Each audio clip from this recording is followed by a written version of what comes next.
Chapter 1, What Happened in the Mountains, Roman 2. Chapter 2, I Reach Morganton, Roman 3. The Great Eyrie, Roman 4.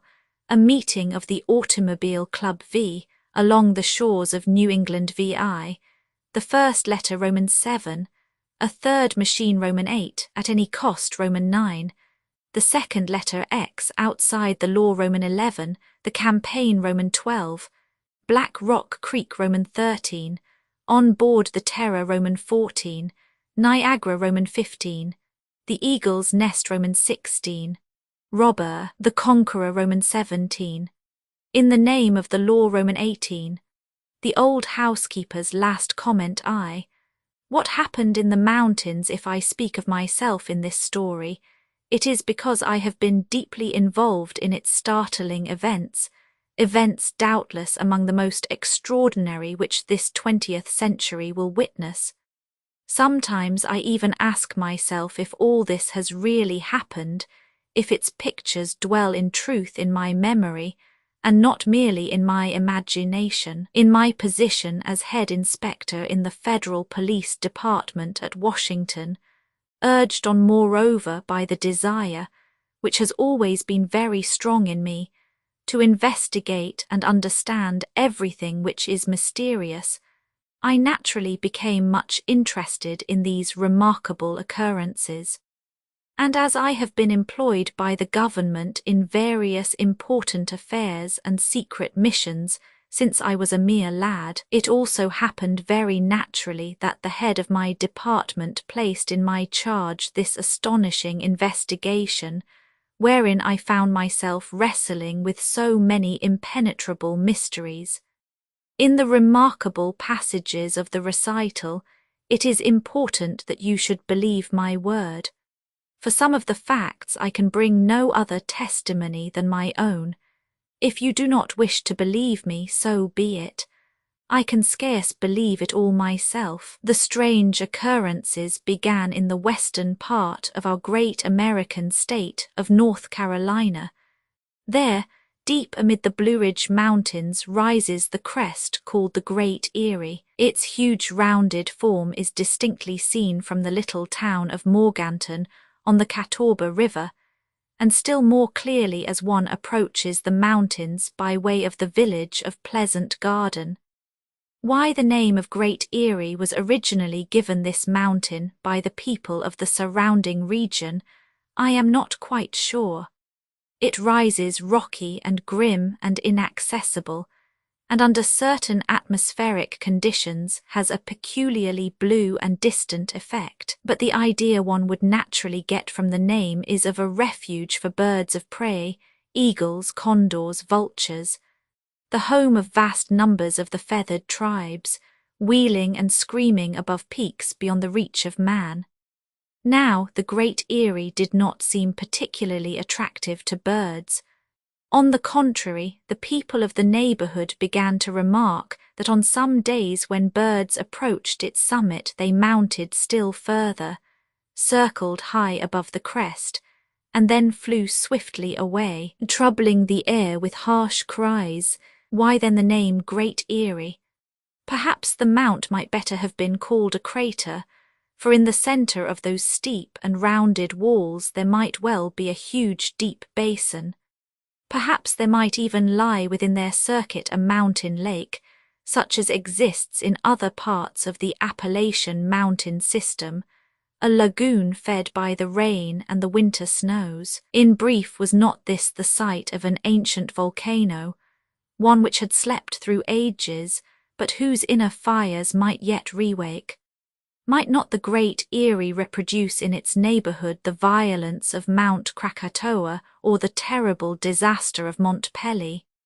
If there were indeed a central lake, was there not danger that its waters, penetrating the strata beneath, would be turned to steam by the volcanic fires, and tear their way forth in a tremendous explosion, deluging the fair plains of Carolina with an eruption such as that of 1902 in Martinique? Indeed, with regard to this last possibility there had been certain symptoms recently observed which might well be due to volcanic action. Smoke had floated above the mountain, and once the country folk passing near had heard subterranean noises, unexplainable rumblings. A glow in the sky had crowned the height at night, when the wind blew the smoky cloud eastward toward Pleasant Garden. A few cinders and ashes drifted down from it, and finally one stormy night pale flames, reflected from the clouds above the summit, cast upon the district below a sinister, warning light. In presence of these strange phenomena, it is not astonishing that the people of the surrounding district became seriously disquieted, and to the disquiet was joined an imperious need of knowing the true condition of the mountain. The Carolina newspapers had flaring headlines, "The Mystery of Great Erie." They asked if it was not dangerous to dwell in such a region. Their articles aroused curiosity and fear, curiosity among those who, being in no danger themselves, were interested in the disturbance merely as a strange phenomenon of nature, fear in those who were likely to be the victims if a catastrophe actually occurred. Those more immediately threatened were the citizens of Morganton, and even more the good folk of Pleasant Garden and the hamlets and farms yet closer to the mountain. Assuredly, it was regrettable that mountain climbers had not previously attempted to ascend to the summit of the Great Erie. The cliffs of rock which surrounded it had never been scaled. Perhaps they might offer no path by which even the most daring climber could penetrate to the interior. Yet, if a volcanic eruption menaced all the western region of the Carolinas, then a complete examination of the mountain was become absolutely necessary. Now, before the actual ascent of the crater, with its many serious difficulties, was attempted, there was one way which offered an opportunity of reconnoitring the interior without clambering up the precipices. In the first days of September of that memorable year, a well-known aeronaut named Wilker came to Morganton with his balloon. By waiting for a breeze from the east, he could easily rise in his balloon and drift over the Great Erie. There from a safe height above he could search with a powerful glass into its deeps. Thus he would know if the mouth of a volcano really opened amid the mighty rocks. This was the principal question. If this were settled, it would be known if the surrounding country must fear an eruption at some period more or less distant. The ascension was begun according to the program suggested. The wind was fair and steady, the sky clear, the morning clouds were disappearing under the vigorous rays of the sun. If the interior of the Great Erie was not filled with smoke, the aeronaut would be able to search with his glass its entire extent. If the vapours were rising, he no doubt could detect their source. The balloon rose at once to a height of 1,500 feet, and there rested almost motionless for a quarter of an hour. Evidently the east wind, which was brisk upon the surface of the earth, did not make itself felt at that height. Then, unlucky chance, the balloon was caught in an adverse current and began to drift toward the east. Its distance from the mountain chain rapidly increased. Despite all the efforts of the aeronaut, the citizens of Morganton saw the balloon disappear on the wrong horizon.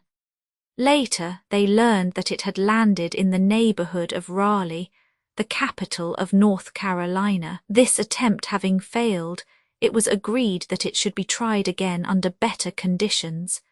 Indeed, fresh rumblings were heard from the mountain, accompanied by heavy clouds and wavering glimmerings of light at night. Folk began to realize that the Great Erie was a serious and perhaps imminent source of danger. Yes, the entire country lay under the threat of some seismic or volcanic disaster. During the first days of April of that year, these more or less vague apprehensions turned to actual panic. The newspapers gave prompt echo to the public terror. The entire district between the mountains and Morganton was sure that an eruption was at hand. The night of the 4th of April, the good folk of Pleasant Garden were awakened by a sudden uproar. They thought that the mountains were falling upon them. They rushed from their houses, ready for instant flight, fearing to see open before them some immense abyss, engulfing the farms and villages for miles around. The night was very dark. A weight of heavy clouds pressed down upon the plain. Even had it been day, the crest of the mountains would have been invisible. In the midst of this impenetrable obscurity, there was no response to the cries which arose from every side. Frightened groups of men, women, and children groped their way along the black roads in wild confusion. From every quarter came the screaming voices. "It is an earthquake. It is an eruption. Whence comes it?" From the Great Erie into Morganton sped the news that stones, lava, ashes were raining down upon the country. Shrewd citizens of the town, however, observed that if there were an eruption the noise would have continued and increased. The flames would have appeared above the crater, or at least their lurid reflections would have penetrated the clouds. Now, even these reflections were no longer seen.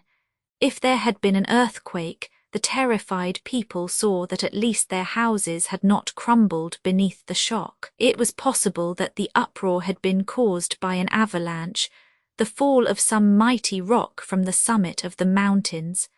An hour passed without other incident. A wind from the west sweeping over the long chain of the Blue Ridge set the pines and hemlocks wailing on the higher slopes. There seemed no new cause for panic, and folk began to return to their houses. All, however, awaited impatiently the return of day. Then suddenly, toward 3 o'clock in the morning, another alarm. Flames leaped up above the rocky wall of the Great Erie. Reflected from the clouds, they illuminated the atmosphere for a great distance. A crackling as if of many burning trees was heard. Had a fire spontaneously broken out, and to what cause was it due?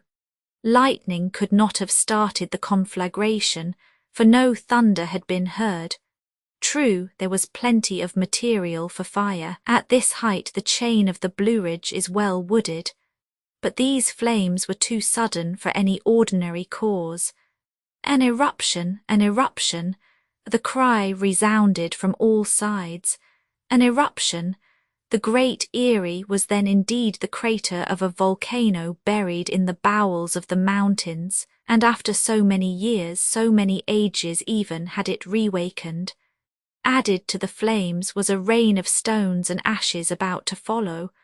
Were the lavas going to pour down torrents of molten fire, destroying everything in their passage, annihilating the towns, the villages, the farms, all this beautiful world of meadows, fields and forests, even as far as Pleasant Garden and Morganton?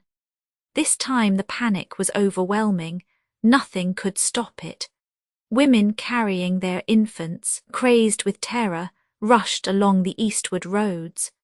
Men, deserting their homes, made hurried bundles of their most precious belongings and set free their livestock, cows, sheep, pigs, which fled in all directions. What disorder resulted from this agglomeration, human and animal, under darkest night, amid forests, threatened by the fires of the volcano, along the border of marshes whose waters might be upheaved and overflow, with the earth itself threatening to disappear from under the feet of the fugitives.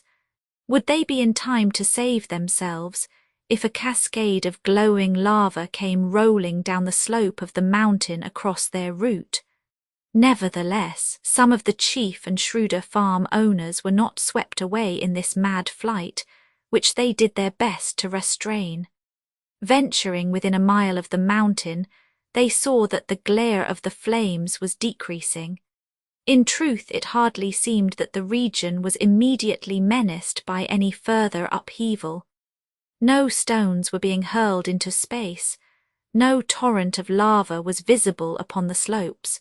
No rumblings rose from the ground. There was no further manifestation of any seismic disturbance capable of overwhelming the land. At length, the flight of the fugitives ceased at a distance where they seemed secure from all danger. Then a few ventured back toward the mountain. Some farms were reoccupied before the break of day.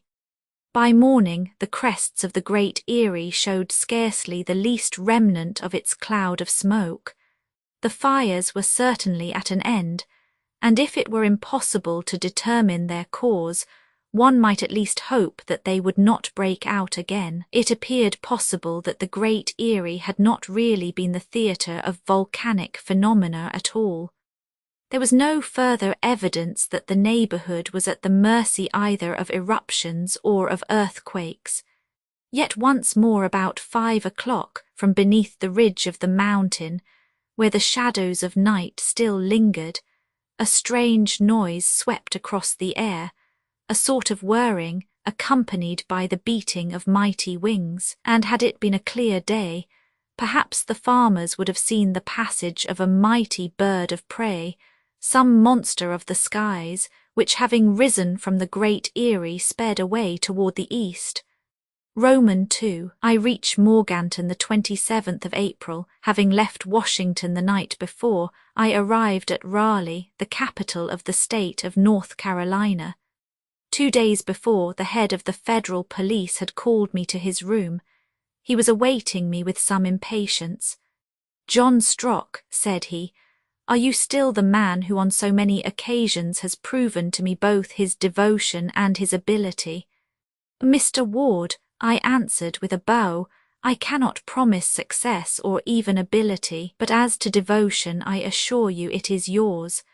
"I do not doubt it," responded the chief, "and I will ask you instead this more exact question. Are you as fond of riddles as ever, as eager to penetrate into mysteries as I have known you before?" "I am, Mr. Ward." "Good, Strock, then listen." Mr. Ward, a man of about 50 years, of great power and intellect, was fully master of the important position he filled. He had several times entrusted to me difficult missions which I had accomplished successfully, and which had won me his confidence. For several months past, however, he had found no occasion for my services. Therefore I awaited with impatience what he had to say.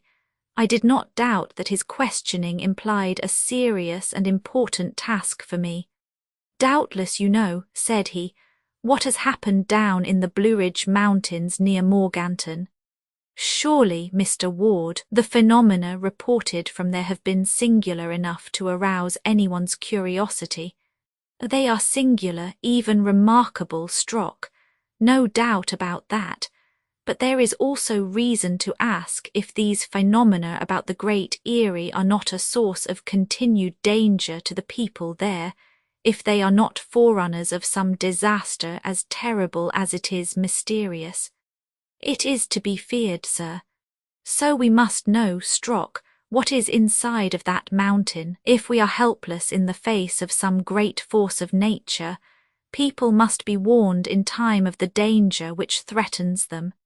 "It is clearly the duty of the authorities, Mr. Ward," responded I, "to learn what is going on within there." "True, Strock, but that presents great difficulties. Everyone reports that it is impossible to scale the precipices of the Great Eyrie and reach its interior. But has anyone ever attempted it with scientific appliances and under the best conditions? I doubt it, and believe a resolute attempt may bring success." "Nothing is impossible, Mr. Ward. What we face here is merely a question of expense. We must not regard expense when we are seeking to reassure an entire population or to preserve it from a catastrophe. There is another suggestion I would make to you. Perhaps this Great Eyrie is not so inaccessible as is supposed. Perhaps a band of malefactors have secreted themselves there, gaining access by ways known only to themselves. What you suspect that robbers— perhaps I am wrong, Strock, and these strange sights and sounds have all had natural causes. Well, that is what we have to settle, and as quickly as possible. I have one question to ask. Go ahead, Strock. When the Great Eyrie has been visited, when we know the source of these phenomena, if there really is a crater there and an eruption is imminent, can we avert it? No, Strock, but we can estimate the extent of the danger. If some volcano in the Alleghenies threatens North Carolina with a disaster similar to that of Martinique, buried beneath the outpourings of Montpellier, then these people must leave their homes. I hope, sir, there is no such widespread danger. I think not, Strock. It seems to me highly improbable that an active volcano exists in the Blue Ridge mountain chain. Our Appalachian mountain system is nowhere volcanic in its origin. But all these events cannot be without basis. In short, Strock, we have decided to make a strict inquiry into the phenomena of the Great Eyrie, to gather all the testimony, to question the people of the towns and farms. To do this, I have made choice of an agent in whom we have full confidence, and this agent is you, Strock. Good, I am ready, Mr. Ward, cried I, and be sure that I shall neglect nothing to bring you full information. I know it, Strock, and I will add that I regard you as specially fitted for the work. You will have a splendid opportunity to exercise, and I hope to satisfy your favourite passion of curiosity. As you say, sir, you will be free to act according to circumstances. As to expenses, if there seems reason to organise an ascension party which will be costly, you have carte blanche. I will act as seems best, Mr. Ward. Let me caution you to act with all possible discretion. The people in the vicinity are already overexcited. It will be well to move secretly. Do not mention the suspicions I have suggested to you, and above all, avoid arousing any fresh panic. It is understood. You will be accredited to the Mayor of Morganton, who will assist you. Once more, be prudent, Strock, and acquaint no one with your mission unless it is absolutely necessary. You have often given proofs of your intelligence and address, and this time I feel assured you will succeed. I asked him only, when shall I start? Tomorrow. Tomorrow I shall leave Washington, and the day after I shall be at Morganton. How little suspicion had I of what the future had in store for me!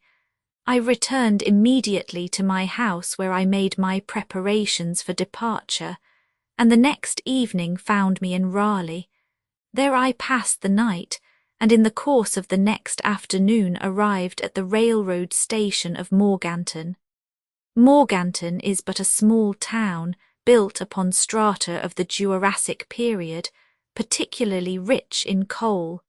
Its mines give it some prosperity. It also has numerous unpleasant mineral waters, so that the season there attracts many visitors. Around Morganton is a rich farming country with broad fields of grain. It lies in the midst of swamps covered with mosses and reeds. Evergreen forests rise high up the mountain slopes.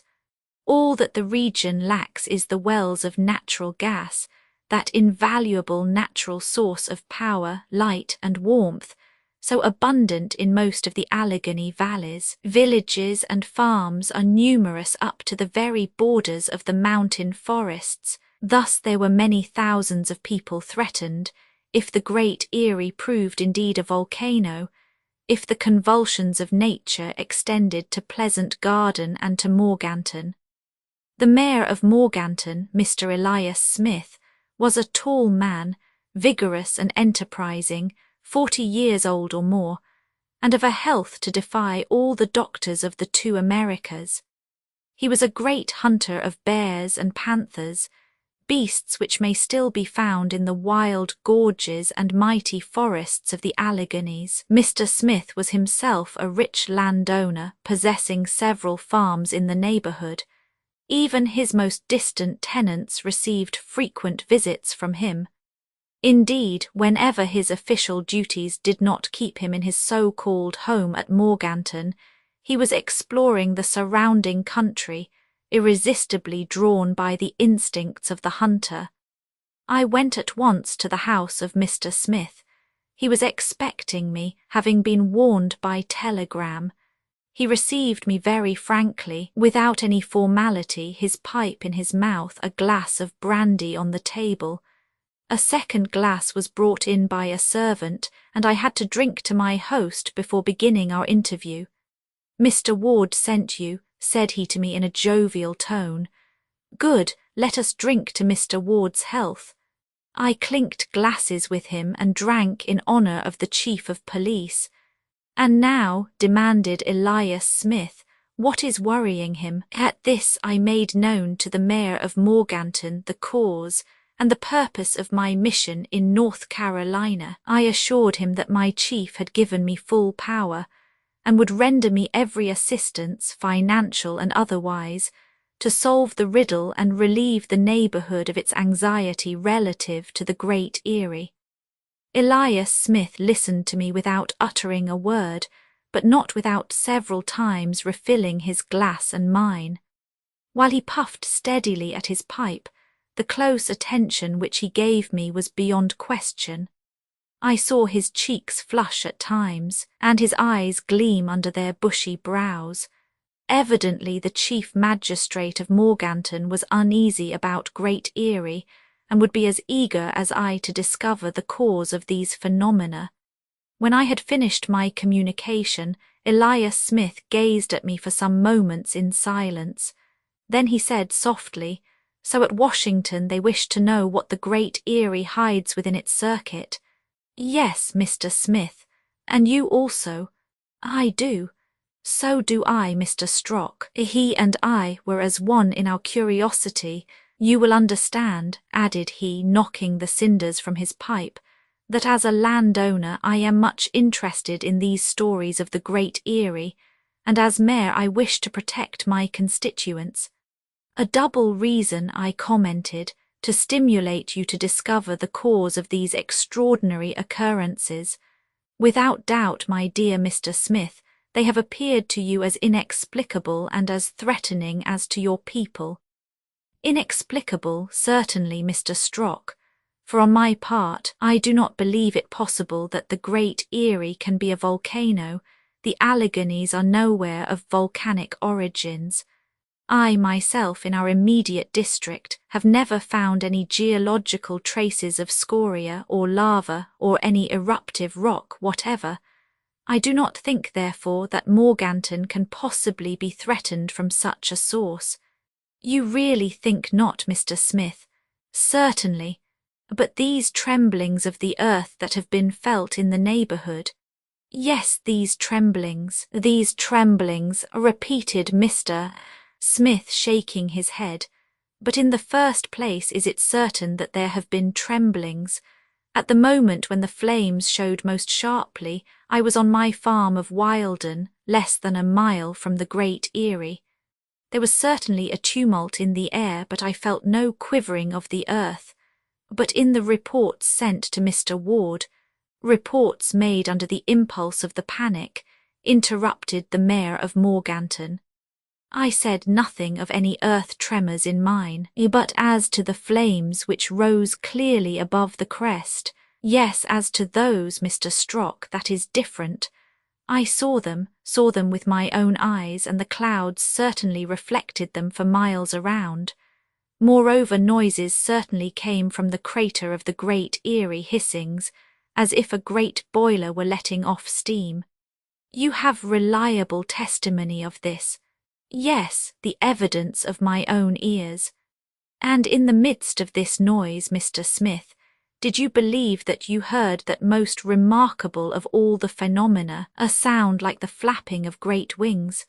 I thought so, Mr. Strock, but what mighty bird could this be which sped away after the flames had died down, and what wings could ever make such tremendous sounds? I therefore seriously question if this must not have been a deception of my imagination. The Great Eyrie a refuge for unknown monsters of the sky, would they not have been seen long since, soaring above their immense nest of stone? In short, there is in all this a mystery which has not yet been solved, but we will solve it, Mr. Smith, if you will give me your aid. Surely, Mr. Strock, tomorrow we will start our campaign. Tomorrow, and on that word the mayor and I separated. I went to a hotel and established myself for a stay which might be indefinitely prolonged. Then, having dined and written to Mr. Ward, I saw Mr. Smith again in the afternoon and arranged to leave Morganton with him at daybreak. Our first purpose was to undertake the ascent of the mountain with the aid of 2 experienced guides. These men had ascended Mt. Mitchell and others of the highest peaks of the Blue Ridge. They had never, however, attempted the Great Eyrie, knowing that its walls of inaccessible cliffs defended it on every side. Moreover, before the recent startling occurrences, the Great Eyrie had not particularly attracted the attention of tourists. Mr. Smith knew the 2 guides personally as men daring, skillful and trustworthy. They would stop at no obstacle, and we were resolved to follow them through everything. Moreover, Mr. Smith remarked at the last that perhaps it was no longer as difficult as formerly to penetrate within the Great Eyrie. "And why?" asked I. "Because a huge block has recently broken away from the mountain's side, and perhaps it has left a practicable path or entrance. That would be a fortunate chance, Mr. Smith. We shall know all about it, Mr. Strock, no later than tomorrow. Till tomorrow, then. Roman 3. The Great Eyrie the next day at dawn. Elias Smith and I left Morganton by a road which, winding along the left bank of the Catawba River, led to the village of Pleasant Garden. The guides accompanied us, Harry Horn, a man of 30, and James Bruck, aged 25.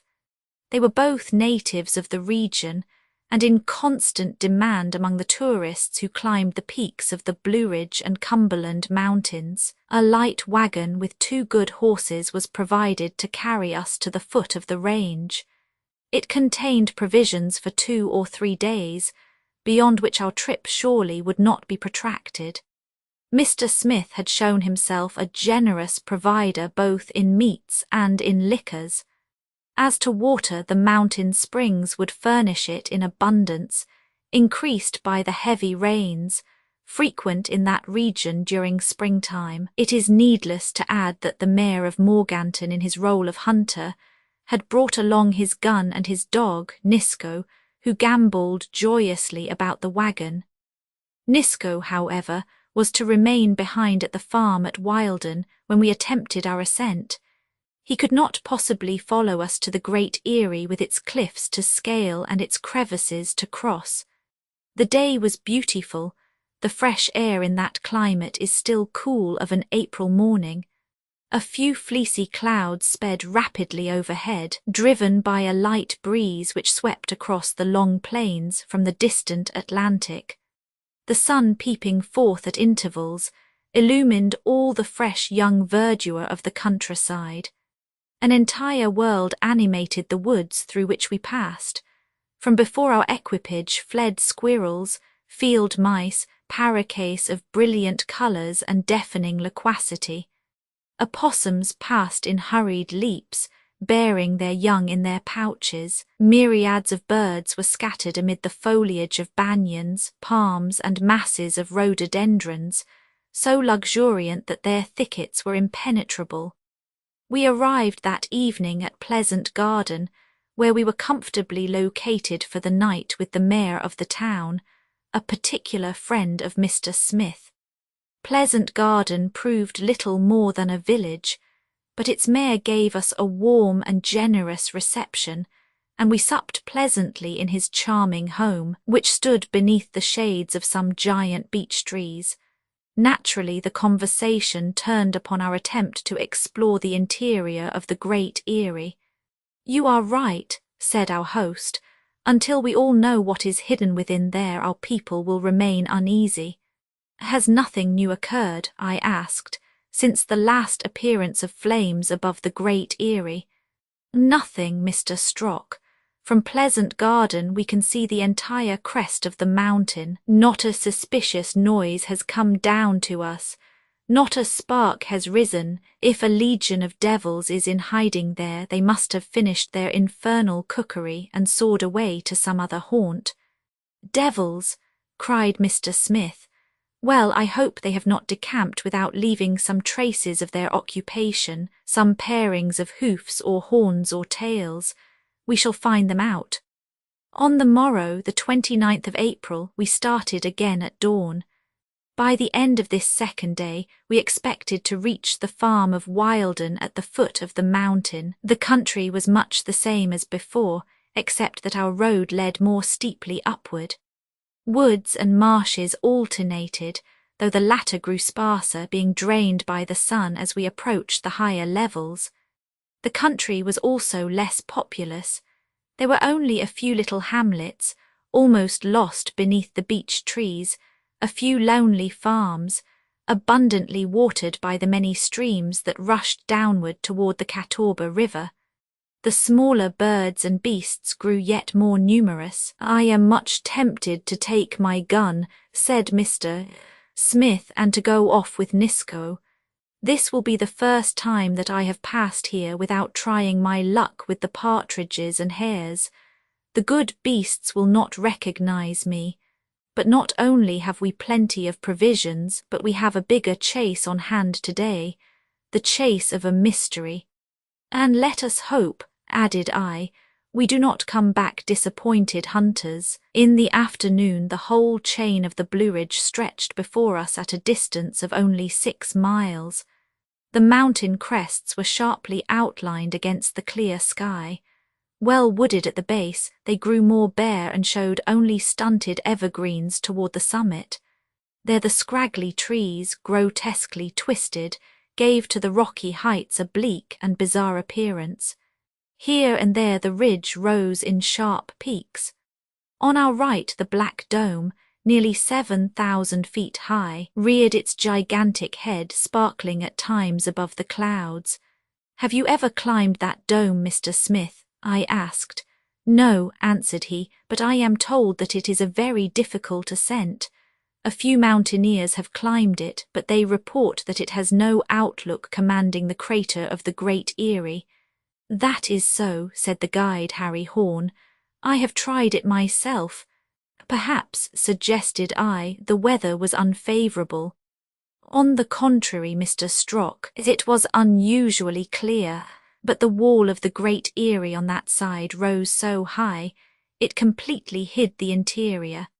"Forward," cried Mr. Smith. "I shall not be sorry to set foot where no person has ever stepped or even looked before." Certainly on this day the Great Erie looked tranquil enough. As we gazed upon it, there rose from its heights neither smoke nor flame. Toward 5 o'clock our expedition halted at the Wilden farm, where the tenants warmly welcomed their landlord. The farmer assured us that nothing notable had happened about the Great Erie for some time. We supped at a common table with all the people of the farm, and our sleep that night was sound and wholly untroubled by premonitions of the future. On the morrow, before break of day, we set out for the ascent of the mountain. The height of the Great Erie scarce exceeds 5,000 feet, a modest altitude, often surpassed in this section of the Alleghanies. As we were already more than 3,000 feet above sea level, the fatigue of the ascent could not be great. A few hours should suffice to bring us to the crest of the crater. Of course, difficulties might present themselves, precipices to scale, clefts and breaks in the ridge might necessitate painful and even dangerous detours. This was the unknown, the spur to our attempt. As I said, our guides knew no more than we upon this point. What made me anxious was, of course, the common report that the Great Erie was wholly inaccessible, but this remained unproven. And then there was the new chance that a fallen block had left a breach in the rocky wall. "At last," said Mr. Smith to me after lighting the first pipe of the 20 or more which he smoked each day, "we are well started. as to whether the ascent will take more or less time. In any case, Mr. Smith, interrupted I, you and I are fully resolved to pursue our quest to the end. Fully resolved, Mr. Strock. My chief has charged me to snatch the secret from this demon of the Great Eyrie. We will snatch it from him, willing or unwilling, vowed Mr. Smith, calling heaven to witness, even if we have to search the very bowels of the mountain. As it may happen then, said I, that our excursion will be prolonged beyond today, it will be well to look to our provisions. Be easy, Mr. Strock. Our guides have food for 2 days in their knapsacks besides what we carry ourselves. Moreover, though I left my brave Nisco at the farm, I have my gun. Game will be plentiful in the woods and gorges of the lower part of the mountain, and perhaps at the top we shall find a fire to cook it already lighted. Already lighted, Mr. Smith, and why not, Mr. Strock? These flames, these superb flames which have so terrified our country folk, is their fire absolutely cold? Is no spark to be found beneath their ashes? And then, if this is truly a crater, is the volcano so wholly extinct that we cannot find there a single ember? Bah! This would be but a poor volcano if it hasn't enough fire even to cook an egg or roast a potato. Come, I repeat, we shall see, we shall see. At that point of the investigation I had, I confess, no opinion formed.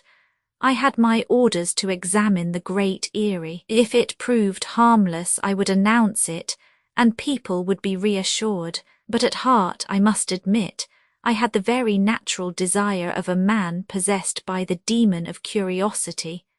I should be glad, both for my own sake, and for the renown which would attach to my mission if the Great Eyrie proved the centre of the most remarkable phenomena, of which I would discover the cause. Our ascent began in this order. The 2 guides went in front to seek out the most practicable paths. Elias Smith and I followed more leisurely. We mounted by a narrow and not very steep gorge amid rocks and trees.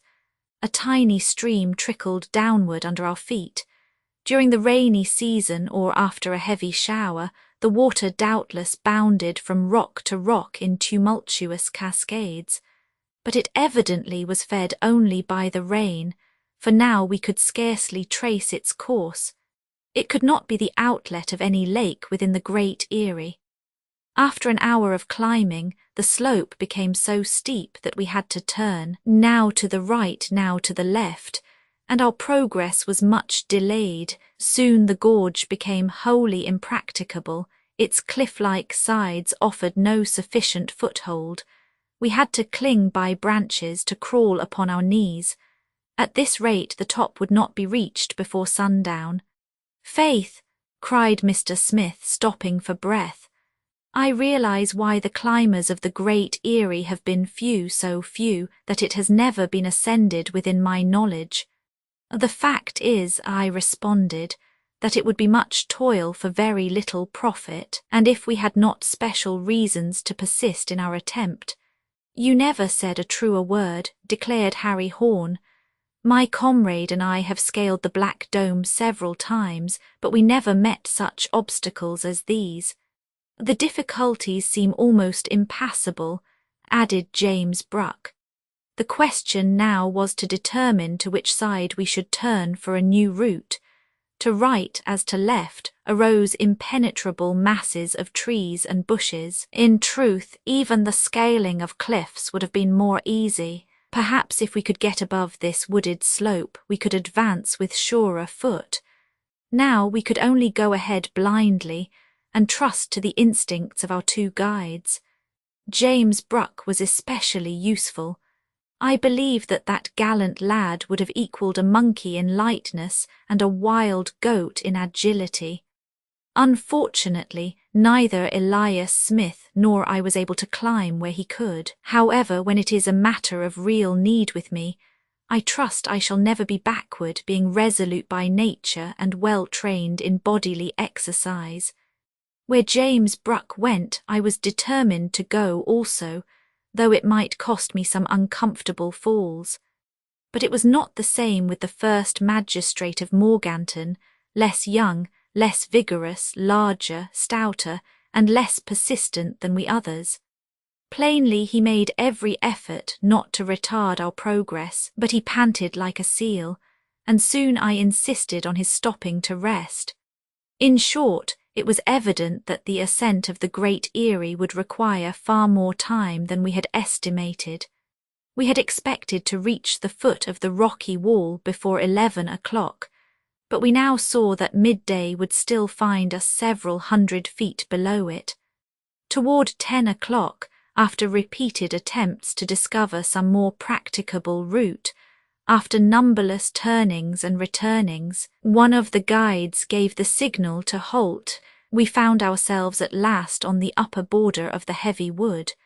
The trees, more thinly spaced, permitted us a glimpse upward to the base of the rocky wall which constituted the true Great Eyrie.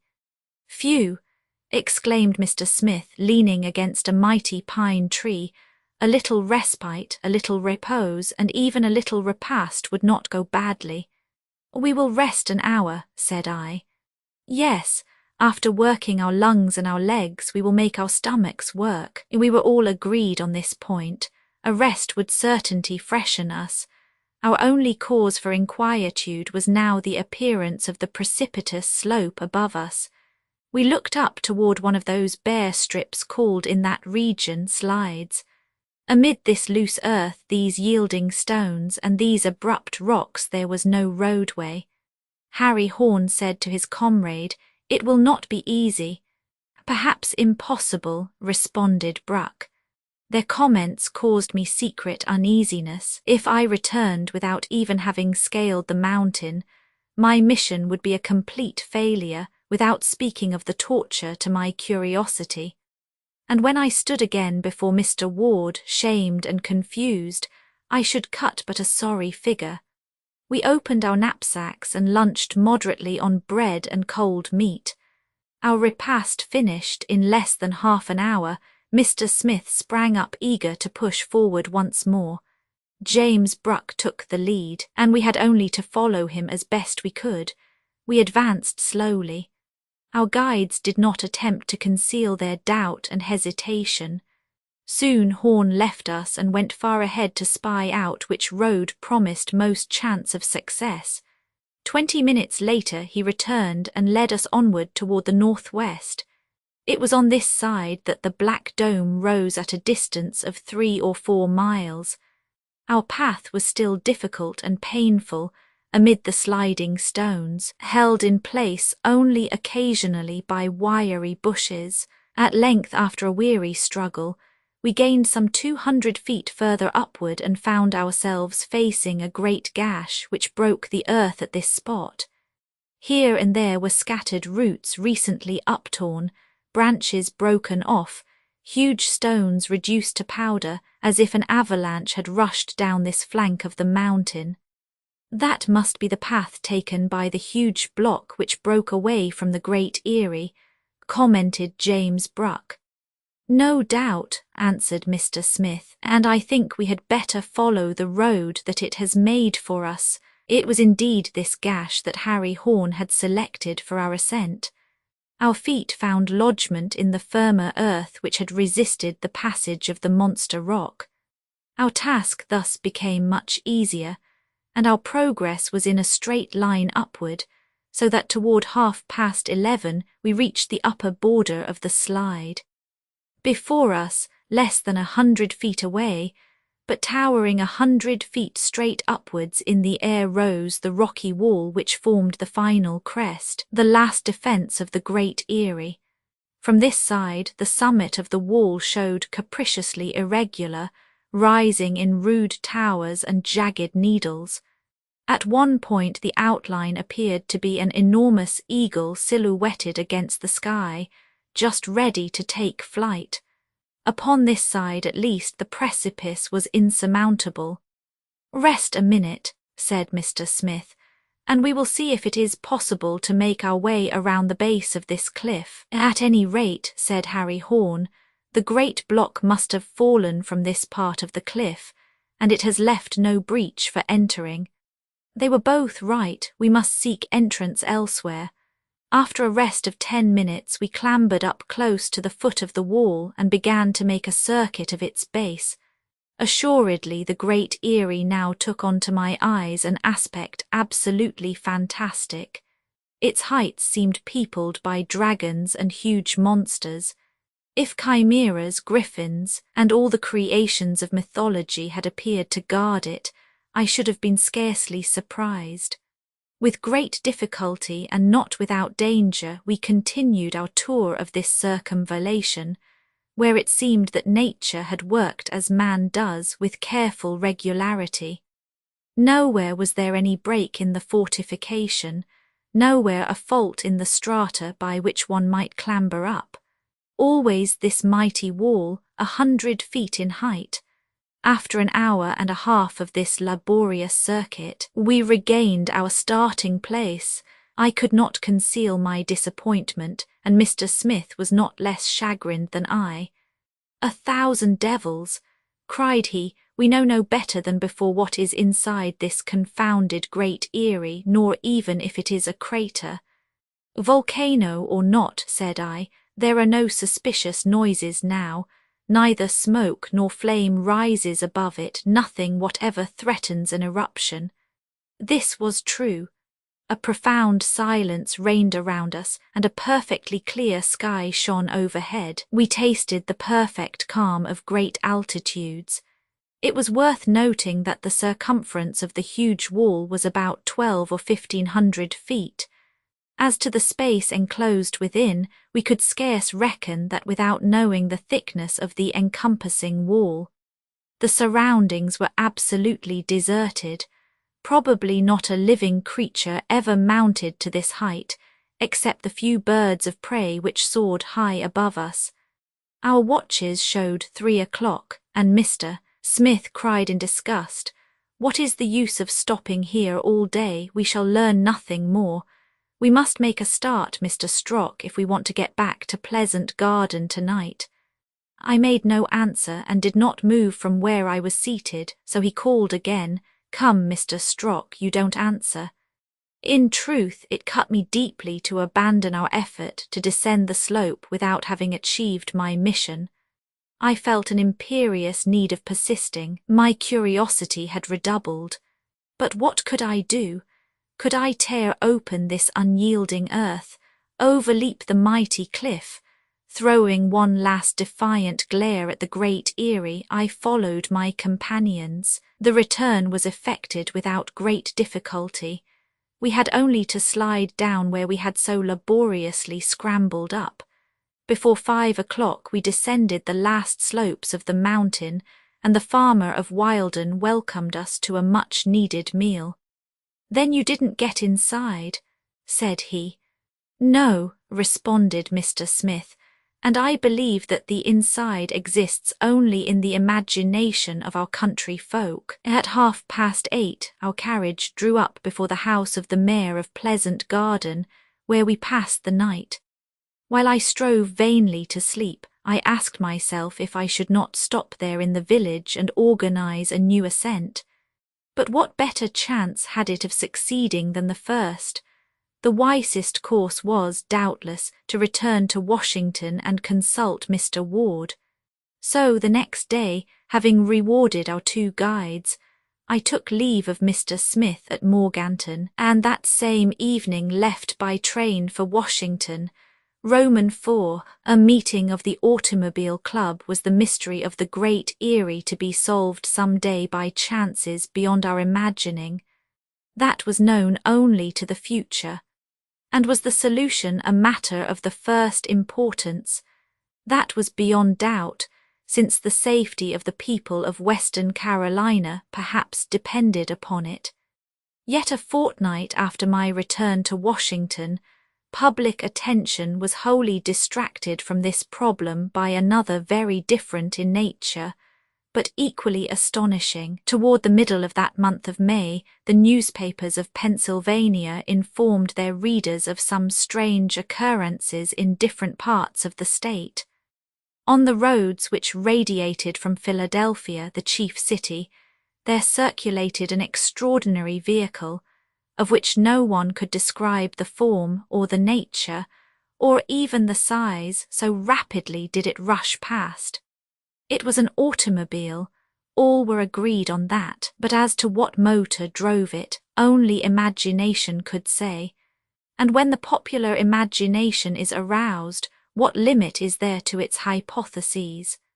At that period the most improved automobiles, whether driven by steam, gasoline, or electricity, could not accomplish much more than 60 miles an hour, a speed that the railroads, with their most rapid expresses, scarce exceed on the best lines of America and Europe.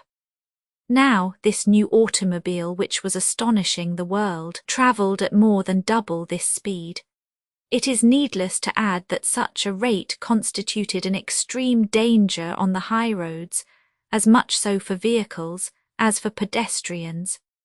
This rushing mass, coming like a thunderbolt, preceded by a formidable rumbling, caused a whirlwind which tore the branches from the trees along the road, terrified the animals browsing in adjoining fields, and scattered and killed the birds, which could not resist the suction of the tremendous air currents engendered by its passage. And a bizarre detail to which the newspapers drew particular attention: the surface of the roads was scarcely even scratched by the wheels of the apparition, which left behind it no such ruts as are usually made by heavy vehicles. At most there was a light touch, a mere brushing of the dust. It was only the tremendous speed which raised behind the vehicle such whirlwinds of dust. It is probable, commented the New York Herald, that the extreme rapidity of motion destroys the weight. Naturally there were protests from all sides. It was impossible to permit the mad speed of this apparition, which threatened to overthrow and destroy everything in its passage, equipages and people. But how could it be stopped? No one knew to whom the vehicle belonged, nor whence it came, nor whither it went. It was seen but for an instant as it darted forward like a bullet in its dizzy flight. How could one seize a cannon-ball in the air as it leaped from the mouth of the gun? I repeat, there was no evidence as to the character of the propelling engine. It left behind it no smoke, no steam, no odour of gasoline or any other oil. It seemed probable, therefore, that the vehicle ran by electricity, and that its accumulators were of an unknown model, using some unknown fluid. The public imagination, highly excited, readily accepted every sort of rumour about this mysterious automobile. It was said to be a supernatural car. It was driven by a spectre, by one of the chauffeurs of hell, a goblin from another world. A monster escaped from some mythological menagerie, in short, the devil in person, who could defy all human intervention, having at his command invisible and infinite satanic powers. But even Satan himself had no right to run at such speed over the roads of the United States without a special permit, without a number on his car, and without a regular license, and it was certain that not a single municipality had given him permission to go 200 miles an hour. Public security demanded that some means be found to unmask the secret of this terrible chauffeur. Moreover, it was not only Pennsylvania that served as the theatre of his sportive eccentricities.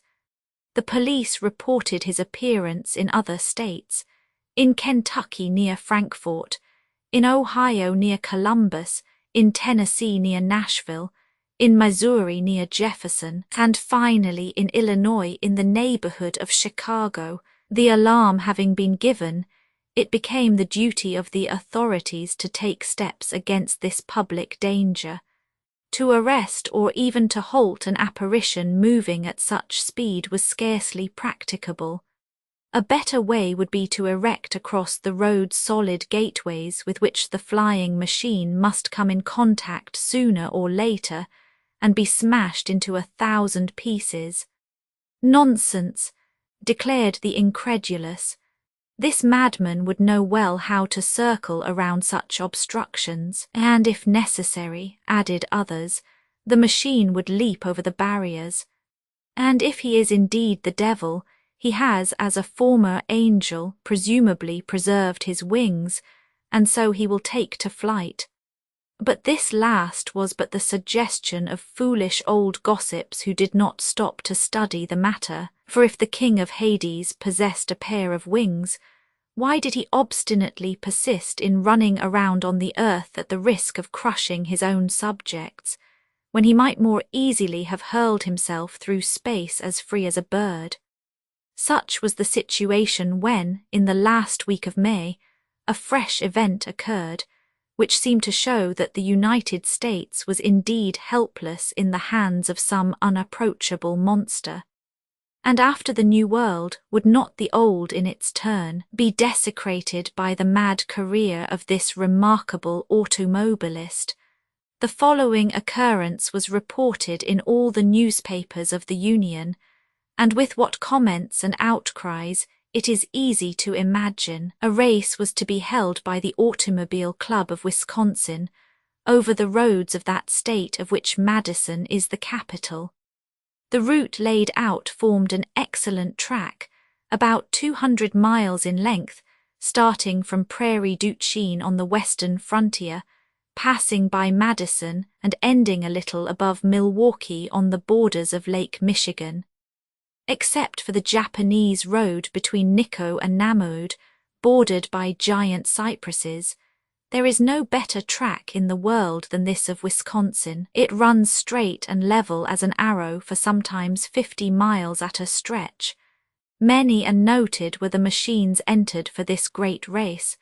Every kind of motor vehicle was permitted to compete, even motorcycles as well as automobiles. The machines were of all makes and nationalities. The sum of the different prizes reached $50,000, so that the race was sure to be desperately contested. New records were expected to be made, calculating on the maximum speed hitherto attained, of perhaps 80 miles an hour. This international contest covering 200 miles would last about 3 hours. And to avoid all danger, the state authorities of Wisconsin had forbidden all other traffic between Prairie du Chien and Milwaukee during 3 hours on the morning of the 30th of May. Thus, if there were any accidents, those who suffered would be themselves to blame. There was an enormous crowd, and it was not composed only of the people of Wisconsin. Many thousands gathered from the neighboring states of Illinois, Michigan, Iowa, Indiana, and even from New York. Among the sportsmen assembled were many foreigners, English, French, Germans, and Austrians, each nationality, of course, supporting the chauffeurs of its land. Moreover, as this was the United States, the country of the greatest gamblers of the world, bets were made of every sort and of enormous amounts. The start was to be made at 8 o'clock in the morning, and to avoid crowding and the accidents which must result from it, the automobiles were to follow each other at 2-minute intervals, along the roads whose borders were black with spectators. The first 10 racers, numbered by lot, were dispatched between 8 o'clock and 20 minutes past. Unless there was some disastrous accident, some of these machines would surely arrive at the goal by 11 o'clock. The others followed in order. An hour and a half had passed. There remained but a single contestant at Prairie du Chien. Word was sent back and forth by telephone every 5 minutes as to the order of the racers. Midway between Madison and Milwaukee, the lead was held by a machine of Renault Brothers, 4-cylindered, of 20 horsepower and with Michelin tires. It was closely followed by a Harvard-Watson car and by a Dion Boughton. Some accidents had already occurred. Other machines were hopelessly behind. Not more than a dozen would contest the finish. Several chauffeurs had been injured, but not seriously. And even had they been killed, the death of men is but a detail. not considered of great importance in that astonishing country of America. Naturally, the excitement became more intense as one approached the finishing line near Milwaukee. There were assembled the most curious, the most interested, and there the passions of the moment were unchained. By 10 o'clock it was evident that the first prize, $20,000, lay between 5 machines, 2 American, 2 French and 1 English. Imagine, therefore, the fury with which bets were being made under the influence of national pride. The regular bookmakers could scarcely meet the demands of those who wished to wager. Offers and amounts were hurled from lip to lip with feverish rapidity. 1 to 3 on the Harvard Watson, 1 to 2 on the Dion Boughton, even money on the Renault. These cries rang along the line of spectators at each new announcement from the telephones. Suddenly, at 9:30 by the town clock of Prairie du Chien, 2 miles beyond that town was heard a tremendous noise and rumbling, which proceeded from the midst of a flying cloud of dust, accompanied by shrieks like those of a naval siren. Scarcely had the crowds time to draw to one side, to escape a destruction which would have included hundreds of victims. The cloud swept by like a hurricane. No one could distinguish what it was that passed with such speed. There was no exaggeration in saying that its rate was at least 150 miles an hour. The apparition passed and disappeared in an instant, leaving behind it a long train of white dust, as an express locomotive leaves behind a train of smoke. Evidently it was an automobile with a most extraordinary motor. If it maintained this arrow-like speed, it would reach the contestants in the forefront of the race.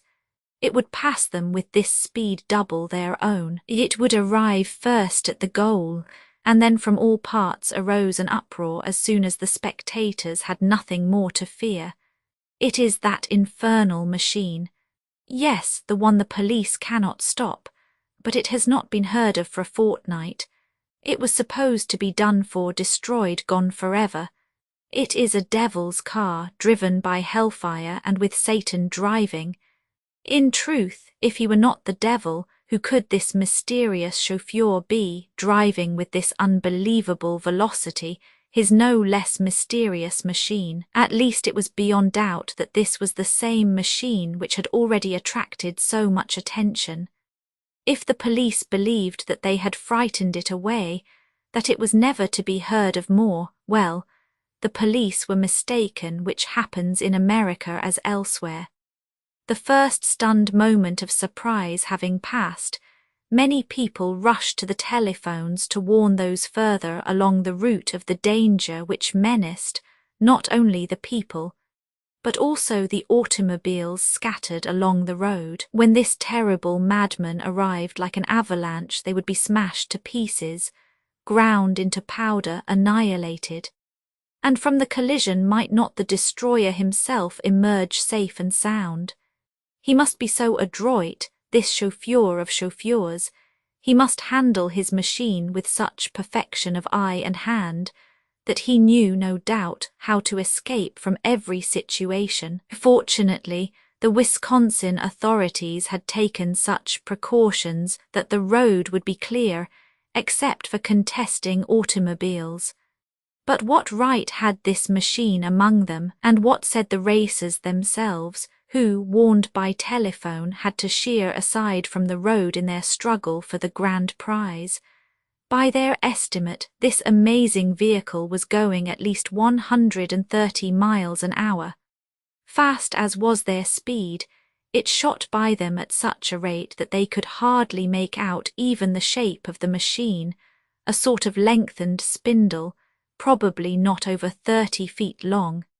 Its wheels spun with such velocity that they could scarce be seen. For the rest, the machine left behind it neither smoke nor scent. As for the driver, hidden in the interior of his machine, he had been quite invisible. He remained as unknown as when he had first appeared on the various roads throughout the country. Milwaukee was promptly warned of the coming of this interloper. Fancy the excitement the news caused. The immediate purpose agreed upon was to stop this projectile, to erect across its route an obstacle against which it would smash into 1,000 pieces. But was there time? Would not the machine appear at any moment? And what need was there, since the track ended on the edge of Lake Michigan, and so the vehicle would be forced to stop there anyway, unless its supernatural driver could ride the water as well as the land. Here, also, as all along the route, the most extravagant suggestions were offered, even those who would not admit that the mysterious chauffeur must be Satan in person, allowed that he might be some monster escaped from the fantastic visions of the apocalypse. And now there were no longer minutes to wait. Any second might bring the expected apparition. It was not yet 11 o'clock when a rumbling was heard far down the track, and the dust rose in violent whirlwinds. Harsh whistlings shrieked through the air, warning all to give passage to the monster. It did not slacken speed at the finish. Lake Michigan was not half a mile beyond, and the machine must certainly be hurled into the water. Could it be that the mechanician was no longer master of his mechanism? There could be little doubt of it. Like a shooting star, the vehicle flashed through Milwaukee. When it had passed the city, would it plunge itself to destruction in the waters of Lake Michigan? At any rate, when it disappeared at a slight bend in the road, no trace was to be found of its passage. Along the shores of New England at the time when the newspapers were filled with these reports, I was again in Washington. On my return, I had presented myself at my chief's office, but had been unable to see him. Family affairs had suddenly called him away to be absent some weeks. Mr. Ward, however, undoubtedly knew of the failure of my mission. The newspapers, especially those of North Carolina, had given full details of our ascent of the Great Erie. Naturally, I was much annoyed by this delay, which further fretted my restless curiosity. I could turn to no other plans for the future. Could I give up the hope of learning the secret of the Great Erie? No, I would return to the attack a dozen times if necessary, and despite every failure, surely the winning of access within those walls was not a task beyond human power. A scaffolding might be raised to the summit of the cliff, or a tunnel might be pierced through its depth. Our engineers met problems more difficult every day, but in this case it was necessary to consider the expense, which might easily grow out of proportion to the advantages to be gained. A tunnel would cost many $1,000s, and what good would it accomplish beyond satisfying the public curiosity and my own? My personal resources were wholly insufficient for the achievement. Mr. Ward, who held the government's funds, was away. I even thought of trying to interest some millionaire. Oh, if I could but have promised one of them some gold or silver mines within the mountain!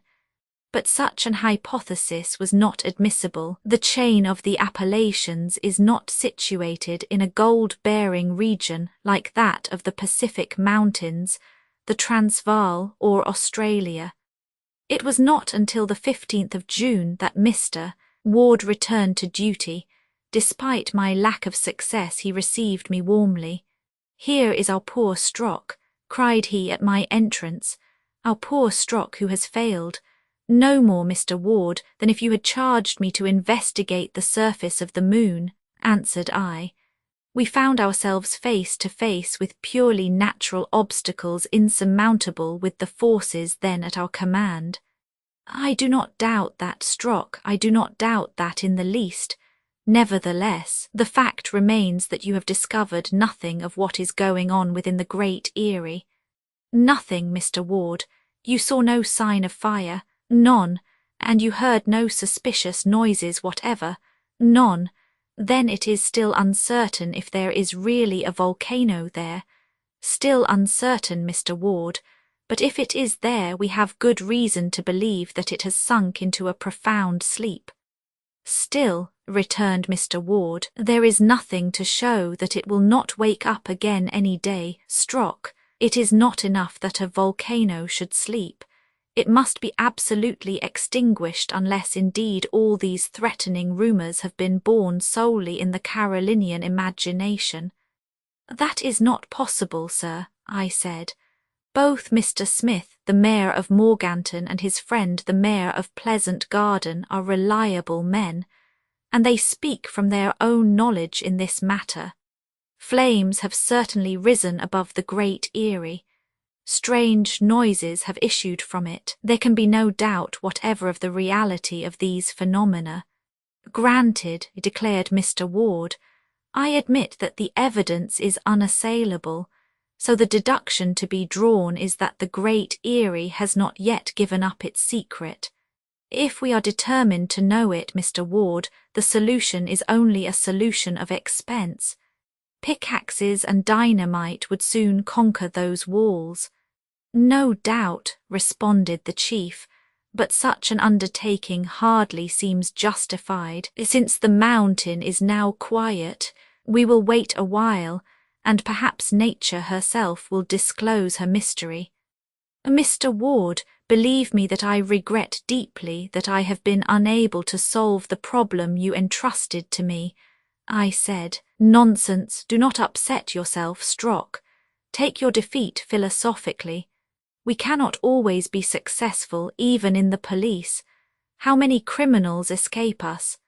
I believe we should never capture one of them if they were a little more intelligent and less imprudent, and if they did not compromise themselves so stupidly. Nothing, it seems to me, would be easier than to plan a crime, a theft or an assassination, and to execute it without arousing any suspicions or leaving any traces to be followed. You understand, Strock, I do not want to give our criminals lessons. I much prefer to have them remain as they are.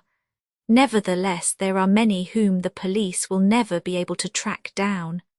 On this matter I shared absolutely the opinion of my chief.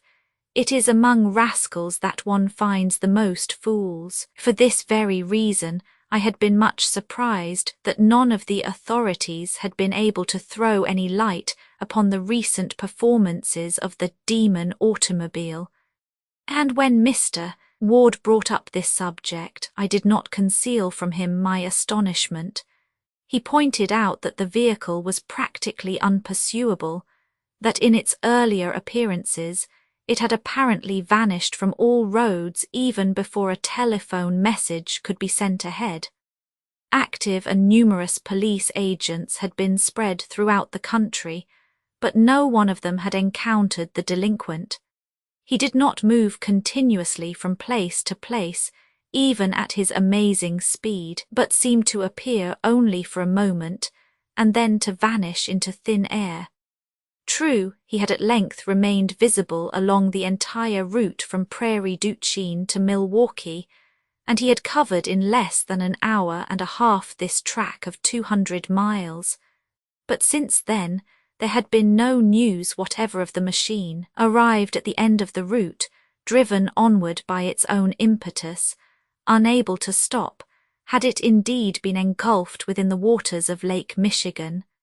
Must we conclude that the machine and its driver had both perished, that there was no longer any danger to be feared from either? The great majority of the public refused to accept this conclusion.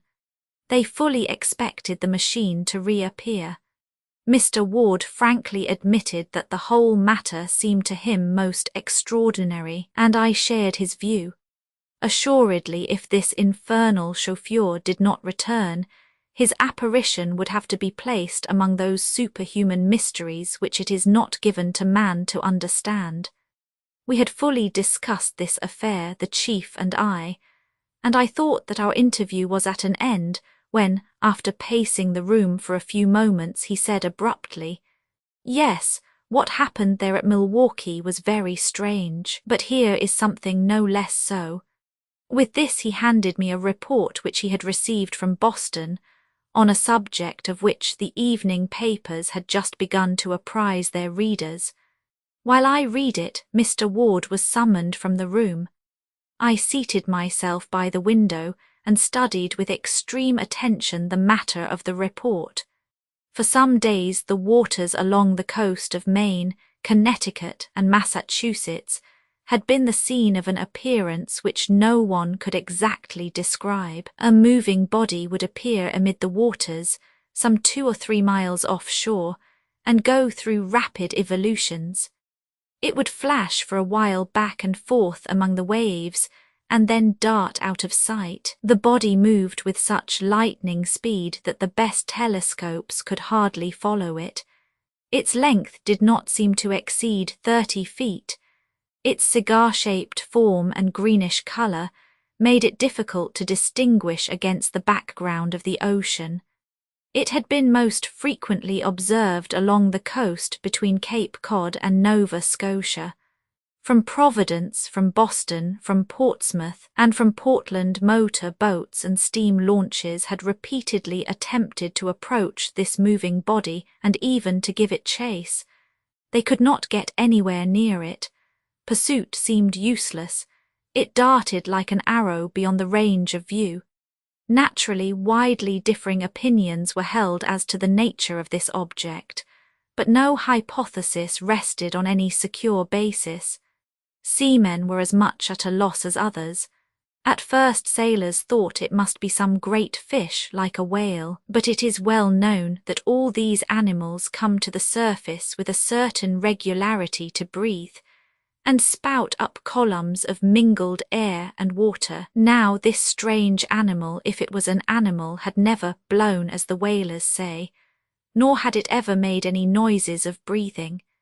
Yet if it were not one of these huge marine mammals, how was this unknown monster to be classed? Did it belong among the legendary dwellers in the deep, the krakens, the octopuses, the leviathans, the famous sea serpents? At any rate, since this monster, whatever it was, had appeared along the New England shores, the little fishing smacks and pleasure boats dared not venture forth. Wherever it appeared, the boats fled to the nearest harbour, as was but prudent. If the animal was of a ferocious character, none cared to await its attack. As to the large ships and coast steamers, they had nothing to fear from any monster, whale or otherwise. Several of them had seen this creature at a distance of some miles, but when they attempted to approach, it fled rapidly away. One day even, a fast United States gunboat went out from Boston, if not to pursue the monster, at least to send after it a few cannon shot. Almost instantly the animal disappeared, and the attempt was vain. As yet, however, the monster had shown no intention of attacking either boats or people. At this moment, Mr. Ward returned, and I interrupted my reading to say, "There seems as yet no reason to complain of this sea serpent. It flees before big ships. It does not pursue little ones. Feeling and intelligence are not very strong in fishes. Yet their emotions exist, struck and if strongly aroused. But, Mr. Ward, the beast seems not at all dangerous. One of two things will happen. Either it will presently quit these coasts, or finally it will be captured and we shall be able to study it at our leisure here in the Museum of Washington." "And if it is not a marine animal," asked Mr. Ward, "what else can it be?" I protested in surprise. "Finish your reading," said Mr. Ward. I did so, and found that in the second part of the report my chief had underlined some passages in red pencil. For some time no one had doubted that this was an animal, and that if it were vigorously pursued, it would at last be driven from our shores. But a change of opinion had come about. People began to ask if, instead of a fish, this were not some new and remarkable kind of boat. Certainly in that case its engine must be one of amazing power. Perhaps the inventor, before selling the secret of his invention, sought to attract public attention and to astound the maritime world. Such surety in the movements of his boat, grace in its every evolution, such ease in defying pursuit by its arrow-like speed. Surely these were enough to arouse world-wide curiosity. At that time great progress had been made in the manufacture of marine engines. Huge transatlantic steamers completed the ocean passage in 5 days, and the engineers had not yet spoken their last word. Neither were the navies of the world behind. The cruisers, the torpedo boats, the torpedo destroyers could match the swiftest steamers of the Atlantic and Pacific or of the Indian trade. If, however, this were a boat of some new design, there had as yet been no opportunity to observe its form. As to the engines which drove it, they must be of a power far beyond the fastest known. By what force they worked was equally a problem. Since the boat had no sails, it was not driven by the wind, and since it had no smoke stack, it was not driven by steam. At this point in the report, I again paused in my reading and considered the comment I wished to make. "What are you puzzling over, Strock?" demanded my chief. "It is this, Mr. Ward. The motive power of this so-called boat must be as tremendous and as unknown as that of the remarkable automobile which has so amazed us all." "So that is your idea, is it, Strock?" "Yes, Mr. Ward." There was but one conclusion to be drawn. If the mysterious chauffeur had disappeared, if he had perished with his machine in Lake Michigan, it was equally important now to win the secret of this no less mysterious navigator, and it must be won before he, in his turn, plunged into the abyss of the ocean. Was it not the interest of the inventor to disclose his invention? Would not the American government or any other give him any price he chose to ask? Yet unfortunately, since the inventor of the terrestrial apparition had persisted in preserving his incognito, was it not to be feared that the inventor of the marine apparition would equally preserve his? Even if the first machine still existed, it was no longer heard from, and would not the second in the same way, after having disclosed its powers, disappear in its turn without a single trace? What gave weight to this probability was that since the arrival of this report at Washington 24 hours before, the presence of the extraordinary boat hadn't been announced from anywhere along the shore. Neither had it been seen on any other coast, though, of course, the assertion that it would not reappear at all would have been hazardous, to say the least. I noted another interesting and possibly important point. It was a singular coincidence which indeed Mr. Ward suggested to me at the same moment that I was considering it. This was that only after the disappearance of the wonderful automobile had the no less wonderful boat come into view. Moreover, their engines both possessed a most dangerous power of locomotion. If both should go rushing at the same time over the face of the world, the same danger would threaten mankind everywhere, in boats, in vehicles, and on foot. Therefore it was absolutely necessary that the police should in some manner interfere to protect the public ways of travel. That is what Mr. Ward pointed out to me, and our duty was obvious. But how could we accomplish this task? We discussed the matter for some time, and I was just about to leave when Mr. Ward made one last suggestion. "Have you not observed, Strock," said he, "that there is a sort of fantastic resemblance between the general appearance of this boat and this automobile?" "There is something of the sort, Mr. Ward." "Well, is it not possible that the two are one?" VI. The first letter after leaving Mr. Ward I returned to my home in Long Street. There I had plenty of time to consider this strange case uninterrupted by either wife or children. My household consisted solely of an ancient servant who, having been formerly in the service of my mother, had now continued for 15 years in mine. 2 months before I had obtained a leave of absence. It had still 2 weeks to run, unless indeed some unforeseen circumstance interrupted it, some mission which could not be delayed. This leave, as I have shown, had already been interrupted for 4 days by my exploration of the Great Eyrie. And now was it not my duty to abandon my vacation and endeavour to throw light upon the remarkable events of which the road to Milwaukee and the shore of New England had been in turn the scene? I would have given much to solve the twin mysteries, but how was it possible to follow the track of this automobile or this boat?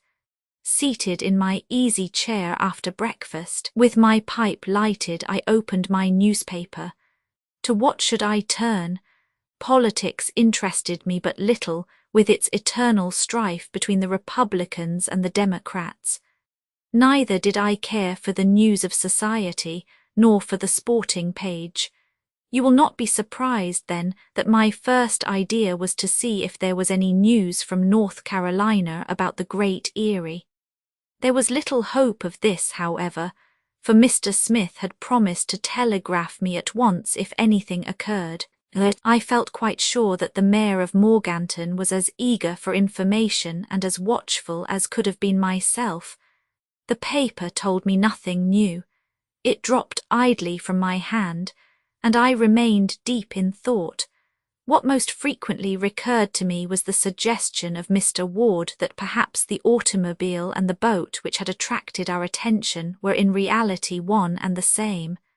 Very probably, at least, the 2 machines had been built by the same hand, and beyond doubt these were similar engines which generated this remarkable speed, more than doubling the previous records of earth and sea. The same inventor, repeated I. Evidently this hypothesis had strong grounds. The fact that the 2 machines had not yet appeared at the same time added weight to the idea. I murmured to myself, after the mystery of Great Eyrie comes that of Milwaukee and Boston. Will this new problem be as difficult to solve as was the other? I noted idly that this new affair had a general resemblance to the other, since both menaced the security of the general public. To be sure, only the inhabitants of the Blue Ridge region had been in danger from an eruption or possible earthquake at Great Eyrie, while now, on every road of the United States, or along every league of its coasts and harbours, every inhabitant was in danger from this vehicle or this boat. With its sudden appearance and insane speed, I found that, as was to be expected, the newspapers not only suggested but enlarged upon the dangers of the case. Timid people everywhere were much alarmed. My old servant, naturally credulous and superstitious, was particularly upset. That same day after dinner, as she was clearing away the things, she stopped before me, a water bottle in one hand, the serviette in the other, and asked anxiously, "Is there no news, sir?" "None," I answered, knowing well to what she referred. "The automobile has not come back. No, nor the boat.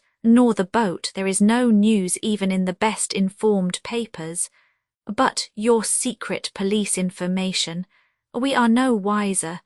Then, sir, if you please, of what use are the police? It is a question which has fazed me more than once. Now you see what will happen," continued the old housekeeper complainingly. "Some fine morning he will come without warning, this terrible chauffeur, and rush down our street here and kill us all. Good. When that happens there will be some chance of catching him. He will never be arrested, sir. Why not? Because he is the devil himself, and you can't arrest the devil. Decidedly, thought I, the devil has many uses, and if he did not exist we would have to invent him to give people some way of explaining the inexplicable. It was he who lit the flames of the Great Eyrie. It was he who smashed the record in the Wisconsin race. It is he who is scurrying along the shores of Connecticut and Massachusetts. But putting to one side this evil spirit who is so necessary, for the convenience of the ignorant, There was no doubt that we were facing a most bewildering problem. Had both of these machines disappeared forever, they had passed like a meteor, like a star shooting through space, and in 100 years the adventure would become a legend, much to the taste of the gossips of the next century. For several days the newspapers of America and even those of Europe continued to discuss these events. Editorials crowded upon editorials, rumours were added to rumours, storytellers of every kind crowded to the front. The public of 2 continents was interested. In some parts of Europe there was even jealousy that America should have been chosen as the field of such an experience. If these marvellous inventors were American, then their country, their army and navy, would have a great advantage over others. The United States might acquire an incontestable superiority. Under the date of the 10th of June, a New York paper published a carefully studied article on this phase of the subject, comparing the speed of the swiftest known vessels with the smallest minimum of speed which could possibly be assigned to the new boat. The article demonstrated that if the United States secured this secret, Europe would be but 3 days away from her, while she would still be 5 days from Europe. If our own police had searched diligently to discover the mystery of the Great Eyrie, the Secret Service of every country in the world was now interested in these new problems. Mr. Ward referred to the matter each time I saw him. Our chat would begin by his rallying me about my ill success in Carolina, and I would respond by reminding him that success there was only a question of expense. "Never mind, my good Strock," said he, "there will come a chance for our clever inspector to regain his laurels. Take now this affair of the automobile and the boat. If you could clear that up in advance of all the detectives of the world, what an honour it would be to our department, what glory for you." "It certainly would, Mr. Ward, and if you put the matter in my charge—" "Who knows, Strock, let us wait a while, let us wait." Matters stood thus when, on the morning of June 15th, my old servant brought me a letter from the letter carrier, a registered letter for which I had to sign. I looked at the address. I did not know the handwriting. The postmark, dating from 2 days before, was stamped at the post office of Morganton. Morganton. Here at last was, no doubt, news from Mr. Elias Smith. "Yes," exclaimed I, speaking to my old servant for lack of another, "it must be from Mr. Smith at last, as I know no one else in Morganton, and if he writes he has news." "Morganton," said the old woman, "isn't that the place where the demons set fire to their mountain?" "Exactly." "Oh, sir, I hope you don't mean to go back there." "Why not?" "Because you will end by being burned up in that furnace of the Great Eyrie, and I wouldn't want you buried that way, sir. Cheer up, and let us see if it is not better news than that." The envelope was sealed with red sealing wax, and stamped with a sort of coat of arms surmounted with 3 stars. The paper was thick and very strong. I broke the envelope and drew out a letter. It was a single sheet, folded in 4 and written on one side only. My first glance was for the signature. There was no signature, nothing but 3 initials at the end of the last line. "The letter is not from the mayor of Morganton," said I. "Then from whom?"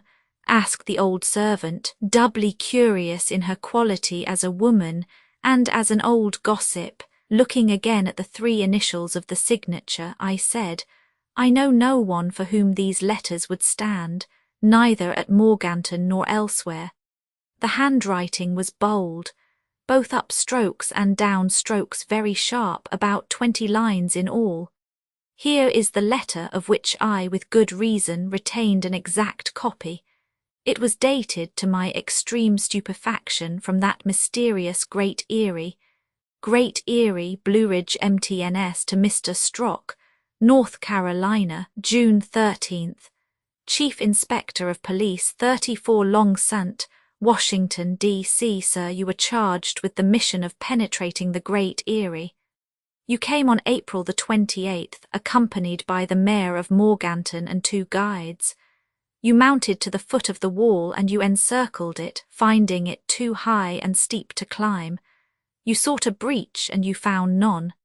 Know this, none enter the Great Erie, or if one enters, he never returns. Do not try again, for the second attempt will not result as did the first, but will have grave consequences for you. Heed this warning, or evil fortune will come to you. M.O.W. Romans 7. A third machine. I confess that at first this letter dumbfounded me. O's and R's slipped from my open mouth. The old servant stared at me, not knowing what to think. "Oh, sir, is it bad news?" I answered, for I kept few secrets from this faithful soul by reading her the letter from end to end. She listened with much anxiety. "A joke, without doubt," said I, shrugging my shoulders. "Well," returned my superstitious handmaid, "if it isn't from the devil, it's from the devil's country anyway." Left alone, I again went over this unexpected letter. Reflection inclined me yet more strongly to believe that it was the work of a practical joker. My adventure was well known.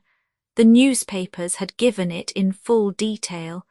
Some satirist, such as exists even in America, must have written this threatening letter to mock me. To assume, on the other hand, that the Erie really served as the refuge of a band of criminals seemed absurd. If they feared that the police would discover their retreat, surely they would not have been so foolish as thus to force attention upon themselves. Their chief security would lie in keeping their presence there unknown. They must have realized that such a challenge from them would only arouse the police to renewed activity. Dynamite or melinite would soon open an entrance to their fortress. Moreover, how could these men have themselves gained entrance into the Erie unless there existed a passage which we had failed to discover? Assuredly the letter came from a jester or a madman, and I need not worry over it nor even consider it. Hence, though for an instant I had thought of showing this letter to Mr. Ward, I decided not to do so. Surely he would attach no importance to it. However, I did not destroy it, but locked it in my desk for safe keeping. If more letters came of the same kind, and with the same initials, I would attach as little weight to them as to this. Several days passed quietly. There was nothing to lead me to expect that I should soon quit Washington, though in my line of duty one is never certain of the morrow. At any moment I might be sent speeding from Oregon to Florida, from Maine to Texas, and this unpleasant thought haunted me frequently. If my next mission were no more successful than that to the Great Erie, I might as well give up and hand in my resignation from the force. Of the mysterious chauffeur or chauffeurs nothing more was heard. I knew that our own government agents, as well as foreign ones, were keeping keen watch over all the roads and rivers, all the lakes and the coasts of America. Of course, the size of the country made any close supervision impossible, but these twin inventors had not before chosen secluded and unfrequented spots in which to appear. The main highway of Wisconsin on a great race day, the harbor of Boston, incessantly crossed by thousands of boats, these were hardly what would be called hiding places. If the daring driver had not perished, of which there was always strong probability, then he must have left America. Perhaps he was in the waters of the Old World, or else resting in some retreat known only to himself, and in that case, I repeated to myself many times, for such a retreat, as secret as inaccessible, this fantastic personage could not find one better than the Great Erie. But of course a boat could not get there any more than an automobile. Only high-flying birds of prey, eagles or condors, could find refuge there. The 19th of June I was going to the police bureau, when on leaving my house I noticed two men who looked at me with a certain keenness. Not knowing them, I took no notice, and if my attention was drawn to the matter, it was because my servant spoke of it when I returned. For some days, she said, she had noticed that two men seemed to be spying upon me in the street. They stood constantly, perhaps 100 steps from my house, and she suspected that they followed me each time I went up the street. "You are sure?" I asked. "Yes, sir, and no longer ago than yesterday when you came into the house. These men came slipping along in your footsteps and then went away as soon as the door was shut behind you. You must be mistaken. I am not, sir, and if you met these two men you would know them." "I would." "Good," I cried, laughing. "I see you have the very spirit for a detective. I must engage you as a member of our force. Joke if you like, sir, but I have still 2 good eyes and I don't need spectacles to recognize people.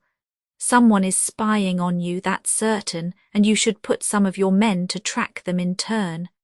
"All right, I promise to do so," I said to satisfy her, "and when my men get after them we shall soon know what these mysterious fellows want of me."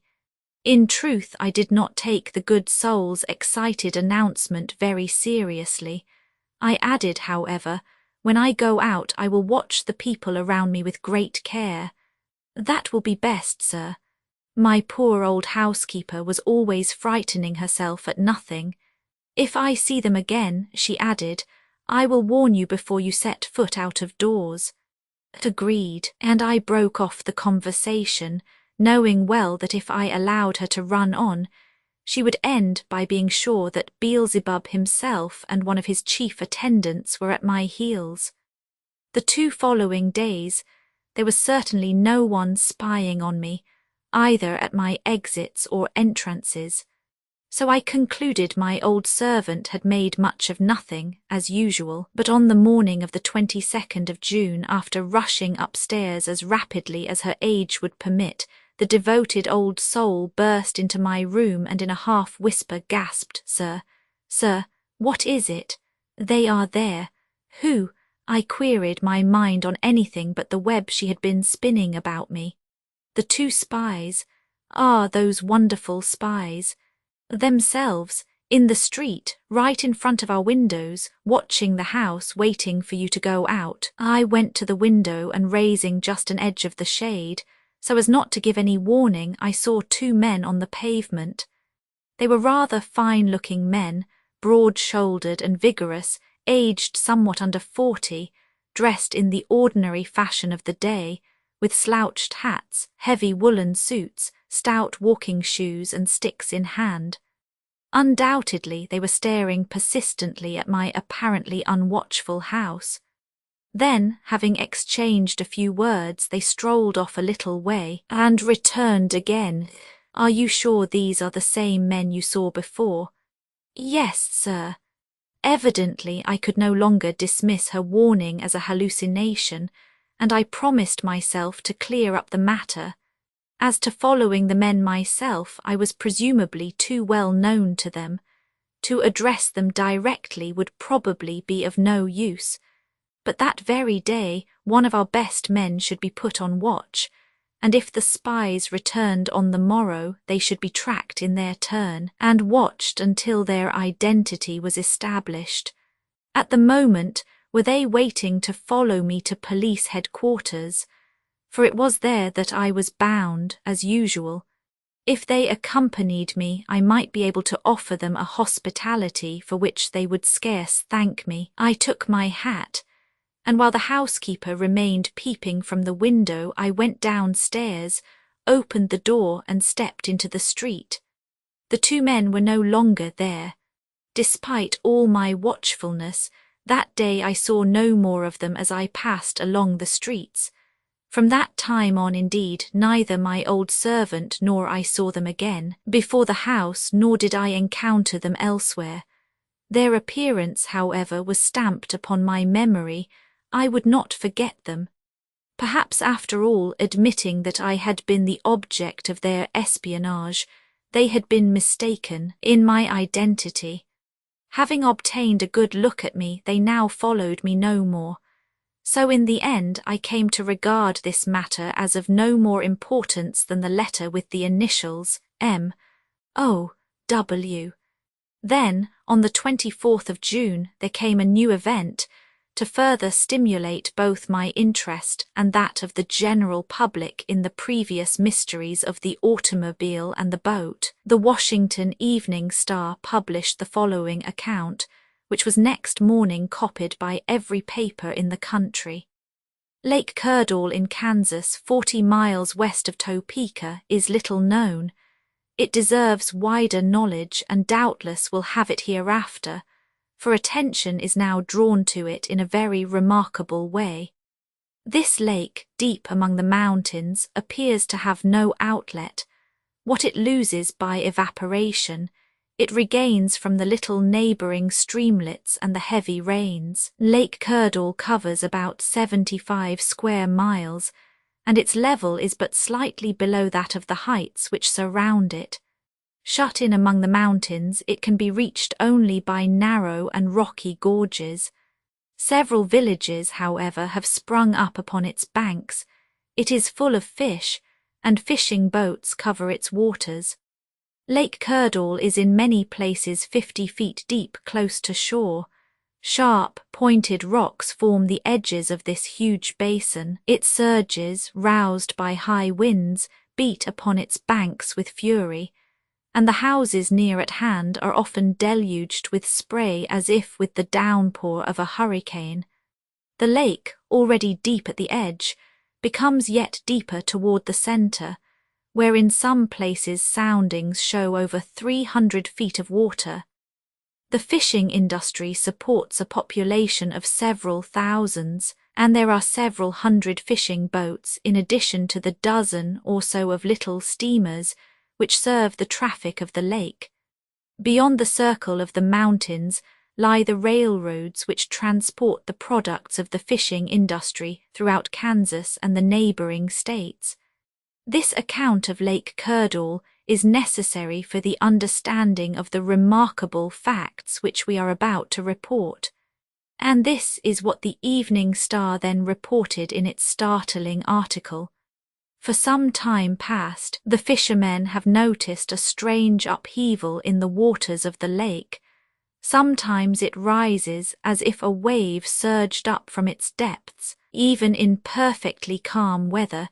When there is no wind whatever, this upheaval sometimes arises in a mass of foam. Tossed about by violent waves and unaccountable currents, boats have been swept beyond all control. Sometimes they have been dashed one against another, and serious damage has resulted. This confusion of the waters evidently has its origin somewhere in the depths of the lake, and various explanations have been offered to account for it. At first, it was suggested that the trouble was due to seismic forces, to some volcanic action beneath the lake. But this hypothesis had to be rejected when it was recognized that the disturbance was not confined to one locality, but spread itself over the entire surface of the lake, either at one part or another, in the centre or along the edges, travelling along almost in a regular line, and in a way to exclude entirely all idea of earthquake or volcanic action. Another hypothesis suggested that it was a marine monster who thus upheaved the waters, but unless the beast had been born in the lake, and had there grown to its gigantic proportions unsuspected, which was scarce possible, he must have come there from outside. Lake Kerdall, however, has no connection with any other waters. If this lake were situated near any of the oceans, there might be subterranean canals, but in the centre of America, and at the height of some thousands of feet above sea level, this is not possible. In short, here is another riddle not easy to solve, and it is much easier to point out the impossibility of false explanations than to discover the true one. Is it possible that a submarine boat is being experimented with beneath the lake? Such boats are no longer impossible today. Some years ago at Bridgeport, Connecticut, there was launched a boat, the Protector, which could go on the water, under the water, and also upon land. Built by an inventor named Lake, supplied with 2 motors, an electric one of 75 horsepower and a gasoline one of 250 horsepower, it was also provided with wheels a yard in diameter, which enabled it to roll over the roads as well as swim the seas. But even then, granting that the turmoil of Lake Kerdal might be produced by a submarine, brought to a high degree of perfection, there remains as before the question, how could it have reached Lake Kerdal? The lake, shut in on all sides by a circle of mountains, is no more accessible to a submarine than to a sea monster. In whatever way this last puzzling question may be solved, the nature of this strange appearance can no longer be disputed since the 20th of June. On that day in the afternoon, the schooner Markel, while speeding with all sails set, came into violent collision with something just below the water level. There was no shoal nor rock near, for the lake in this part is 80 or 90 feet deep. The schooner, with both her bow and her side badly broken, ran great danger of sinking. She managed, however, to reach the shore before her decks were completely submerged. When the Markel had been pumped out and hauled up on shore, an examination showed that she had received a blow near the bow as if from a powerful ram. From this, it seems evident that there is actually a submarine boat which darts about beneath the surface of Lake Kerdal with most remarkable rapidity. The thing is difficult to explain. Not only is there a question as to how did the submarine get there, but why is it there? Why does it never come to the surface? What reason has its owner for remaining unknown? Are other disasters to be expected from its reckless course? The article in the Evening Star closed with this truly striking suggestion. After the mysterious automobile came the mysterious boat. Now comes the mysterious submarine. Must we conclude that the 3 engines are due to the genius of the same inventor, and that the 3 vehicles are in truth but one? Roman 8. At any cost, the suggestion of the Star came like a revelation. It was accepted everywhere. Not only were these 3 vehicles the work of the same inventor, they were the same machine. It was not easy to see how the remarkable transformation could be practically accomplished from one means of locomotion to the other. How could an automobile become a boat, and yet more a submarine? All the machine seemed to lack was the power of flying through the air.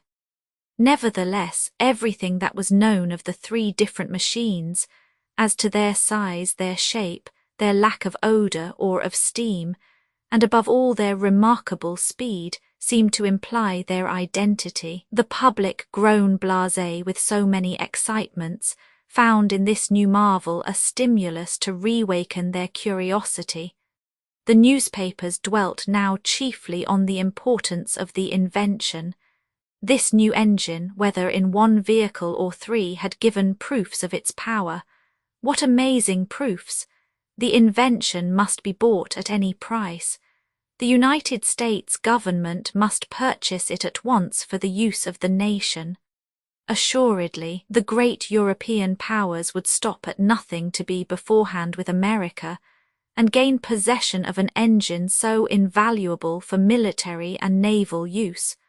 What incalculable advantages would it give to any nation, both on land and sea? Its destructive powers could not even be estimated until its qualities and limitations were better known. No amount of money would be too great to pay for the secret. America could not put her millions to better use. But to buy the machine, it was necessary to find the inventor, and there seemed the chief difficulty. In vain was Lake Curdall searched from end to end. Even its depths were explored with a sounding line without result. Must it be concluded that the submarine no longer lurked beneath its waters? But in that case, how had the boat gotten away? For that matter, how had it come? An insoluble problem. The submarine was heard from no more, neither in Lake Curdall nor elsewhere. It had disappeared like the automobile from the roads and like the boat from the shores of America. Several times in my interviews with Mr. Ward we discussed this matter, which still filled his mind. Our men continued everywhere on the lookout, but as unsuccessfully as other agents. On the morning of the 27th of June I was summoned into the presence of Mr. Ward. "Well, Strock," said he, "here is a splendid chance for you to get your revenge. Revenge for the great eerie disappointment." "Of course. What chance?" asked I, not knowing if he spoke seriously or in jest. "Why, here," he answered, "would not you like to discover the inventor of this threefold machine?" "I certainly should, Mr. Ward. Give me the order to take charge of the matter, and I will accomplish the impossible in order to succeed. It is true, I believe it will be difficult." "Undoubtedly, Strock.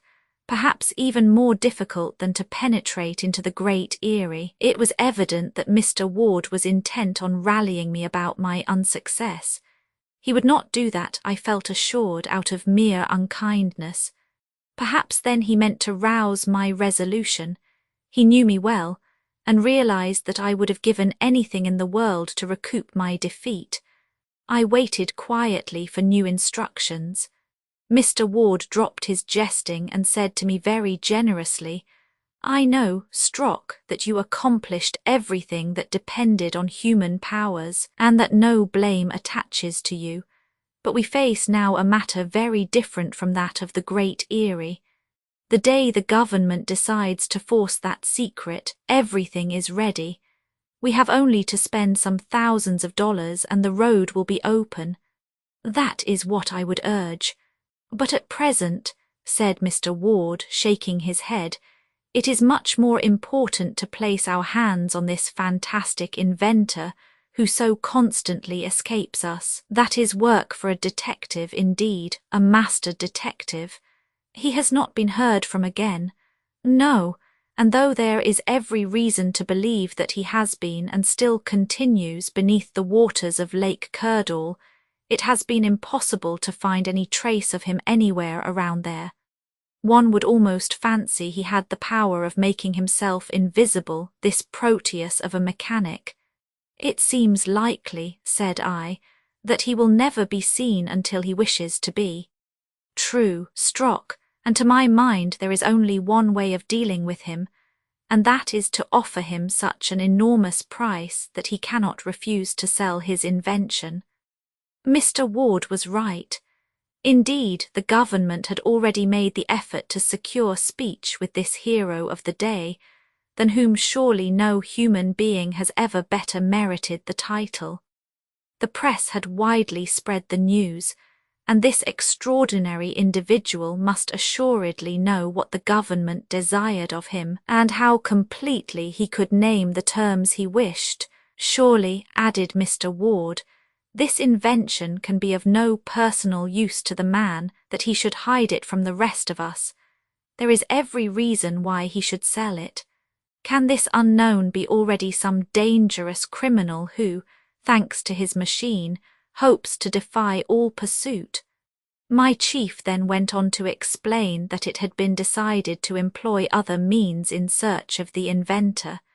It was possible, after all, that he had perished with his machine in some dangerous maneuver. If so, the ruined vehicle might prove almost as valuable and instructive to the mechanical world as the man himself. But since the accident to the schooner Markel on Lake Curdall, no news of him whatever had reached the police. On this point, Mr. Ward did not attempt to hide his disappointment and his anxiety. Anxiety, yes, for it was manifestly becoming more and more difficult for him to fulfill his duty of protecting the public. How could we arrest criminals if they could flee from justice at such speed over both land and sea? How could we pursue them under the oceans? And when dirigible balloons should also have reached their full perfection, we would even have to chase men through the air. I asked myself if my colleagues and I would not find ourselves some day reduced to utter helplessness, if police officials, become a useless encumbrance, would be definitely discarded by society. Here there recurred to me the jesting letter I had received a fortnight before, the letter which threatened my liberty and even my life. I recalled also the singular espionage of which I had been the subject. I asked myself if I had better mention these things to Mr. Ward, but they seemed to have absolutely no relation to the matter now in hand. The Great Eyrie affair had been definitely put aside by the government, since an eruption was no longer threatening, and they now wished to employ me upon this newer matter. I waited then to mention this letter to my chief at some future time, when it would be not so sore a joke to me. Mr. Ward again took up our conversation. We are resolved by some means to establish communication with this inventor. He has disappeared, it is true, but he may reappear at any moment and in any part of the country. I have chosen you, Strock, to follow him the instant he appears. You must hold yourself ready to leave Washington on the moment. Do not quit your house except to come here to headquarters each day. Notify me each time by telephone when you start from home and report to me personally the moment you arrive here. I will follow orders exactly, Mr. Ward, I answered, but permit me one question. Ought I to act alone, or will it not be better to join with me? That is what I intend, said the chief, interrupting me. You are to choose 2 of our men whom you think the best fitted. I will do so, Mr. Ward. And now if some day or other I stand in the presence of our man, what am I to do with him? Above all things do not lose sight of him. If there is no other way, arrest him. You shall have a warrant. A useful precaution, Mr. Ward. If he started to jump into his automobile and to speed away at the rate we know of, I must stop him at any cost. One cannot argue long with a man making 200 miles an hour. You must prevent that, Strock, and the arrest made, telegraph me. After that the matter will be in my hands. Count on me, Mr. Ward. At any hour, day or night, I shall be ready to start with my men. I thank you for having entrusted this mission to me. If it succeeds, it will be a great honour, and of great profit, added my chief, dismissing me.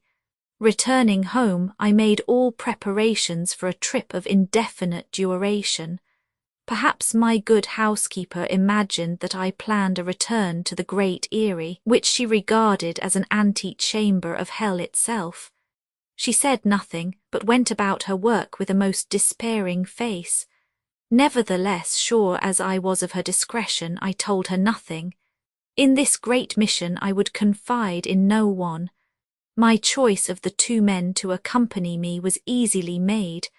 They both belonged to my own department, and had many times under my direct command given proofs of their vigour, courage, and intelligence.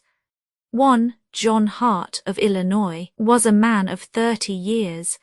The other, aged 32, was Nab Walker of Massachusetts. I could not have had better assistance. Several days passed without news, either of the automobile, the boat, or the submarine. There were rumours in plenty, but the police knew them to be false. As to the reckless stories that appeared in the newspapers, they had most of them no foundation whatever. Even the best journals cannot be trusted to refuse an exciting bit of news on the mere ground of its unreliability. Then, twice in quick succession, there came what seemed trustworthy reports of the man of the hour. The first asserted that he had been seen on the roads of Arkansas near Little Rock. The second that he was in the very middle of Lake Superior. Unfortunately, these two notices were absolutely unreconcilable, for while the first gave the afternoon of June 26th as the time of appearance, the second set it for the evening of the same day. Now, these 2 points of the United States territory are not less than 800 miles apart. Even granting the automobile this unthinkable speed, greater than any it had yet shown, how could it have crossed all the intervening country unseen? How could it traverse the states of Arkansas, Missouri, Iowa, and Wisconsin, from end to end without any one of our agents giving us warning, without any interested person rushing to a telephone? After these 2 momentary appearances, if appearances they were, the machine again dropped out of knowledge. Mr. Ward did not think it worth while to dispatch me and my men to either point whence it had been reported. Yet since this marvellous machine seemed still in existence, something must be done. The following official notice was published in every newspaper of the United States under July 3d. It was couched in the most formal terms.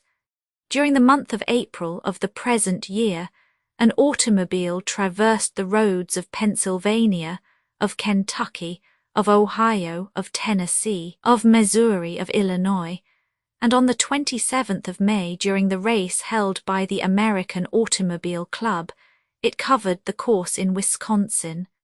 Then it disappeared. During the first week of June, a boat maneuvering at great speed appeared off the coast of New England between Cape Cod and Cape Sable, and more particularly around Boston. Then it disappeared. In the second fortnight of the same month, a submarine boat was run beneath the waters of Lake Curdall in Kansas. Then it disappeared. Everything points to the belief that the same inventor must have built these 3 machines, or perhaps that they are the same machine, constructed so as to travel both on land and water. A proposition is therefore addressed to the said inventor, whoever he be, with the aim of acquiring the said machine. He is requested to make himself known, and to name the terms upon which he will treat with the United States government. He is also requested to answer as promptly as possible to the Department of Federal Police, Washington, D.C., United States of America. Such was the notice printed in large type on the front page of every newspaper. Surely it could not fail to reach the eye of him for whom it was intended, wherever he might be. He would read it. He could scarce fail to answer it in some manner, and why should he refuse such an unlimited offer? We had only to await his reply. One can easily imagine how high the public curiosity rose. From morning till night, an eager and noisy crowd pressed about the Bureau of Police, awaiting the arrival of a letter or a telegram. The best reporters were on the spot.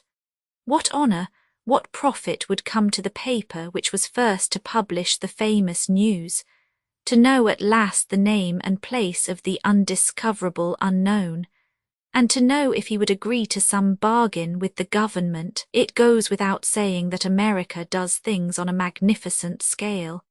Millions would not be lacking for the inventor. If necessary, all the millionaires in the country would open their inexhaustible purses. The day passed. To how many excited and impatient people it seemed to contain more than 24 hours, and each hour held far more than 60 minutes. There came no answer, no letter, no telegram. The night following there was still no news, and it was the same the next day and the next. There came, however, another result which had been fully foreseen. The cables informed Europe of what the United States government had done. The different powers of the old world hoped also to obtain possession of the wonderful invention. Why should they not struggle for an advantage so tremendous? Why should they not enter the contest with their millions? In brief, every great power took part in the affair: France, England, Russia, Italy, Austria, Germany. Only the states of the second order refrained from entering, with their smaller resources, upon a useless effort. The European press published notices identical with that of the United States. The extraordinary chauffeur had only to speak, to become a rival to the Vanderbilts, the Astors, the Goods, the Morgans, and the Rothschilds of every country of Europe. And when the mysterious inventor made no sign, what attractive offers were held forth to tempt him to discard the secrecy in which he was enwrapped. The whole world became a public market, an auction house whence arose the most amazing bids. Twice a day the newspapers would add up the amounts, and these kept rising from millions to millions. The end came when the United States Congress, after a memorable session, voted to offer the sum of $20 million, and there was not a citizen of the states of whatever rank who objected to the amount. So much importance was attached to the possession of this prodigious engine of locomotion. As for me, I said emphatically to my old housekeeper, the machine is worth even more than that. Evidently the other nations of the world did not think so, for their bids remained below the final sum. But how useless was this mighty struggle of the great rivals! The inventor did not appear, he did not exist, he had never existed. It was all a monstrous pretense of the American newspapers. That at least became the announced view of the old world. And so the time passed. There was no further news of our man, there was no response from him. He appeared no more. For my part, not knowing what to think, I commenced to lose all hope of reaching any solution to the strange affair. Then, on the morning of the 15th of July, a letter without postmark was found in the mailbox of the police bureau. After the authorities had studied it, it was given out to the Washington journals, which published it in facsimile in special numbers. It was couched as follows: Roman 9. The second letter on board the Terror, July 15. To the Old and New World, the propositions emanating from the different governments of Europe, as also that which has finally been made by the United States of America, need expect no other answer than this: I refuse absolutely and definitely the sums offered for my invention. My machine will be neither French nor German, nor Austrian nor Russian, nor English nor American. The invention will remain my own, and I shall use it as pleases me. With it I hold control of the entire world, and there lies no force within the reach of humanity which is able to resist me under any circumstances whatsoever. Let no one attempt to seize or stop me. It is and will be utterly impossible. Whatever injury anyone attempts against me, I will return 100-fold. As to the money which is offered me, I despise it. I have no need of it. Moreover, on the day when it pleases me to have millions or billions, I have but to reach out my hand and take them. Let both the old and the new world realize this. They can accomplish nothing against me. I can accomplish anything against them. I sign this letter, the master of the world. X. Outside the LAW, such was the letter addressed to the government of the United States. As to the person who had placed it in the mailbox of the police, no one had seen him. The sidewalk in front of our offices had probably not been once vacant during the entire night. From sunset to sunrise, there had always been people, busy, anxious, or curious, passing before our door. It is true, however, that even then the bearer of the letter might easily have slipped by unseen and dropped the letter in the box. The night had been so dark, you could scarcely see from one side of the street to the other. I have said that this letter appeared in facsimile in all the newspapers to which the government communicated it. Perhaps one would naturally imagine that the first comment of the public would be, "This is the work of some practical joker." It was in that way that I had accepted my letter from the Great Eyrie 5 weeks before, but this was not the general attitude toward the present letter, neither in Washington nor in the rest of America. To the few who would have maintained that the document should not be taken seriously, an immense majority would have responded, "This letter has not the style nor the spirit of a jester. Only one man could have written it, and that is the inventor of this unapproachable machine."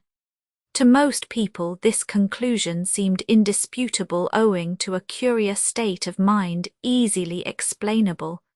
For all the strange facts of which the key had hitherto been lacking, this letter furnished an explanation.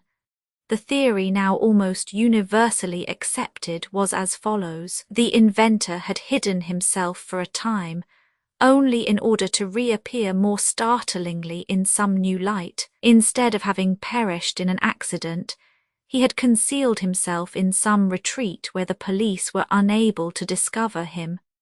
Then, to assert positively his attitude toward all governments, he had written this letter. But instead of dropping it in the post in any one locality, which might have resulted in its being traced to him, he had come to Washington and deposited it himself in the very spot suggested by the government's official notice, the Bureau of Police. Well, if this remarkable personage had reckoned that this new proof of his existence would make some noise in 2 worlds, he certainly figured rightly. That day, the millions of good folk who read and reread their daily paper could, to employ a well-known phrase, scarcely believe their eyes. As for myself, I studied carefully every phrase of the defiant document. The handwriting was black and heavy. An expert at chirography would doubtless have distinguished in the lines traces of a violent temperament, of a character stern and unsocial. Suddenly a cry escaped me, a cry that fortunately my housekeeper did not hear. Why had I not noticed sooner the resemblance of the handwriting to that of the letter I had received from Morganton? Moreover, a yet more significant coincidence, the initials with which my letter had been signed, did they not stand for the words, "Master of the World"? And whence came the second letter? On board the Terror, doubtless this name was that of the triple machine commanded by the mysterious captain. The initials in my letter were his own signature, and it was he who had threatened me if I dared to renew my attempt on the Great Eyrie. I rose and took from my desk the letter of June 13th.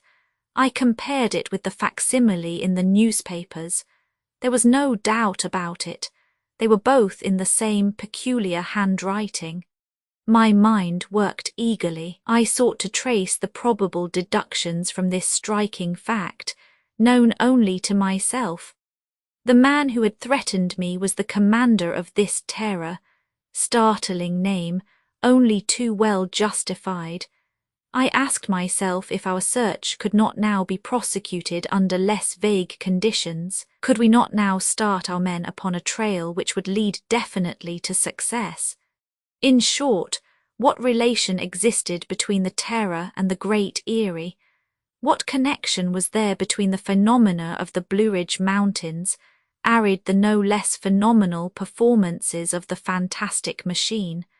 I knew what my first step should be, and with the letter in my pocket, I hastened to police headquarters.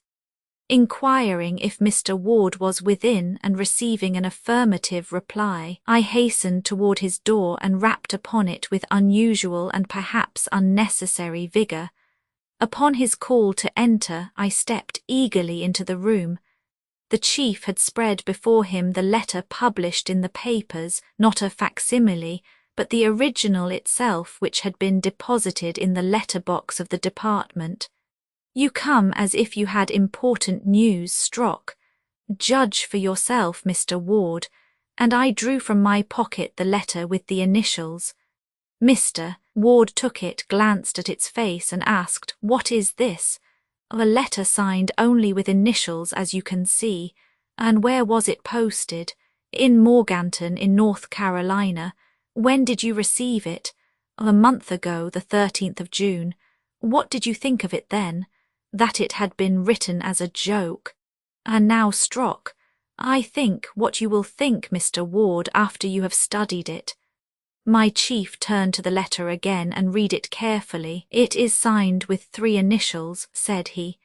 Yes, Mr. Ward, and those initials belong to the words Master of the World in this facsimile. Of which this is the original, responded Mr. Ward, taking it up. It is quite evident, I urged, that the 2 letters are by the same hand. It seems so. You see what threats are made against me to protect the Great Eyrie. Yes, the threat of death. But Strock, you have had this letter for a month. Why have you not shown it to me before? Because I attached no importance to it. Today, after the letter from the Terror, it must be taken seriously. I agree with you. It appears to me most important. I even hope it may prove the means of tracking this strange personage. That is what I also hope, Mr. Ward. Only what connection can possibly exist between the Terror and the Great Eyrie? That I do not know, I cannot even imagine.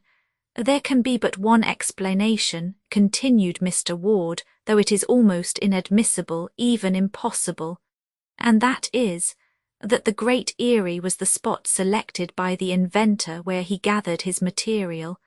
That is impossible, cried I. In what way would he get his material in there, and how get his machine out? After what I have seen, Mr. Ward, your suggestion is impossible.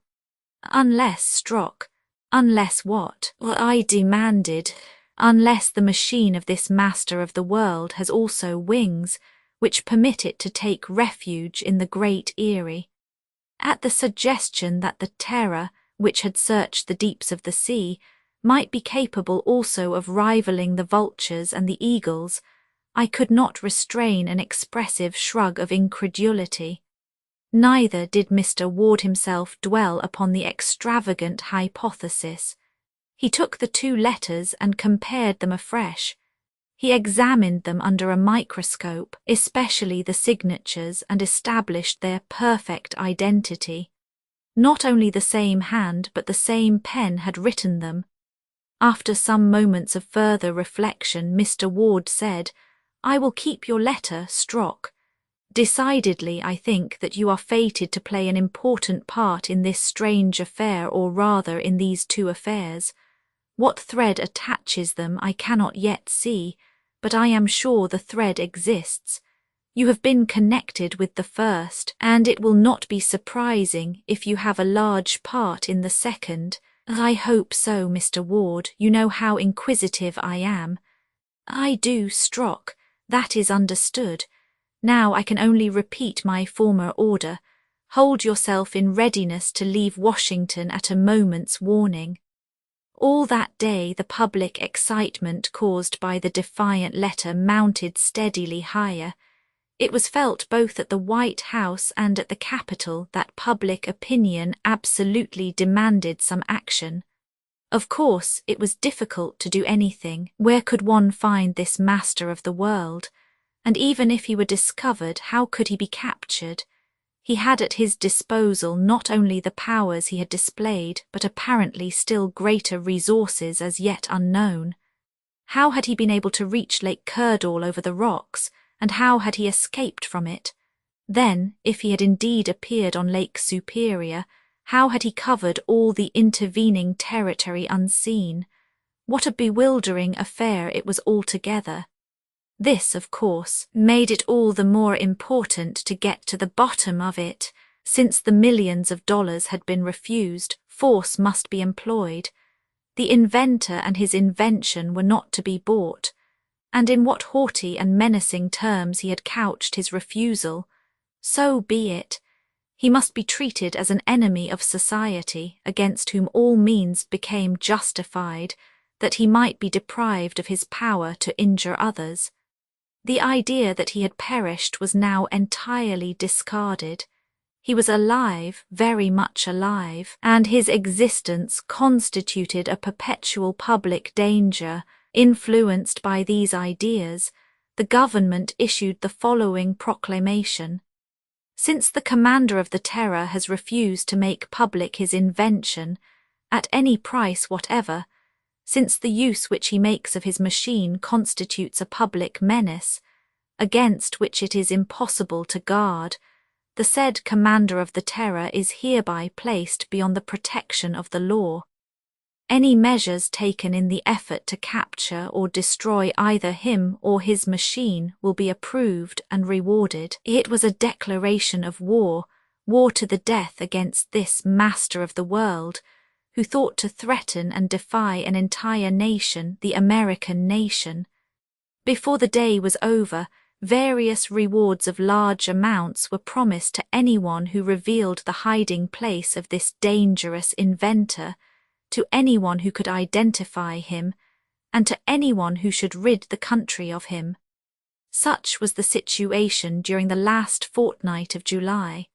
All was left to the hazard of fortune. The moment the outlaw reappeared, he would be seen and signalled, and when the chance came, he would be arrested. This could not be accomplished when he was in his automobile on land or in his boat on the water. No, he must be seized suddenly, before he had any opportunity to escape by means of that speed which no other machine could equal. I was therefore all alert, awaiting an order from Mr. Ward to start out with my men, but the order did not arrive for the very good reason that the man whom it concerned remained undiscovered. The end of July approached. The newspapers continued the excitement. They published repeated rumours. New clues were constantly being announced, but all this was mere idle talk. Telegrams reached the police bureau from every part of America, each contradicting and nullifying the others. The enormous rewards offered could not help but lead to accusations, errors, and blunders, made many of them in good faith. One time it would be a cloud of dust which must have contained the automobile. At another time, almost any wave on any of America's 1,000 lakes represented the submarine. In truth, in the excited state of the public imagination, apparitions assailed us from every side. At last, on the 29th of July, I received a telephone message to come to Mr. Ward on the instant. 20 minutes later I was in his cabinet. "You leave in an hour, Strock," said he. "Wherefore, if for Toledo, it has been seen. Yes, at Toledo you will get your final orders. In an hour my men and I will be on the way." "Good, and Strock, I now give you a formal order." "What is it, Mr. Ward?" "To succeed, this time to succeed. Roman 11, the campaign, so the undiscoverable commander had reappeared upon the territory of the United States. He had never shown himself in Europe either on the roads or in the seas. He had not crossed the Atlantic, which apparently he could have traversed in 3 days. Did he then intend to make only America the scene of his exploits? Ought we to conclude from this that he was an American? Let me insist upon this point.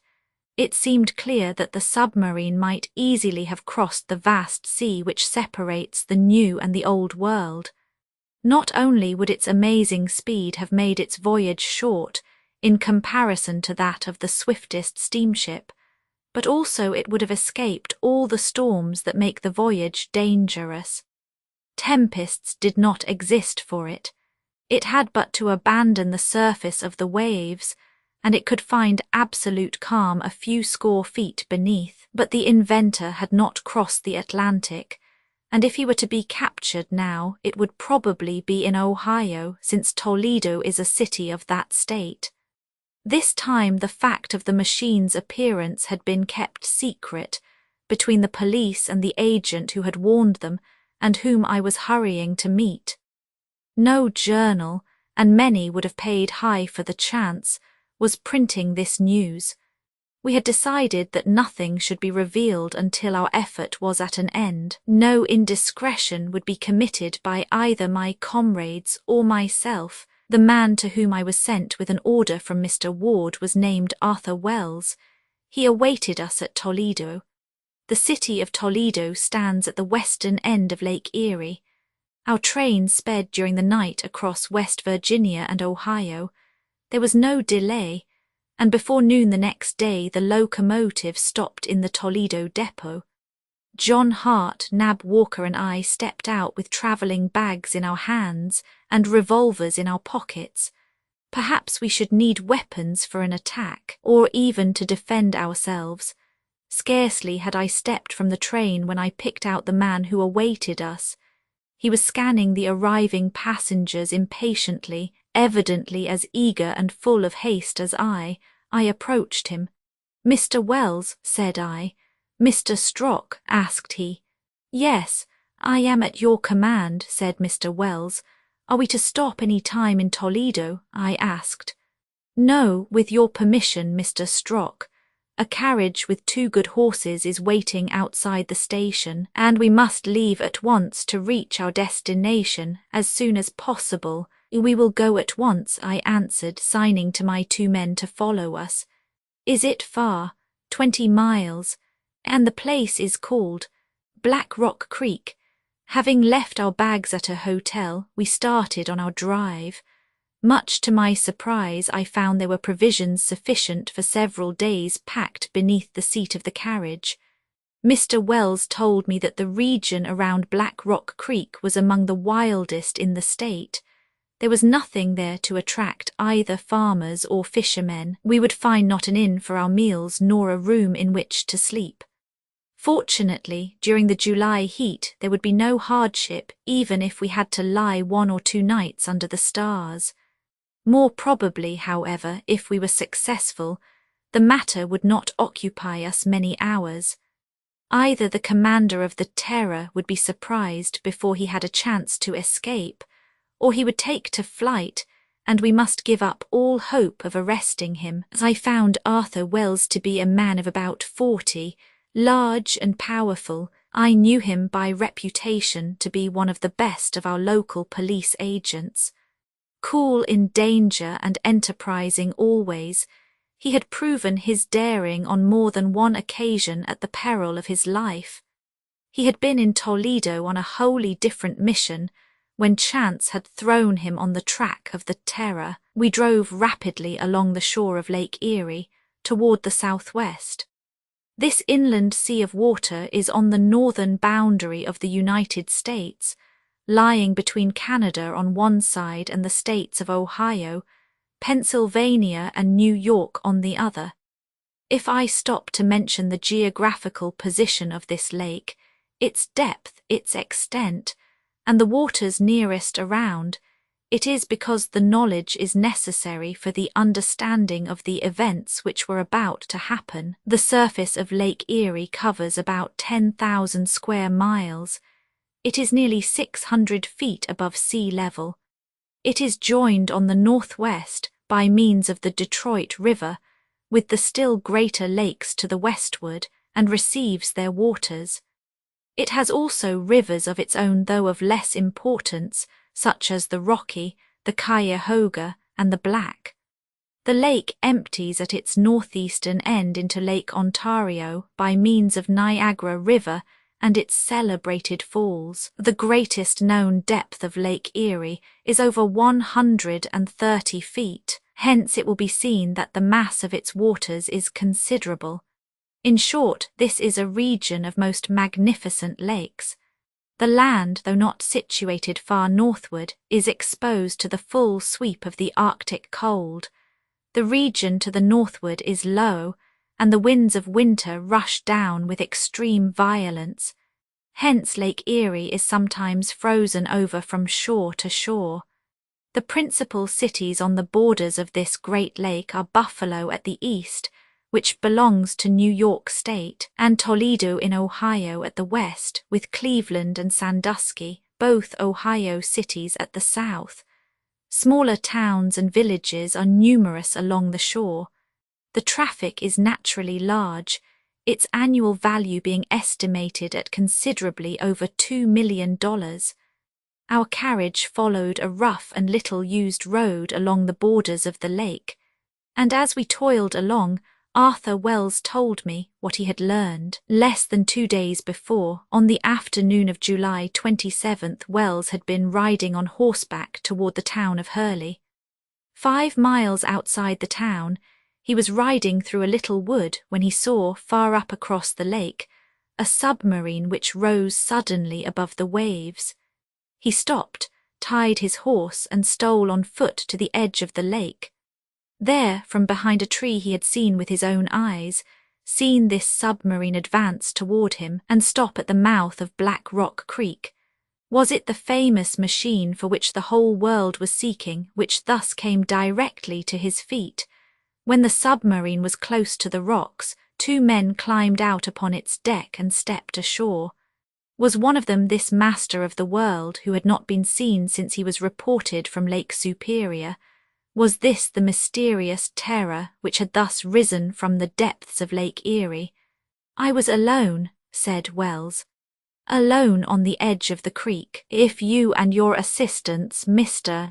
Strock, had been there, we 4 against 2, we would have been able to reach these men and seize them before they could have regained their boat and fled. Probably, I answered. But were there no others on the boat with them? Still, if we had seized the 2, we could at least have learned who they were. And above all, added Wells, if one of them turned out to be the captain of the Terror. I have only one fear, Wells. This submarine, whether it is the one we seek or another, may have left the creek since your departure. We shall know about that in a few hours now. Pray heaven they are still there, then when night comes. But, I asked, did you remain watching in the wood until night? No, I left after an hour's watching and rode straight for the telegraph station at Toledo. I reached there late at night and sent immediate word to Washington.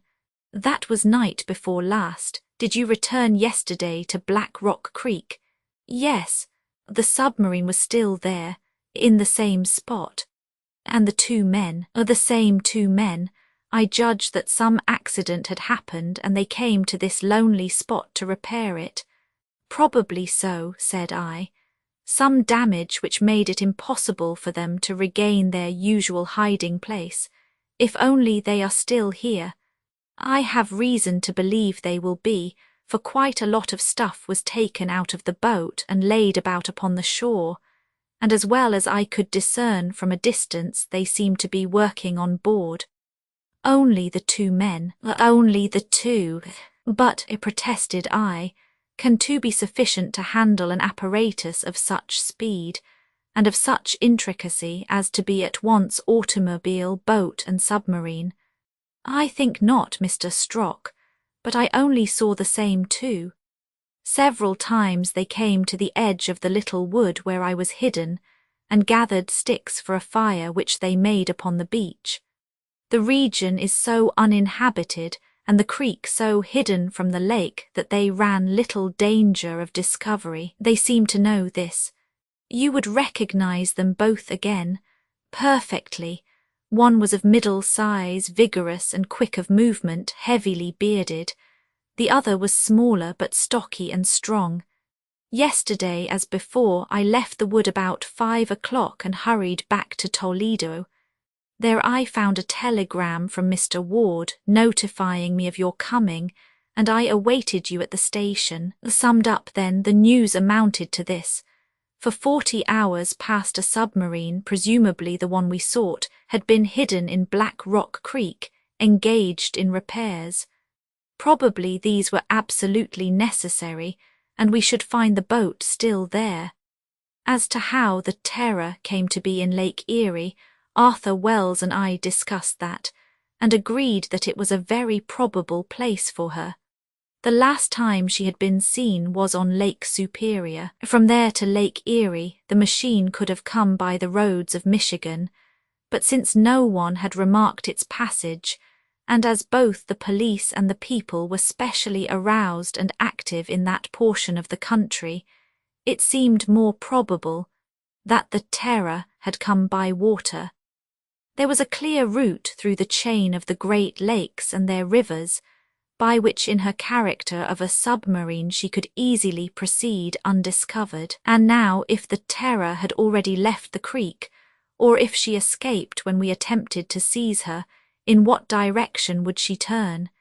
In any case, there was little chance of following her. There were 2 torpedo destroyers at the port of Buffalo, at the other extremity of Lake Erie. By treaty between the United States and Canada, there are no vessels of war whatever on the Great Lakes. These might, however, have been little launches belonging to the Customs Service. Before I left Washington, Mr. Ward had informed me of their presence, and a telegram to their commanders would, if there were need, start them in pursuit of the terror. But despite their splendid speed, how could they vie with her? And if she plunged beneath the waters, they would be helpless. Moreover, Arthur Wells averred that in case of a battle, the advantage would not be with the destroyers, despite their large crews and many guns. Hence, if we did not succeed this night, the campaign would end in failure. Arthur Wells knew Black Rock Creek thoroughly, having hunted there more than once. It was bordered in most places with sharp rocks against which the waters of the lake beat heavily. Its channel was some 30 feet deep, so that the terror could take shelter either upon the surface or under water. In 2 or 3 places the steep banks gave way to sand beaches, which led to little gorges reaching up toward the woods, 200 or 300 feet. It was 7 in the evening when our carriage reached these woods. There was still daylight enough for us to see easily, even in the shade of the trees. To have crossed openly to the edge of the creek would have exposed us to the view of the men of the terror, if she were still there, and thus give her warning to escape. Had we better stop here? I asked Wells as our rig drew up to the edge of the woods. No, Mr. Strock, said he. We had better leave the carriage deeper in the woods, where there will be no chance whatever of our being seen. Can the carriage drive under these trees? It can, declared Wells. I have already explored these woods thoroughly. 500 or 600 feet from here there is a little clearing where we will be completely hidden and where our horses may find pasture. Then, as soon as it is dark, we will go down to the beach at the edge of the rocks which shut in the mouth of the creek. Thus, if the terror is still there, we shall stand between her and escape. Eager as we all were for action, it was evidently best to do as Wells suggested and wait for night. The intervening time could well be occupied, as he said. Leading the horses by the bridle while they dragged the empty carriage, we proceeded through the heavy woods. The tall pines, the stalwart oaks, the cypress scattered here and there made the evening darker overhead. Beneath our feet spread a carpet of scattered herbs, pine needles and dead leaves. Such was the thickness of the upper foliage that the last rays of the setting sun could no longer penetrate here.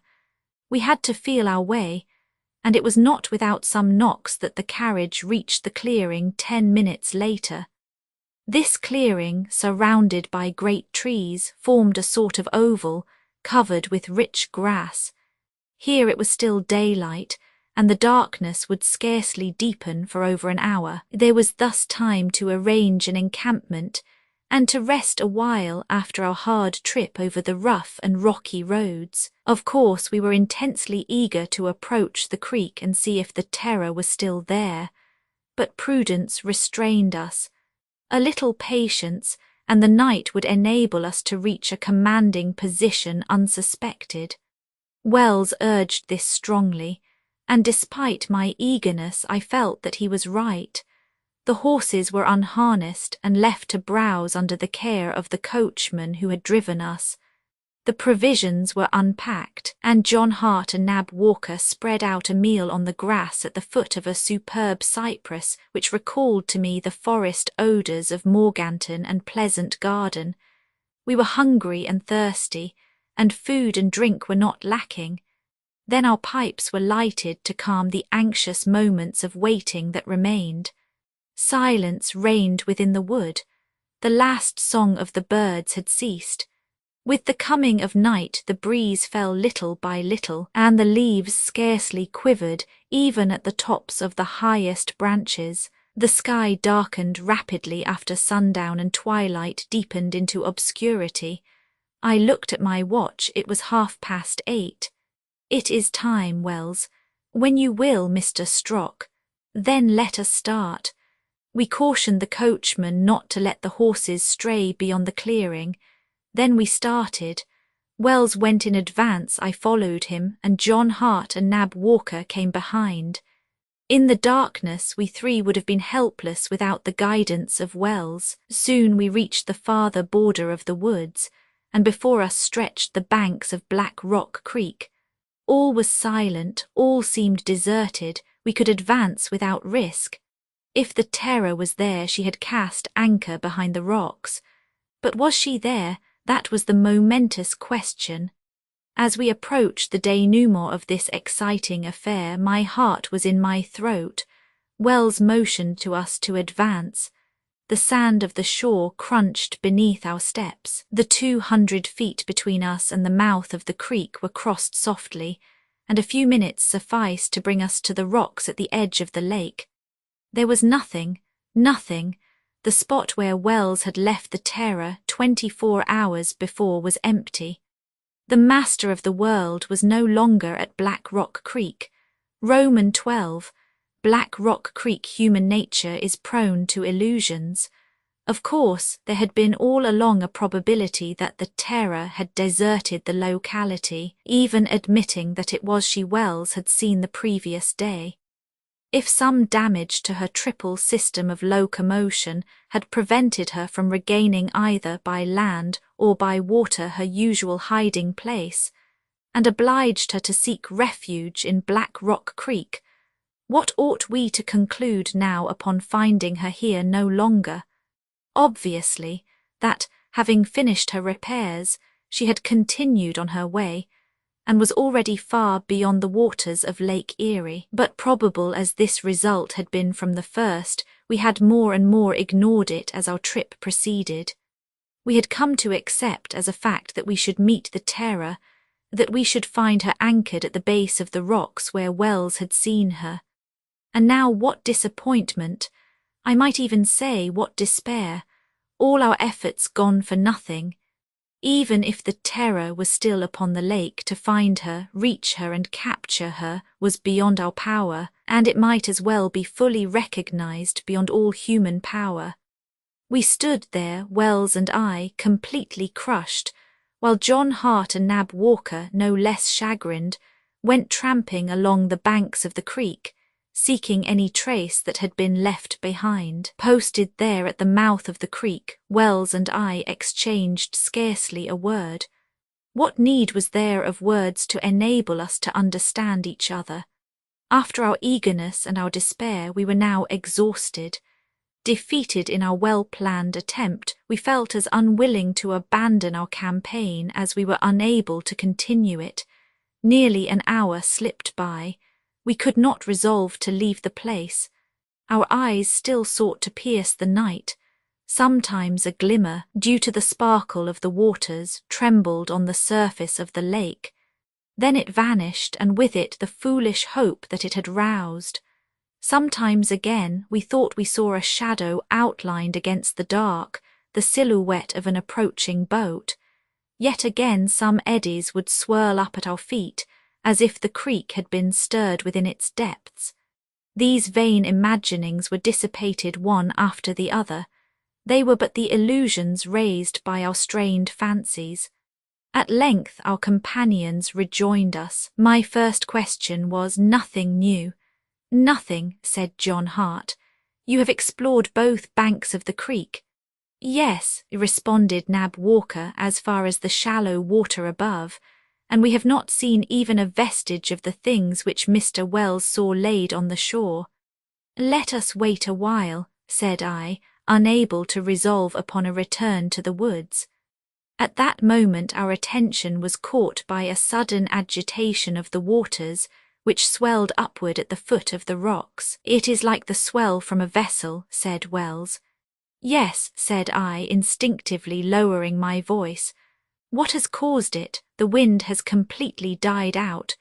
Does it come from something on the surface of the lake, or from something underneath? Said Wells, bending forward the better to determine. The commotion certainly seemed as if caused by some boat, whether from beneath the water or approaching the creek from outside upon the lake. Silent, motionless, we strained eyes and ears to pierce the profound obscurity. The faint noise of the waves of the lake lapping on the shore beyond the creek came to us distinctly through the night. John Hart and Nab Walker drew a little aside upon a higher ridge of rocks. As for me, I leaned close to the water to watch the agitation. It did not lessen. On the contrary, it became momentarily more evident, and I began to distinguish a sort of regular throbbing, like that produced by a screw in motion. "There is no doubt," declared Wells, leaning close to me. "There is a boat coming toward us." "There certainly is," responded I, "unless they have whales or sharks in Lake Erie." "No, it is a boat," repeated Wells. "Is she headed toward the mouth of the creek, or is she going further up it?" "This is just where you saw the boat twice before." "Yes, just here." "Then if this is the same one and it can be no other, she will probably return to the same spot." "There," whispered Wells, extending his hand toward the entrance of the creek. Our companions rejoined us, and all four, crouching low upon the bank, peered in the direction he pointed. We vaguely distinguished a black mass moving through the darkness. It advanced very slowly and was still outside the creek upon the lake, perhaps a cable's length to the northeast. We could scarcely hear even now the faint throbbing of its engines. Perhaps they had stopped, and the boat was only gliding forward under their previous impulse. It seemed then that this was indeed the submarine which Wells had watched, and it was returning to pass this night like the last within the shelter of the creek. Why had it left the anchorage if only to return? Had it suffered some new disaster which again impaired its power? Or had it been before compelled to leave, with its repairs still unfinished? What cause constrained it to return here? Was there some imperious reason why it could no longer be turned into an automobile and go darting away across the roads of Ohio? To all these questions which came crowding upon me, I could give no answer. Furthermore, both Wells and I kept reasoning under the assumption that this was really the terror commanded by the master of the world, who had dated from it his letter of defiance to the government. Yet this premise was still unproven, no matter how confident we might feel of it.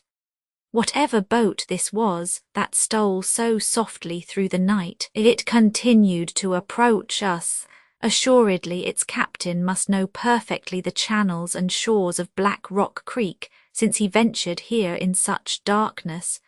Not a light showed upon the deck. Not a single ray from within the cabin glimmered through any crevice. A moment later we heard some machinery moving very softly. The swell of the eddies grew stronger, and in a few moments the boat touched the quay. This word quay, only used in that region, exactly describes the spot.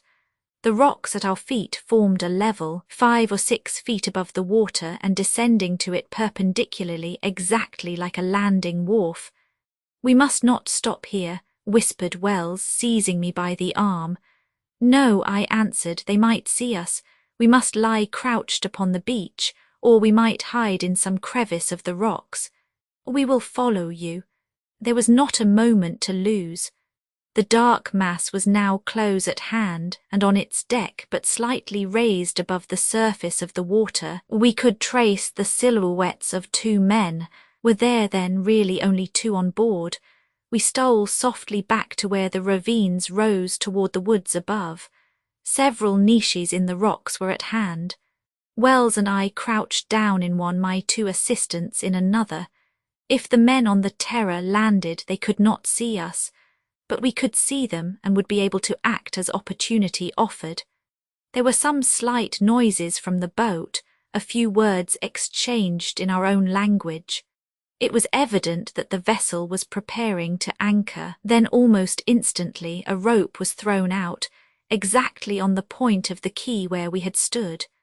Leaning forward, Wells could discern that the rope was seized by one of the mariners who had leaped ashore.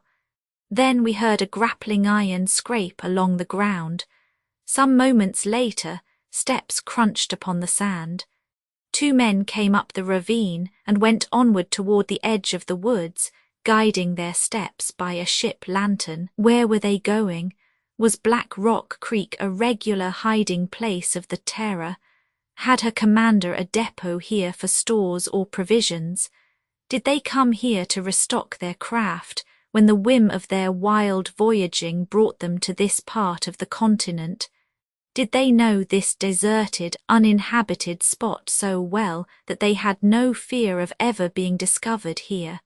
"What shall we do?" whispered Wells. "Wait till they return and then—" My words were cut short by a surprise. The men were not 30 feet from us when, one of them chancing to turn suddenly, the light of their lantern fell full upon his face. He was one of the 2 men who had watched before my house in Long Street. I could not be mistaken. I recognized him as positively as my old servant had done. It was he. It was assuredly one of the spies of whom I had never been able to find any further traces. There was no longer any doubt my warning letter had come from them. It was therefore from the Master of the World. It had been written from the Terror, and this was the Terror. Once more I asked myself what could be the connection between this machine and the Great Eyrie. In whispered words I told Wells of my discovery. His only comment was, "It is all incomprehensible." Meanwhile the 2 men had continued on their way to the woods and were gathering sticks beneath the trees. "What if they discover our encampment?" murmured Wells. "No danger if they do not go beyond the nearest trees, but if they do discover it, they will hurry back to their boat and we shall be able to cut off their retreat." Toward the creek where their craft lay there was no further sound. I left my hiding place. I descended the ravine to the quay. I stood on the very spot where the grappling iron was fast among the rocks. The Terror lay there, quiet at the end of its cable. Not a light was on board, not a person visible, either on the deck or on the bank. Was not this my opportunity? Should I leap on board and there await the return of the 2 men? "Mr. Strock," it was Wells who called to me softly from close at hand. I drew back in all haste and crouched down beside him. Was it too late to take possession of the boat? Or would the attempt perhaps result in disaster from the presence of others watching on board? At any rate, the 2 men with the lantern were close at hand returning down the ravine. Plainly they suspected nothing. Each carrying a bundle of wood, they came forward and stopped upon the quay. Then one of them raised his voice, though not loudly. "Hullo, Captain." "All right," answered a voice from the boat. Wells murmured in my ear, "There are 3. Perhaps 4, I answered, "perhaps 5 or 6. The situation grew more complicated. Against a crew so numerous, what ought we to do? The least imprudence might cost us dear. Now that the 2 men had returned, would they re-embark with their faggots? Then would the boat leave the creek, or would it remain anchored until day? If it withdrew, would it not be lost to us? It could leave the waters of Lake Erie and cross any of the neighboring states by land, or it could retrace its road by the Detroit River, which would lead it to Lake Huron and the Great Lakes above. Would such an opportunity as this in the narrow waters of Black Rock Creek ever occur again? "At least," said I to Wells, "we are 4. They do not expect attack. They will be surprised. The result is in the hands of Providence." I was about to call our 2 men when Wells again seized my arm. "Listen," said he. One of the men hailed the boat and it drew close up to the rocks. We heard the captain say to the 2 men ashore, "Everything is all right up there." "Everything, Captain. There are still 2 bundles of wood left there." 2. Then one more trip will bring them all on board the Terror. The Terror, it was she. Yes, just one more trip, answered one of the men. Good, then we will start off again at daybreak. Were there then but 3 of them on board? The captain, this master of the world, and these 2 men. Evidently they planned to take aboard the last of their wood. Then they would withdraw within their machine and go to sleep. Would not that be the time to surprise them before they could defend themselves, rather than to attempt to reach and capture the ship in face of this resolute captain who was guarding it? Wells and I agreed that it was better to let his men return unassailed, and wait till they were all asleep. It was now half an hour after 10. Steps were once more heard upon the shore. The man with a lantern and his companion again remounted the ravine toward the woods. When they were safely beyond hearing, Wells went to warn our men, while I stole forward again to the very edge of the water. The Terror lay at the end of a short cable. As well as I could judge, she was long and slim, shaped like a spindle, without chimney, without masts, without rigging, such a shape as had been described when she was seen on the coast of New England. I returned to my place with my men in the shelter of the ravine, and we looked to our revolvers, which might well prove of service. 5 minutes had passed since the men reached the woods, and we expected their return at any moment. After that, we must wait at least an hour before we made our attack, so that both the captain and his comrades might be deep in sleep. It was important that they should have not a moment either to send their craft darting out upon the waters of Lake Erie, or to plunge it beneath the waves where we would have been entrapped with it. In all my career I have never felt such impatience. It seemed to me that the 2 men must have been detained in the woods. Something had barred their return. Suddenly a loud noise was heard, the tumult of runaway horses galloping furiously along the shore. They were our own, which, frightened and perhaps neglected by the driver, had broken away from the clearing, and now came rushing along the bank. At the same moment the 2 men reappeared, and this time they were running with all speed. Doubtless they had discovered our encampment, and had at once suspected that there were police hidden in the woods. They realized that they were watched, they were followed, they would be seized. So they dashed recklessly down the ravine, and after loosening the cable they would doubtless endeavour to leap aboard. The Terror would disappear with the speed of a meteor, and our attempt would be wholly defeated. "Forward!" I cried, and we scrambled down the sides of the ravine to cut off the retreat of the 2 men. They saw us and on the instant, throwing down their bundles, fired at us with revolvers, hitting John Hart in the leg. We fired in our turn, but less successfully. The men neither fell nor faltered in their course. Reaching the edge of the creek without stopping to unloose the cable, they plunged overboard and in a moment were clinging to the deck of the Terror. Their captain, springing forward, revolver in hand, fired. The ball grazed Wells. Nab Walker and I, seizing the cable, pulled the black mass of the boat toward shore. Could they cut the rope in time to escape us? Suddenly the grappling iron was torn violently from the rocks. One of its hooks caught in my belt, while Walker was knocked down by the flying cable. I was entangled by the iron and the rope and dragged forward. The Terror, driven by all the power of her engines, made a single bound and darted out across Black Rock Creek. Roman 13.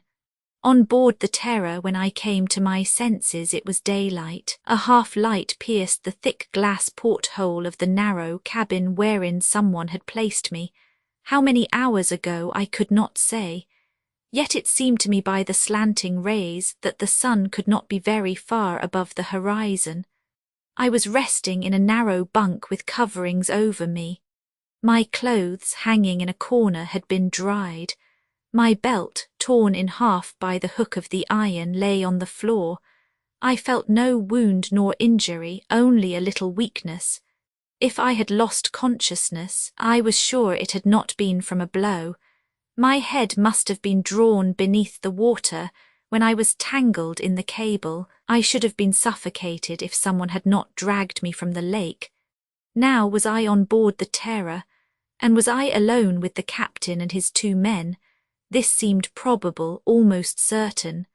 The whole scene of our encounter rose before my eyes, Hart lying wounded upon the bank, Wells firing shot after shot, Walker hurled down at the instant when the grappling hook caught my belt, and my companions, on their side, must not they think that I had perished in the waters of Lake Erie? Where was the Terror now, and how was it navigating? Was it moving as an automobile, speeding across the roads of some neighbouring state? If so, and if I had been unconscious for many hours, the machine with its tremendous powers must be already far away. Or, on the other hand, were we as a submarine, following some course beneath the lake? No, the Terror was moving upon some broad liquid surface. The sunlight, penetrating my cabin, showed that the window was not submerged. On the other hand, I felt none of the jolting that the automobile must have suffered even on the smoothest highway. Hence the Terror was not travelling upon land. As to deciding whether she was still traversing Lake Erie, that was another matter. Had not the captain rescended the Detroit River and entered Lake Huron or even Lake Superior beyond, it was difficult to say. At any rate, I decided to go up on deck. From there I might be able to judge. Dragging myself somewhat heavily from the bunk, I reached for my clothes and dressed, though without much energy. Was I not probably locked within this cabin? The only exit seemed by a ladder and hatchway above my head. The hatch rose readily to my hand, and I ascended halfway on deck. My first care was to look forward, backward, and on both sides of the speeding Terror. Everywhere a vast expanse of waves, not a shore in sight, nothing but the horizon formed by sea and sky. Whether it was a lake or the ocean I could easily settle. As we shot forward at such speed, the water cut by the bow rose furiously upward on either side, and the spray lashed savagely against me. I tasted it. It was fresh water, and very probably that of Lake Erie. The sun was but midway toward the zenith, so it could scarcely be more than 7 or 8 hours since the moment when the Terror had darted from Black Rock Creek.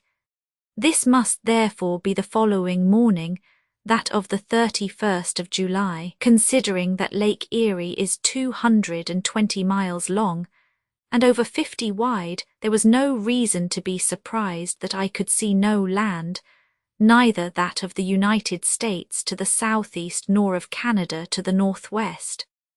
At this moment there were 2 men on the deck, one being at the bow on the lookout, the other in the stern, keeping the course to the northeast, as I judged by the position of the sun. The one at the bow was he whom I had recognized as he ascended the ravine at Black Rock.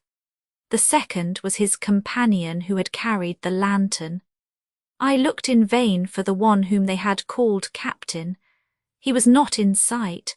It will be readily appreciated how eager was my desire to stand in the presence of the creator of these prodigious machines, of this fantastic personage, who occupied and preoccupied the attention of all the world, the daring inventor who did not fear to engage in battle against the entire human race, and who proclaimed himself master of the world. I approached the man on the lookout, and after a minute of silence I asked him, "Where is the captain?"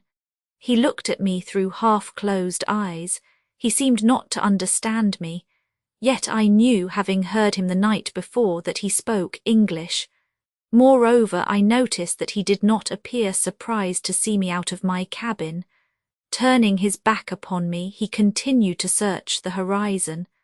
I stepped then toward the stern, determined to ask the same question about the captain, but when I approached the steersman, he waved me away with his hand, and I obtained no other response.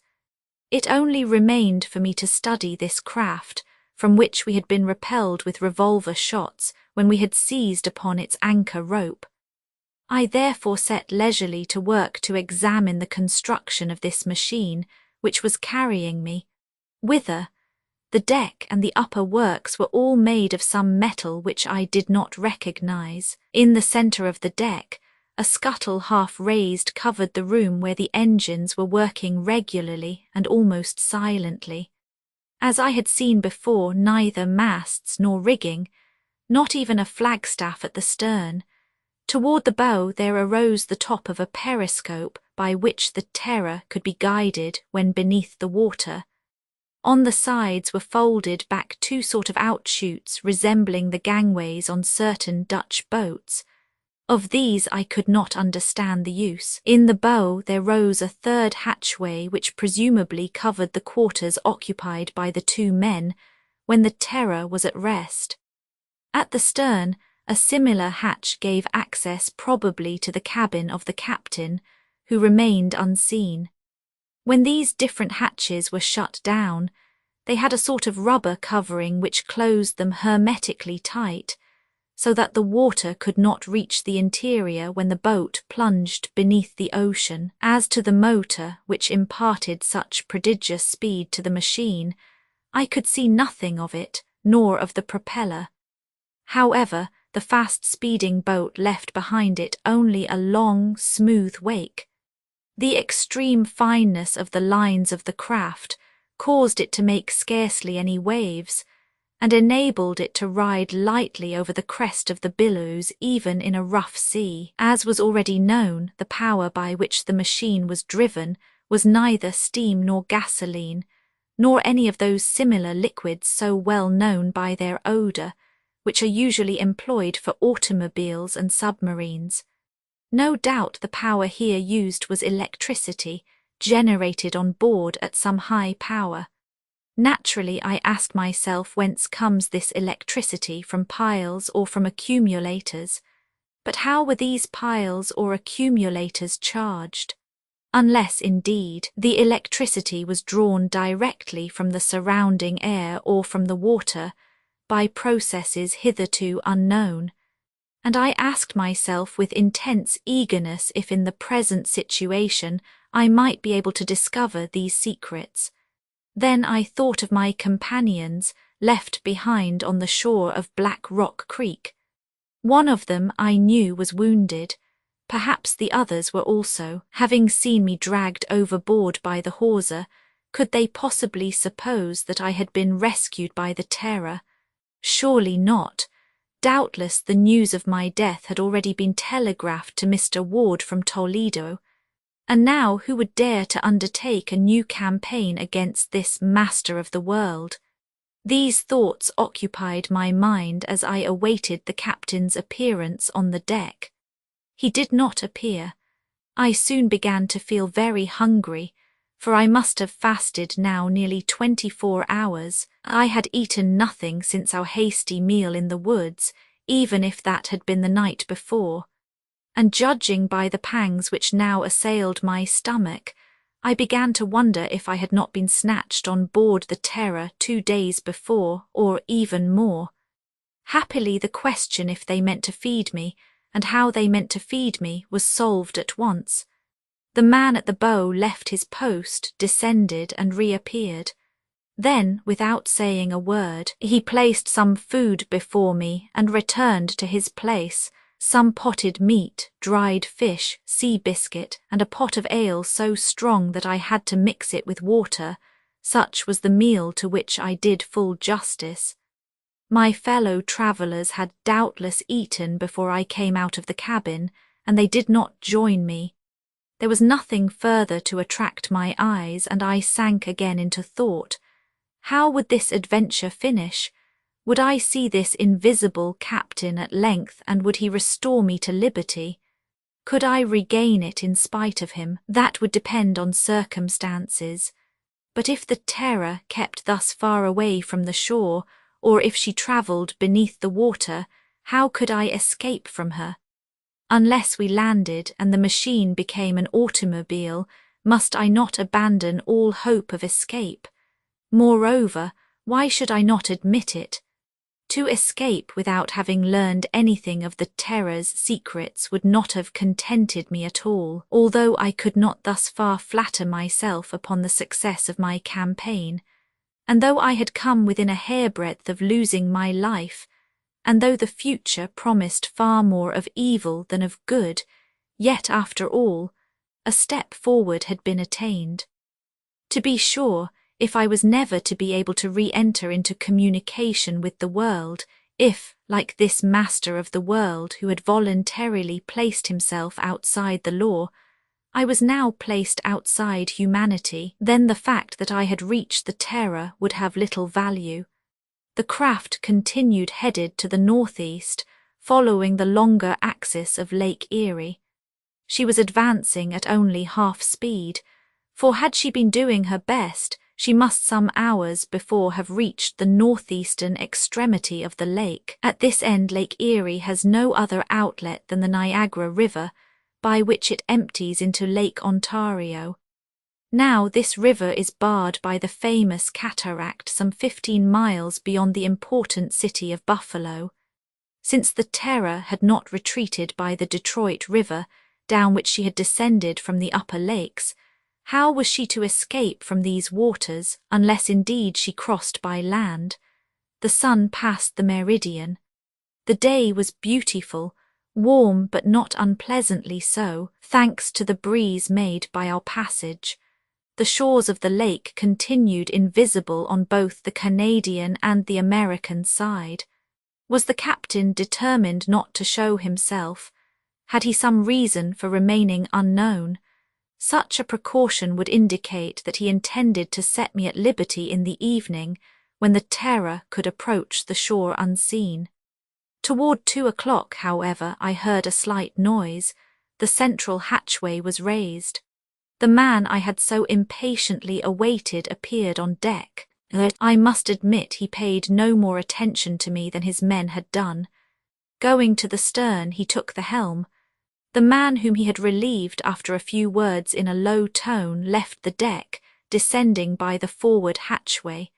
The captain, having scanned the horizon, consulted the compass and slightly altered our course. The speed of the terror increased. This man, so interesting both to me and to the world, must have been some years over 50.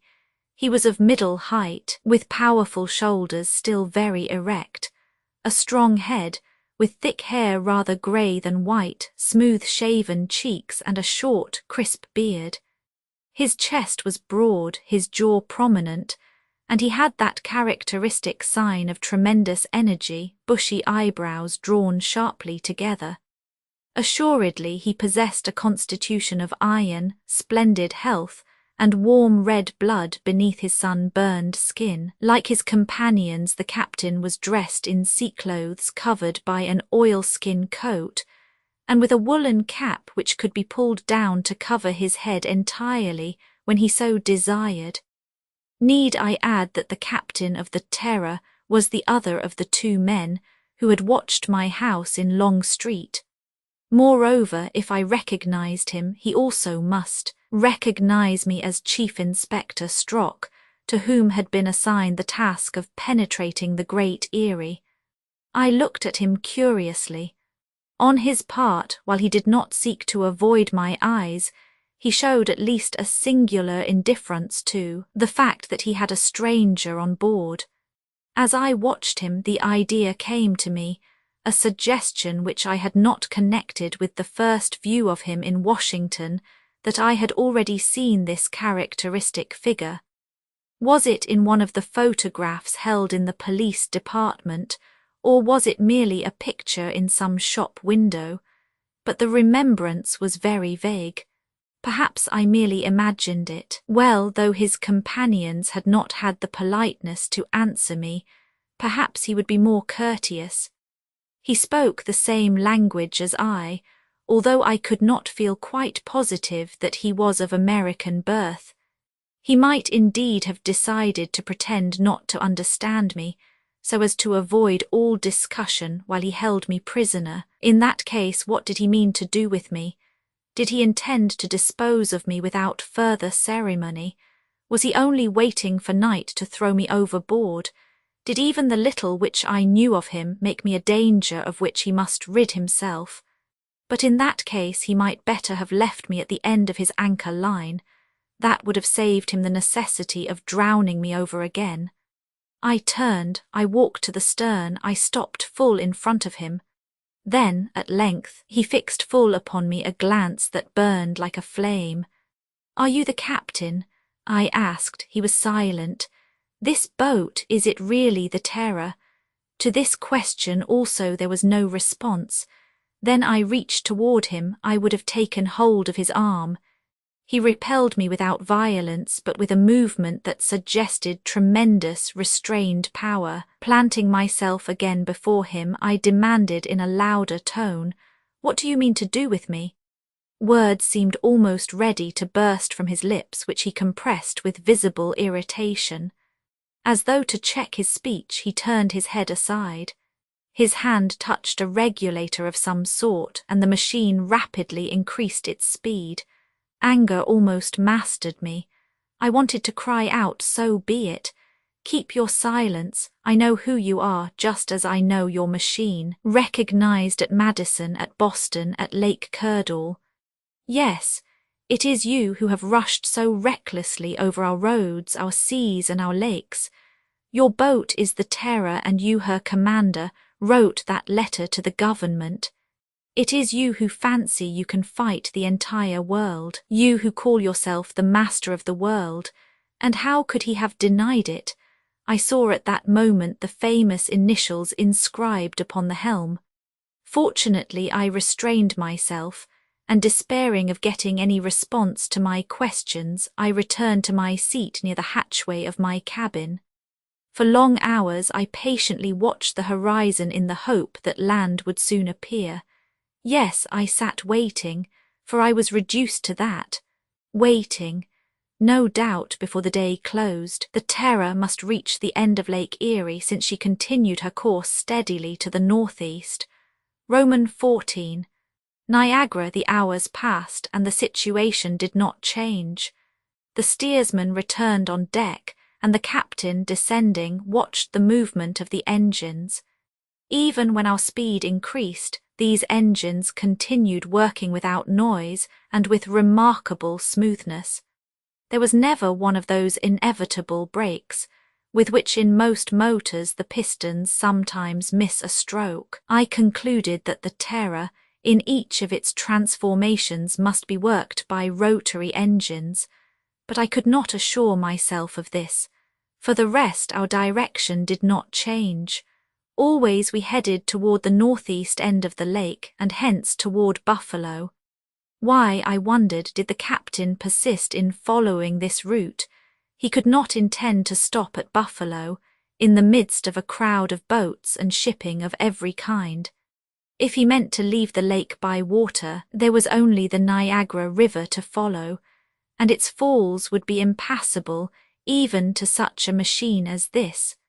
The only escape was by the Detroit River, and the Terror was constantly leaving that farther behind. Then another idea occurred to me.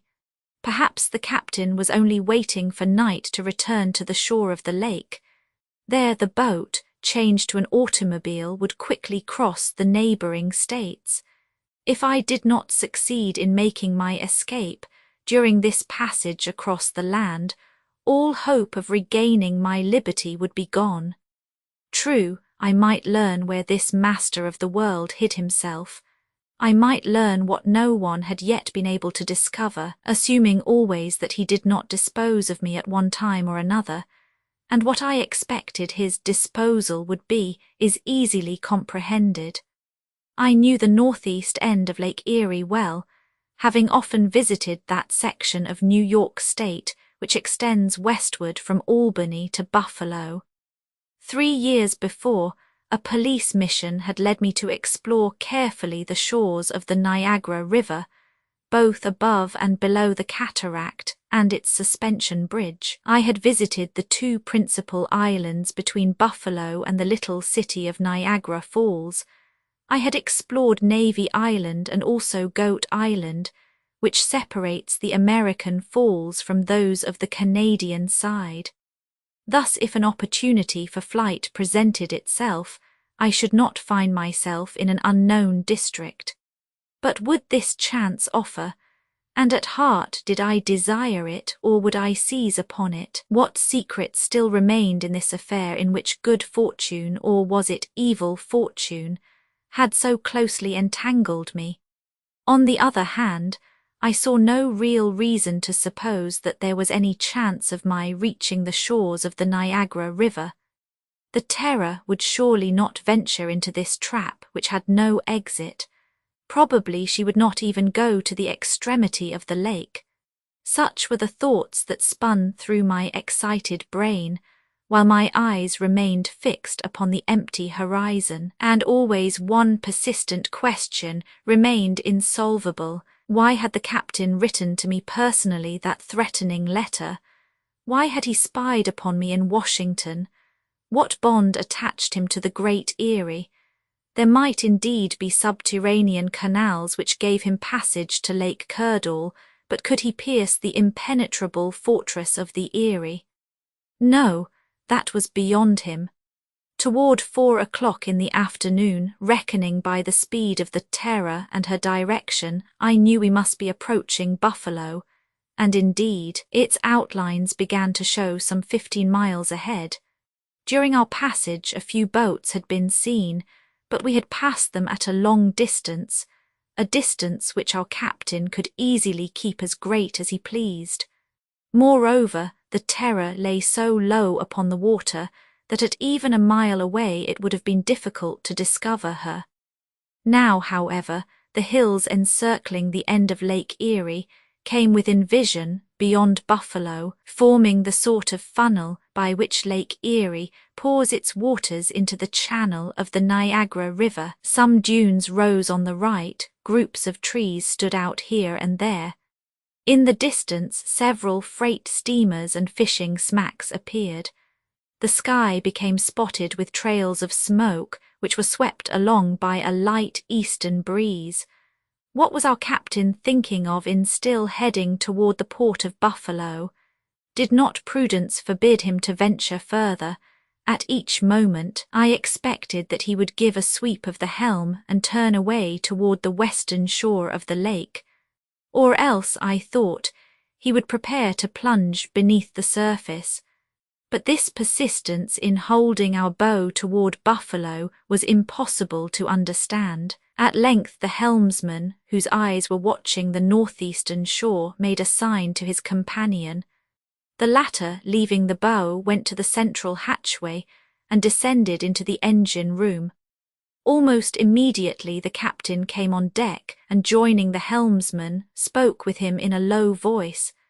The latter, extending his hand toward Buffalo, pointed out 2 black spots, which showed 5 or 6 miles distant on the starboard side. The captain studied them attentively, then shrugging his shoulders, he seated himself at the stern without altering the course of the Terror. A quarter of an hour later, I could see plainly that there were 2 smoke clouds at the point they had studied so carefully. Little by little, the black spots beneath these became more defined. They were 2 long, low steamers, which, coming from the port of Buffalo, were approaching rapidly.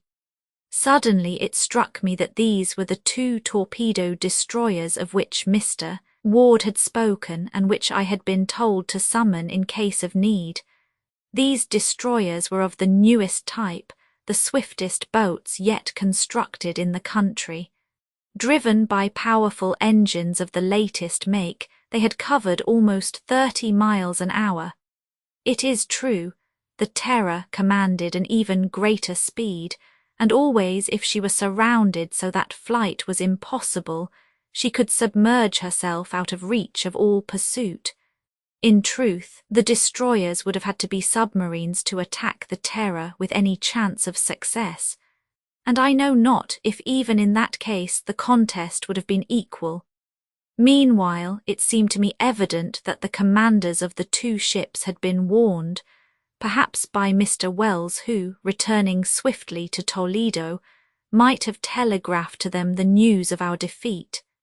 It appeared, moreover, that they had seen the Terror, for they were headed at full speed toward her, yet our captain, seemingly giving them no thought whatever, continued his course toward the Niagara River. What would the torpedo destroyers do? Presumably they would maneuver so as to seek to shut the Terror within the narrowing end of the lake where the Niagara offered her no passage. Our captain now took the helm. One of the men was at the bow, the other in the engine room. Would the order be given for me to go down into the cabin? It was not, to my extreme satisfaction. To speak frankly, no one paid any attention to me. It was as if I had not been on board. I watched, therefore, not without mixed emotions, the approach of the destroyers. Less than 2 miles distant now they separated in such a way as to hold the Terror between their fires. As to the master of the world, his manner indicated only the most profound disdain. He seemed sure that these destroyers were powerless against him. With a touch to his machinery he could distance them, no matter what their speed. With a few turns of her engine, the Terror would dart beyond their cannon shots. Or in the depths of the lake, what projectiles could find the submarine? 5 minutes later, scarcely a mile separated us from the two powerful fighters which pursued us. Our captain permitted them to approach still closer. Then he pressed upon a handle. The Terror, doubling the action of her propellers, leaped across the surface of the lake. She played with the destroyers. Instead of turning in flight, she continued her forward course. Who knew if she would not even have the audacity to pass between her two enemies, to coax them after her until the hour when, as night closed in, they would be forced to abandon the useless pursuit. The city of Buffalo was now in plain view on the border of the lake.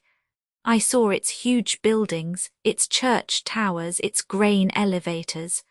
Only 4 or 5 miles ahead, Niagara River opened to the northward. Under these new conditions, which way should I turn?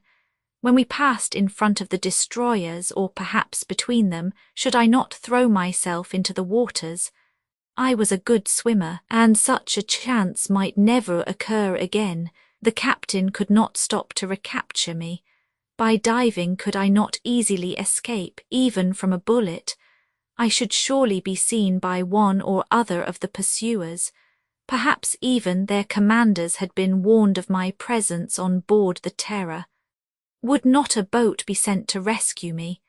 Evidently my chance of success would be even greater if the Terror entered the narrow waters of Niagara River.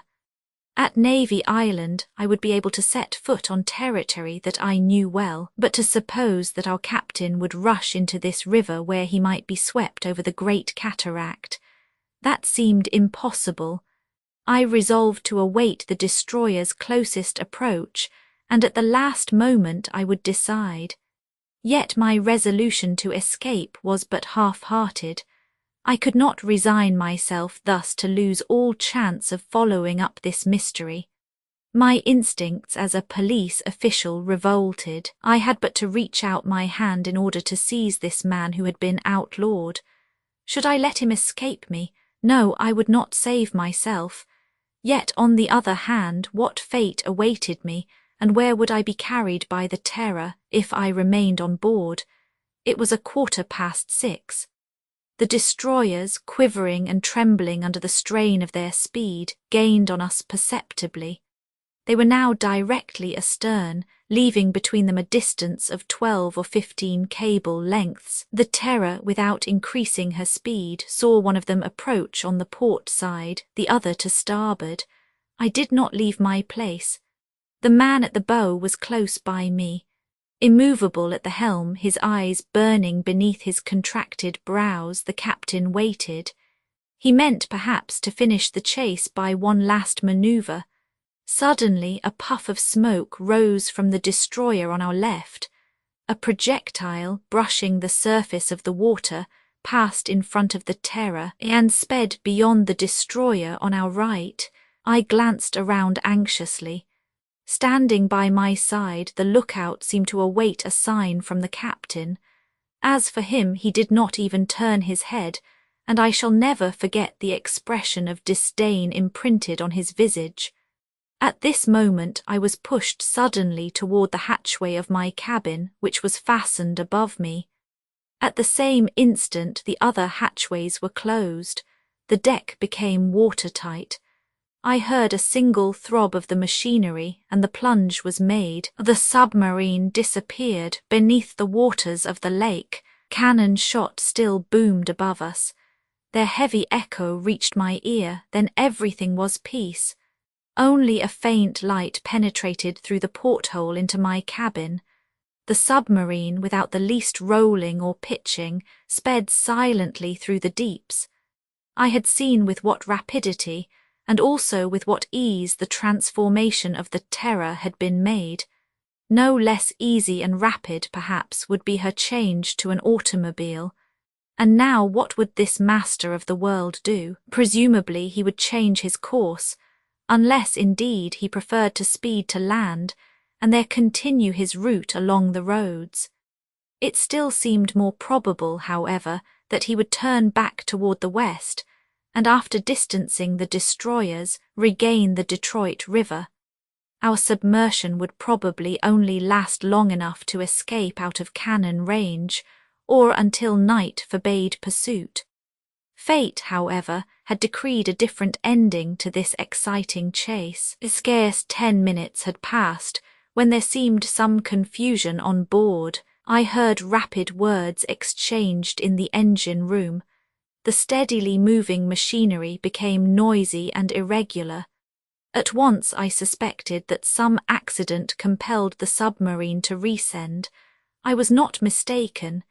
In a moment the semi-obscurity of my cabin was pierced by sunshine. The Terror had risen above water. I heard steps on the deck and the hatchways were reopened, including mine. I sprang up the ladder. The captain had resumed his place at the helm, while the 2 men were busy below. I looked to see if the destroyers were still in view. Yes, only a quarter of a mile away. The Terror had already been seen, and the powerful vessels which enforced the mandates of our government were swinging into position to give chase. Once more the Terror sped in the direction of Niagara River. I must confess, I could make nothing of this manoeuvre, plunging into a cul-de-sac, no longer able to seek the depths because of the accident. The Terror might indeed temporarily distance her pursuers, but she must find her path barred by them when she attempted to return.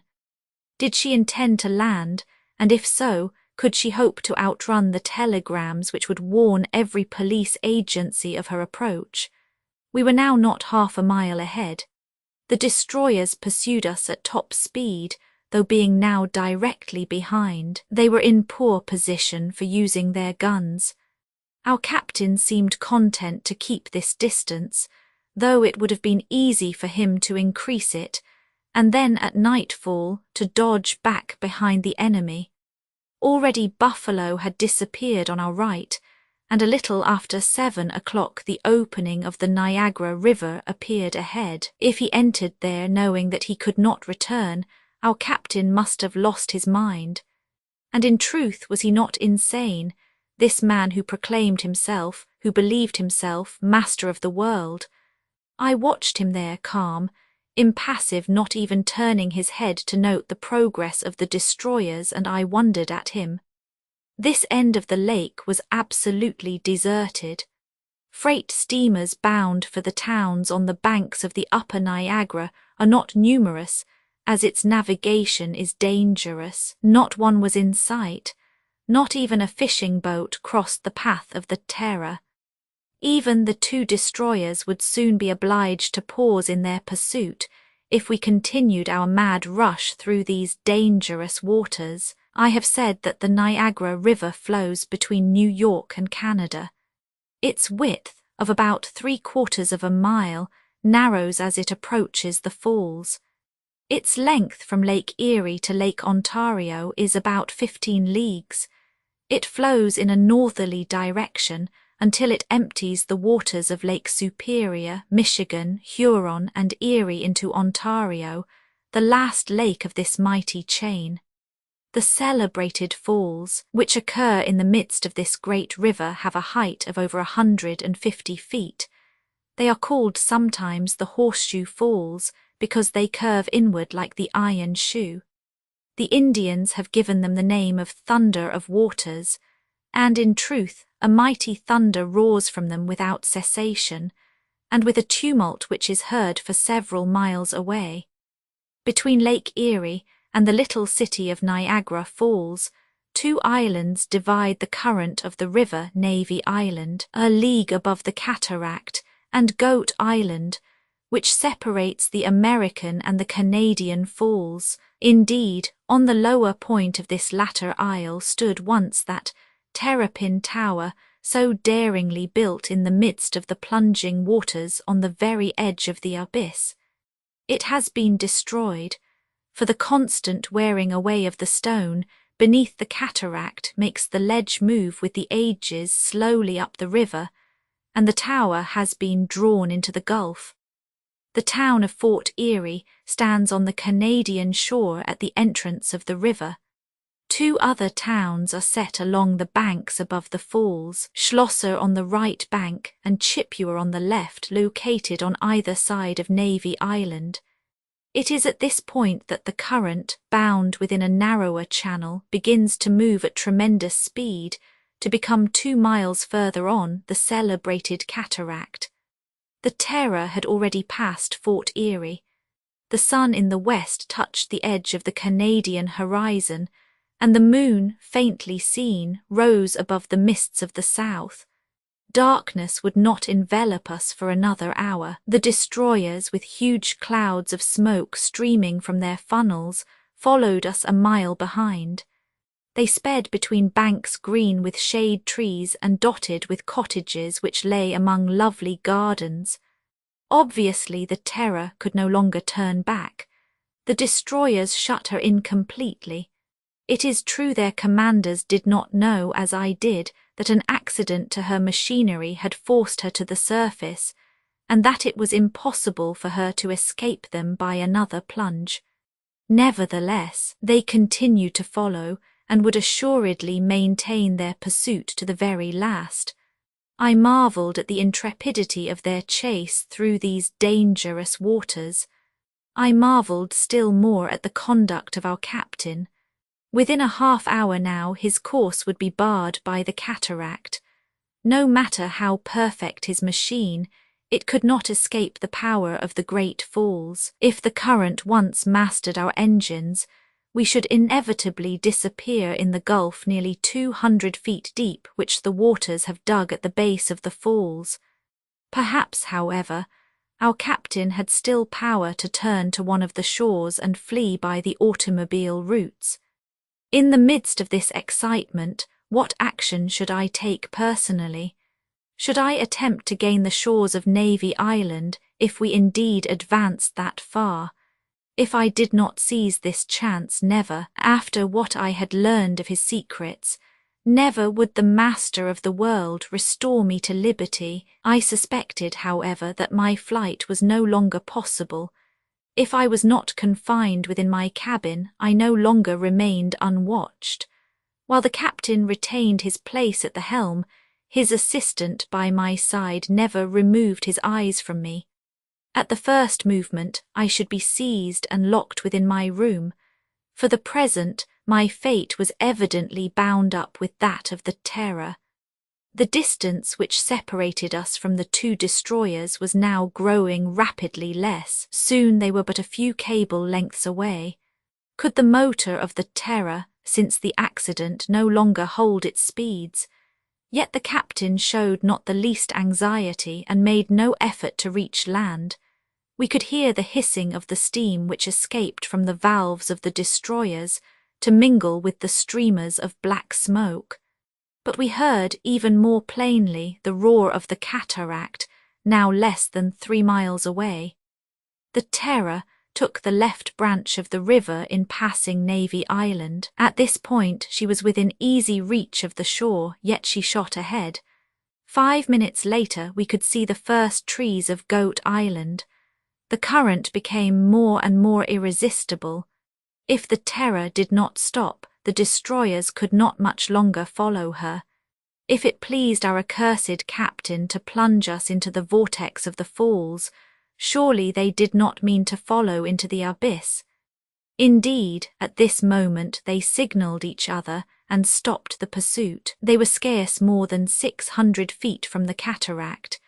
Then their thunders burst on the air and several cannon shot swept over the Terror without hitting its low-lying deck. The sun had set, and through the twilight the moon's rays shone upon us from the south. The speed of our craft, doubled by the speed of the current, was prodigious. In another moment we should plunge into that black hollow which forms the very centre of the Canadian Falls. With an eye of horror I saw the shores of Goat Island flashed by, then came the Isles of the Three Sisters, drowned in the spray from the abyss. I sprang up. I started to throw myself into the water in the desperate hope of gaining this last refuge. One of the men seized me from behind. Suddenly a sharp noise was heard from the mechanism which throbbed within our craft. The long gangways folded back on the sides of the machine, spread out like wings, and at the moment when the Terror reached the very edge of the falls, she arose into space, escaping from the thundering cataract in the centre of a lunar rainbow. Roman 15. The eagles nest on the morrow when I awoke after a sound sleep. Our vehicle seemed motionless. It seemed to me evident that we were not running upon land. Yet neither were we rushing through or beneath the waters, nor yet soaring across the sky. Had the inventor regained that mysterious hiding place of his, where no human being had ever set foot before him? And now, since he had not disembarrassed himself of my presence, was his secret about to be revealed to me? It seemed astonishing that I had slept so profoundly during most of our voyage through the air.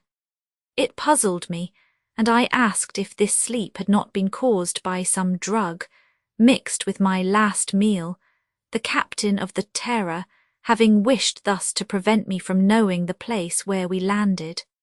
All that I can recall of the previous night is the terrible impression made upon me by that moment when the machine, instead of being caught in the vortex of the cataract, rose under the impulse of its machinery like a bird with its huge wings beating with tremendous power.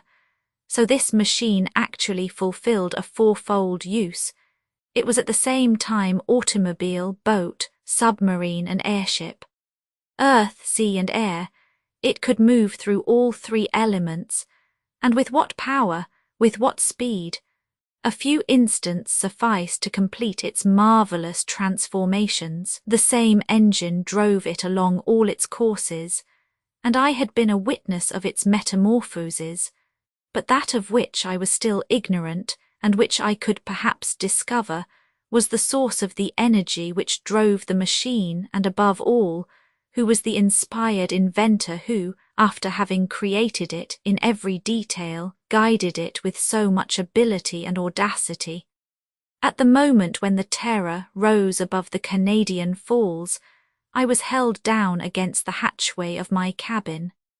The clear, moonlit evening had permitted me to note the direction taken by the airship. It followed the course of the river and passed the suspension bridge 3 miles below the falls. It is here that the irresistible rapids of the Niagara River begin, where the river bends sharply to descend toward Lake Ontario. On leaving this point, I was sure that we had turned toward the east. The captain continued at the helm. I had not addressed a word to him. What good would it do? He would not have answered. I noted that the Terror seemed to be guided in its course through the air with surprising ease. Assuredly, the roads of the air were as familiar to it as those of the seas and of the lands. In the presence of such results, could one not understand the enormous pride of this man who proclaimed himself master of the world? Was he not in control of a machine infinitely superior to any that had ever sprung from the hand of man, and against which men were powerless? In truth, why should he sell this marvel? Why should he accept the millions offered him? Yes, I comprehended now that absolute confidence in himself which was expressed in his every attitude. And where might not his ambition carry him, if by its own excess it mounted some day into madness? A half-hour after the terror soared into the air, I had sunk into complete unconsciousness without realizing its approach. I repeat, it must have been caused by some drug. Without doubt, our commander did not wish me to know the road he followed. Hence I cannot say whether the aviator continued his flight through space, or whether the mariner sailed the surface of some sea or lake, or the chauffeur sped across the American roads. No recollection remains with me of what passed during that night of July 31st. Now, what was to follow from this adventure, and especially concerning myself, what would be its end? I have said that at the moment when I awoke from my strange sleep, the terror seemed to me completely motionless. I could hardly be mistaken. Whatever had been her method of progress, I should have felt some movement, even in the air. I lay in my berth in the cabin, where I had been shut in without knowing it, just as I had been on the preceding night which I had passed on board the Terror on Lake Erie. My business now was to learn if I would be allowed to go on deck here where the machine had landed. I attempted to raise the hatchway. It was fastened. "Ah," said I, "am I to be kept here until the Terror recommences its travels?" Was not that indeed the only time when escape was hopeless? My impatience and anxiety may be appreciated. I knew not how long this halt might continue. I had not a quarter of an hour to wait. A noise of bars being removed came to my ear. The hatchway was raised from above. A wave of light and air penetrated my cabin. With one bound I reached the deck. My eyes in an instant swept round the horizon. The Terror, as I had thought, rested quiet on the ground. She was in the midst of a rocky hollow measuring from 15 to 1800 feet in circumference. A floor of yellow gravel carpeted its entire extent, unrelieved by a single tuft of herbage. This hollow formed an almost regular oval, with its longer diameter extending north and south. As to the surrounding wall, what was its height? What the character of its crest? I could not judge. Above us was gathered a fog so heavy that the rays of the sun had not yet pierced it. Heavy trails of cloud drifted across the sandy floor. Doubtless the morning was still young, and this mist might later be dissolved. It was quite cold here, although this was the first day of August. I concluded therefore that we must be far in the north or else high above sea level.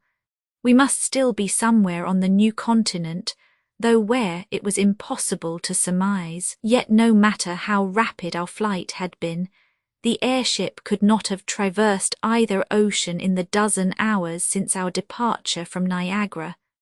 At this moment, I saw the captain come from an opening in the rocks, probably a grotto, at the base of this cliff hidden in the fog. Occasionally in the mists above appeared the shadows of huge birds. Their raucous cries were the sole interruption to the profound silence.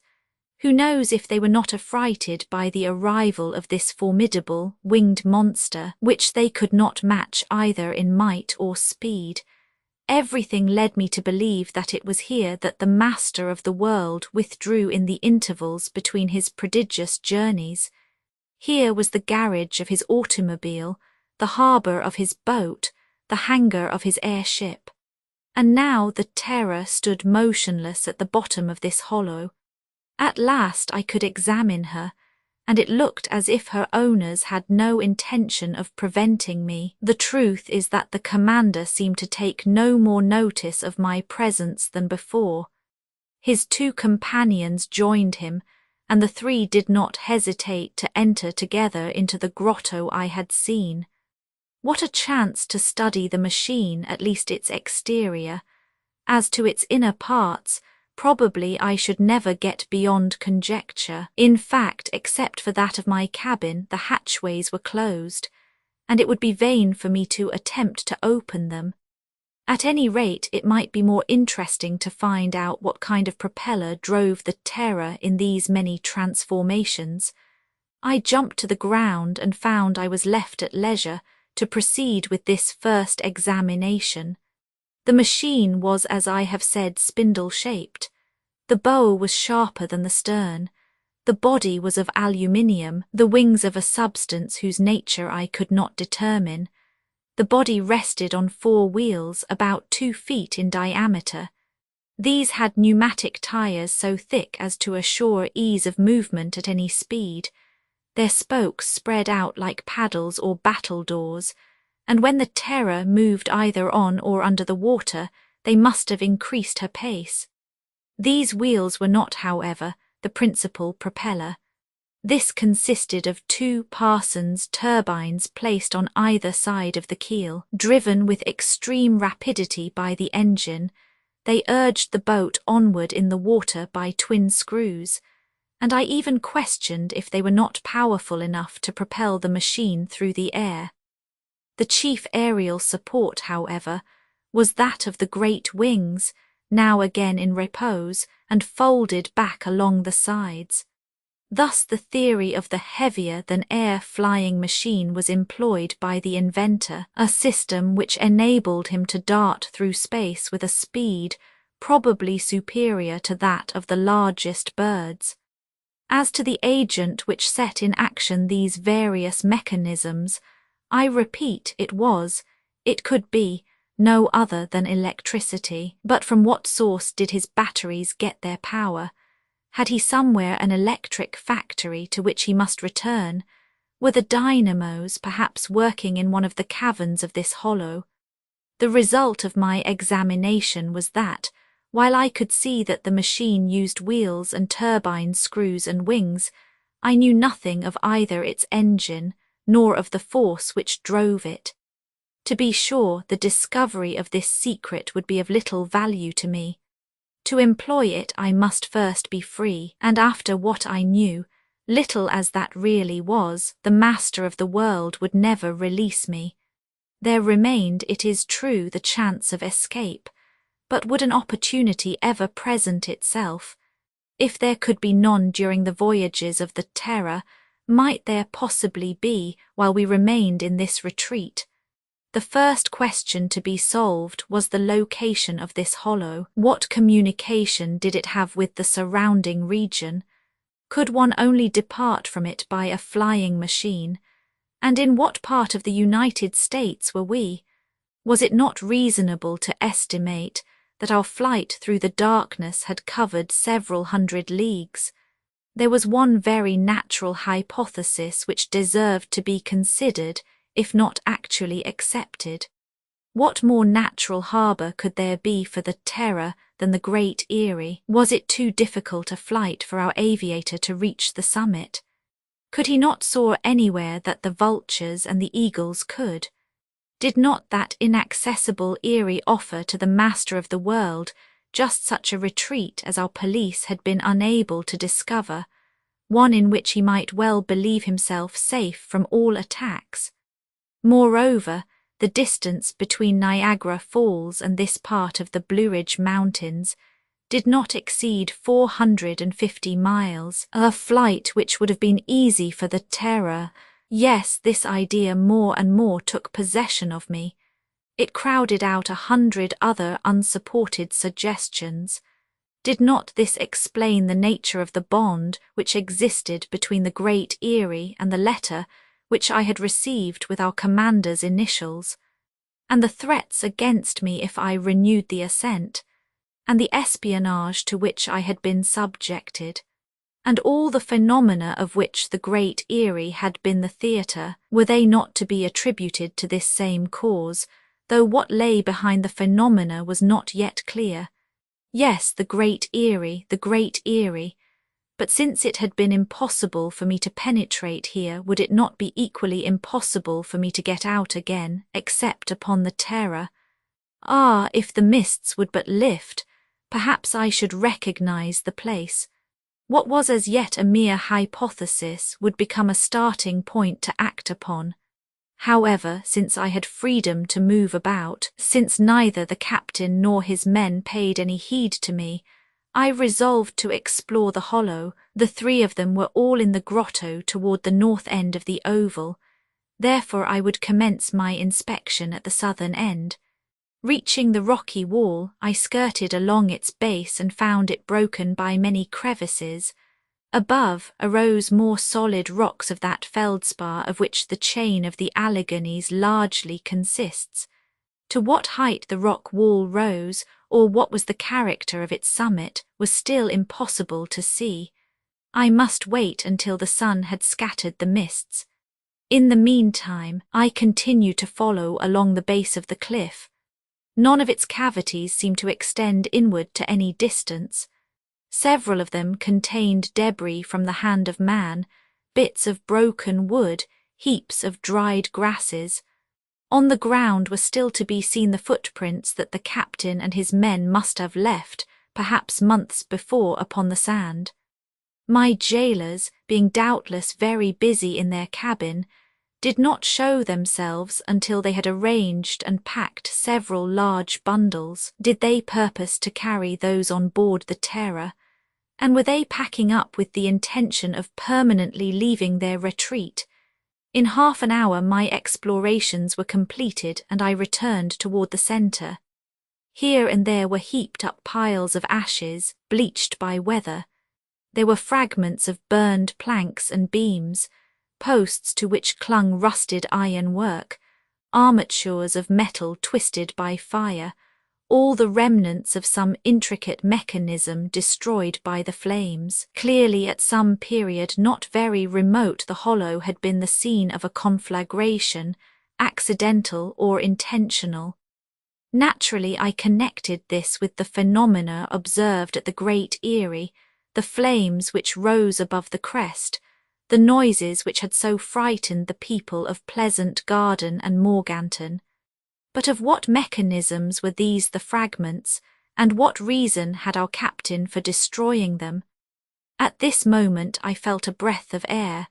A breeze came from the east. The sky swiftly cleared.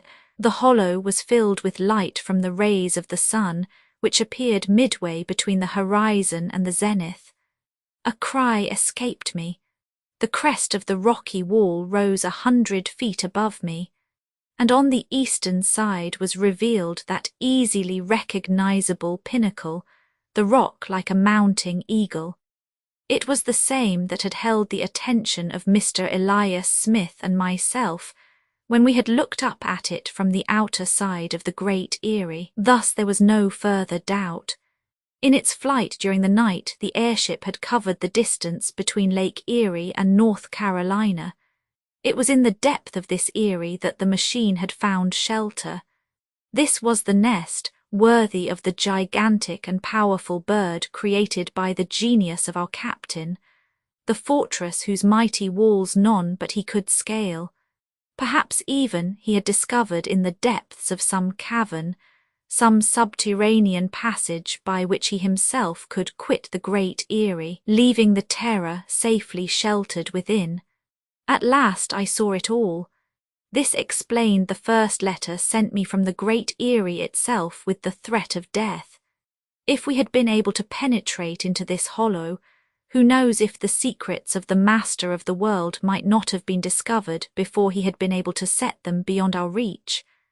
I stood there, motionless, my eyes fixed on that mounting eagle of stone, prey to a sudden, violent emotion. Whatsoever might be the consequences to myself, was it not my duty to destroy this machine here and now before it could resume its menacing flight of mastery across the world? Steps approached behind me. I turned. The inventor stood by my side and pausing looked me in the face. I was unable to restrain myself. The words burst forth. The Great Eyrie, the Great Eyrie. Yes, Inspector Strock. And you are the master of the world, of that world to which I have already proved myself to be the most powerful of men. You, I reiterated, stupefied with amazement. I, responded he, drawing himself up in all his pride. I, Robber the Conqueror.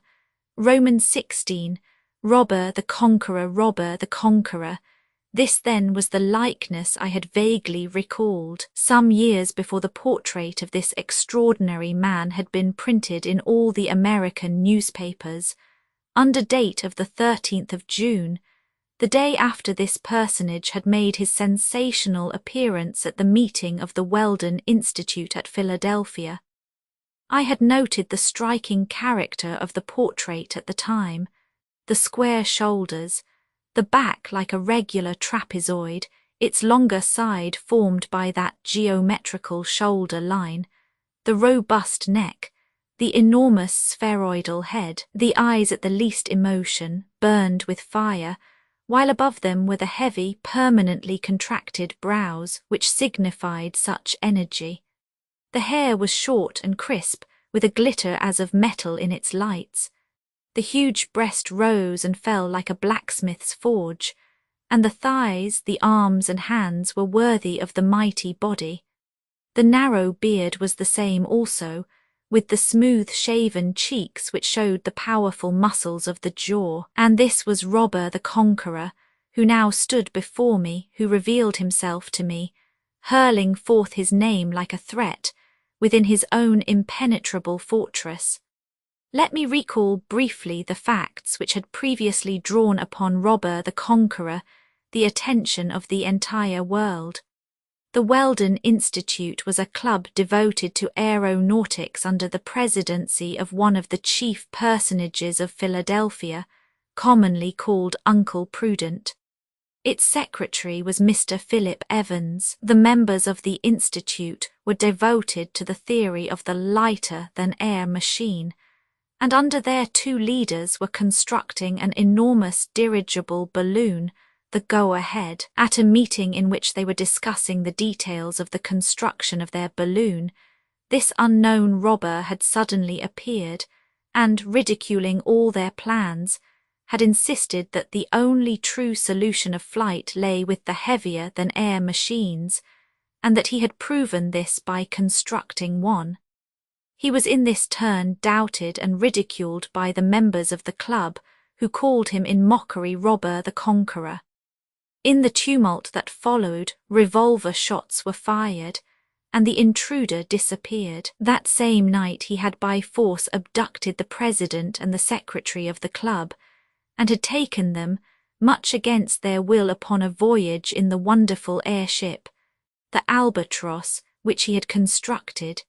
He meant thus to prove to them beyond argument the correctness of his assertions. This ship, 100 feet long, was upheld in the air by a large number of horizontal screws, and was driven forward by vertical screws at its bow and stern. It was managed by a crew of at least half a dozen men, who seemed absolutely devoted to their leader, Robber. After a voyage almost completely around the world, Mr. Prudent and Mr. Evans managed to escape from the Albatross after a desperate struggle. They even managed to cause an explosion on the airship, destroying it, and involving the inventor and all his crew in a terrific fall from the sky into the Pacific Ocean. Mr. Prudent and Mr. Evans then returned to Philadelphia. They had learned that the Albatross had been constructed on an unknown isle of the Pacific called Island X, but since the location of this hiding place was wholly unknown, its discovery lay scarcely within the bounds of possibility. Moreover, the search seemed entirely unnecessary, as the vengeful prisoners were quite certain that they had destroyed their jailers. Hence the 2 millionaires, restored to their homes, went calmly on with the construction of their own machine, the Go-Ahead. They hoped by means of it to soar once more into the regions they had traversed with Robert, and to prove to themselves that their lighter-than-air machine was at least the equal of the heavy albatross. If they had not persisted, they would not have been true Americans. On the 20th of April in the following year, the Go-Ahead was finished and the ascent was made from Fairmount Park in Philadelphia. I myself was there with thousands of other spectators.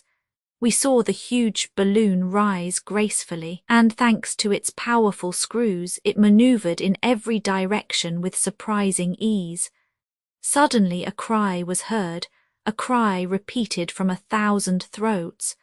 Another airship had appeared in the distant skies, and it now approached with marvelous rapidity.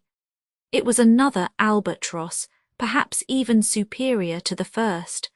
Robert and his men had escaped death in the Pacific, and burning for revenge, they had constructed a second airship in their secret Island X. Like a gigantic bird of prey, the albatross hurled itself upon the Go-Ahead. Doubtless Robert, while avenging himself, wished also to prove the immeasurable superiority of the heavier-than-air machines. Mr. Prudent and Mr. Evans defended themselves as best they could.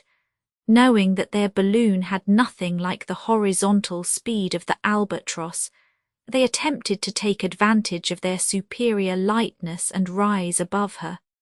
The Go-Ahead, throwing out all her ballast, soared to a height of over 20,000 feet, yet even there the albatross rose above her and circled round her with ease. Suddenly an explosion was heard. The enormous gas bag of the Go-Ahead, expanding under the dilation of its contents at this great height, had finally burst. Half emptied, the balloon fell rapidly.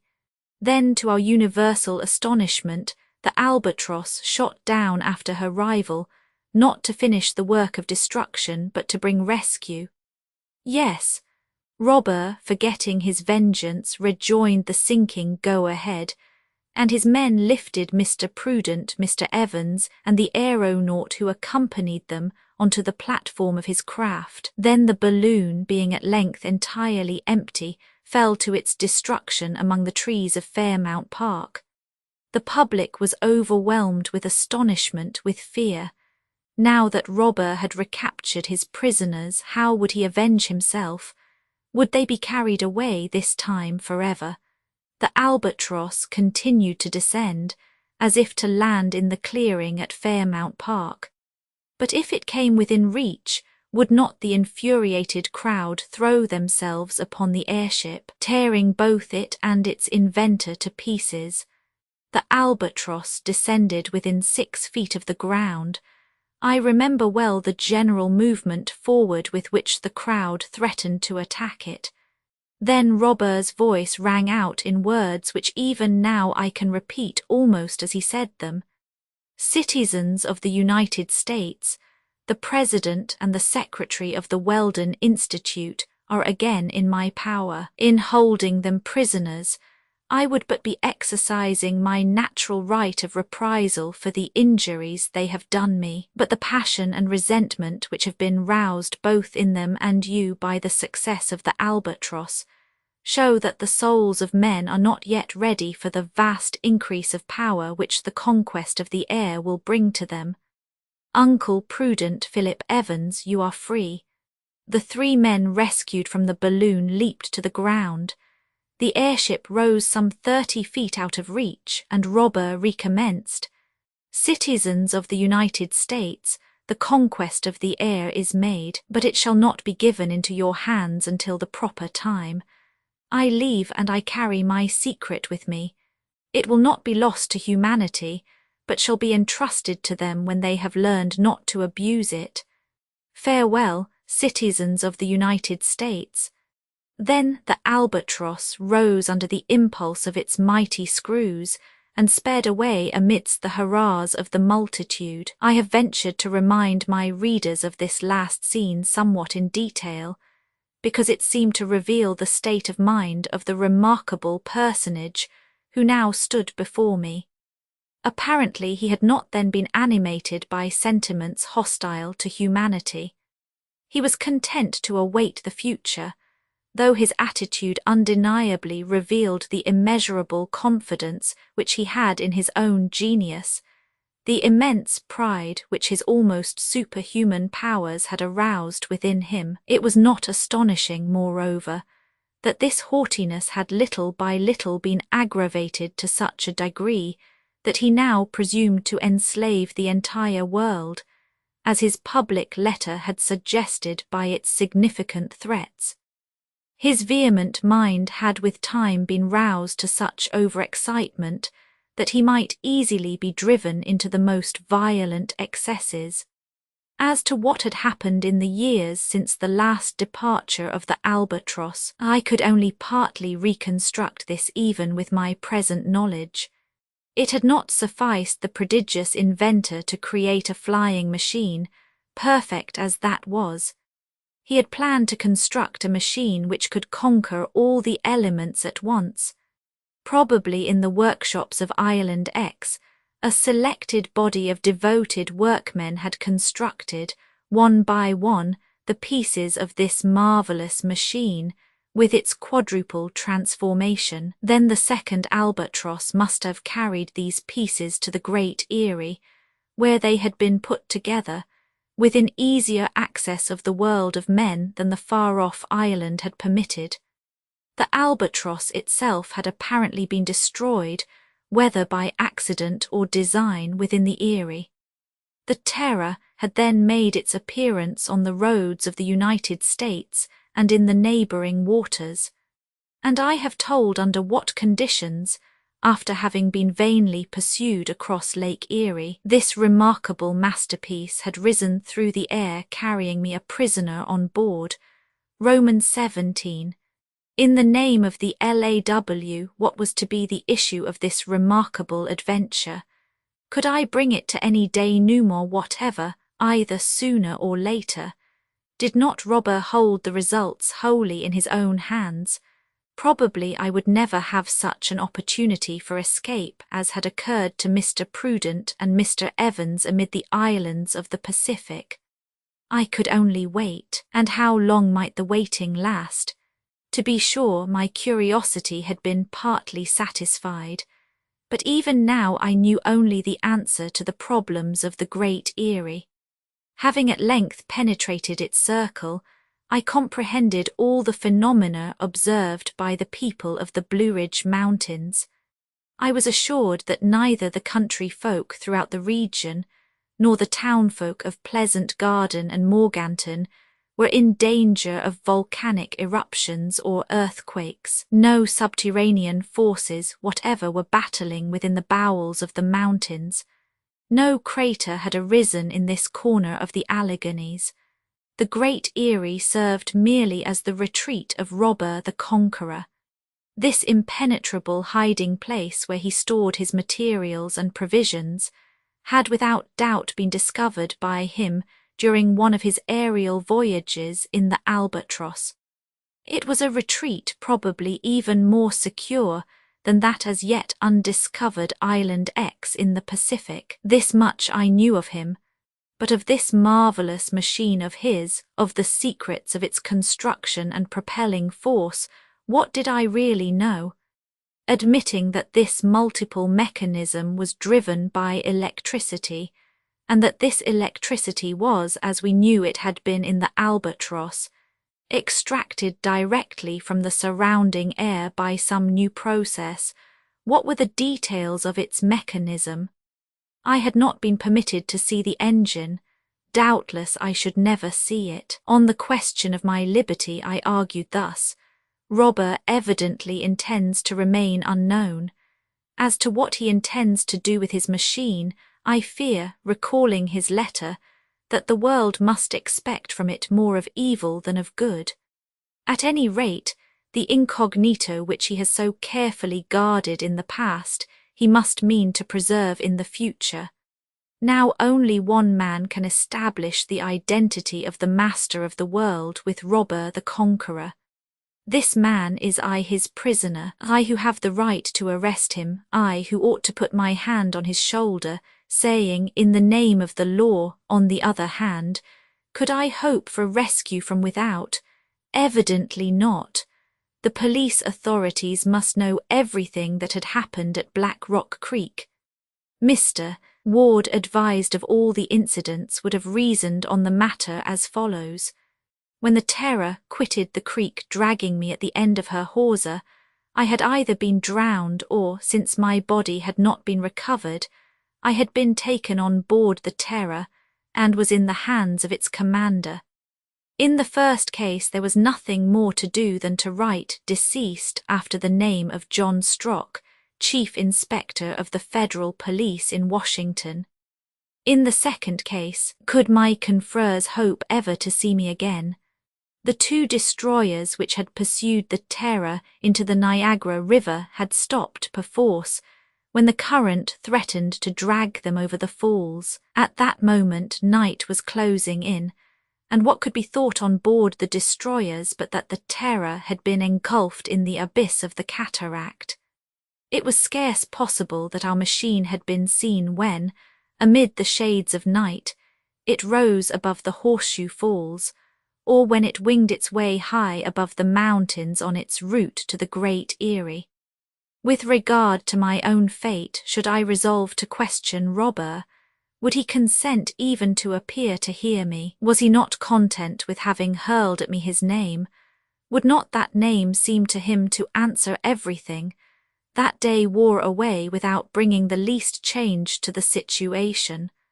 Robber and his men continued actively at work upon the machine, which apparently needed considerable repair. I concluded that they meant to start forth again very shortly, and to take me with them. It would, however, have been quite possible to leave me at the bottom of the Erie. There would have been no way by which I could have escaped, and there were provisions at hand sufficient to keep me alive for many days. What I studied particularly during this period was the mental state of Robber. He seemed to me under the dominance of a continuous excitement. What was it that his ever-seething brain now meditated? What projects was he forming for the future? Toward what region would he now turn? Would he put in execution the menaces expressed in his letter, the menaces of a madman? The night of that first day I slept on a couch of dry grass in one of the grottos of the Great Erie. Food was set for me in this grotto each succeeding day. On the 2nd and 3rd of August, the three men continued at their work scarcely once, however, exchanging any words, even in the midst of their labours.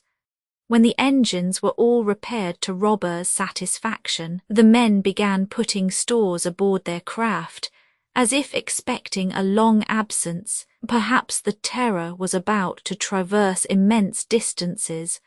Perhaps even the captain intended to regain his island X in the midst of the Pacific. Sometimes I saw him wander about the Erie buried in thought, or he would stop and raise his arm toward heaven, as if in defiance of that God with whom he assumed to divide the empire of the world. Was not his overweening pride leading him toward insanity?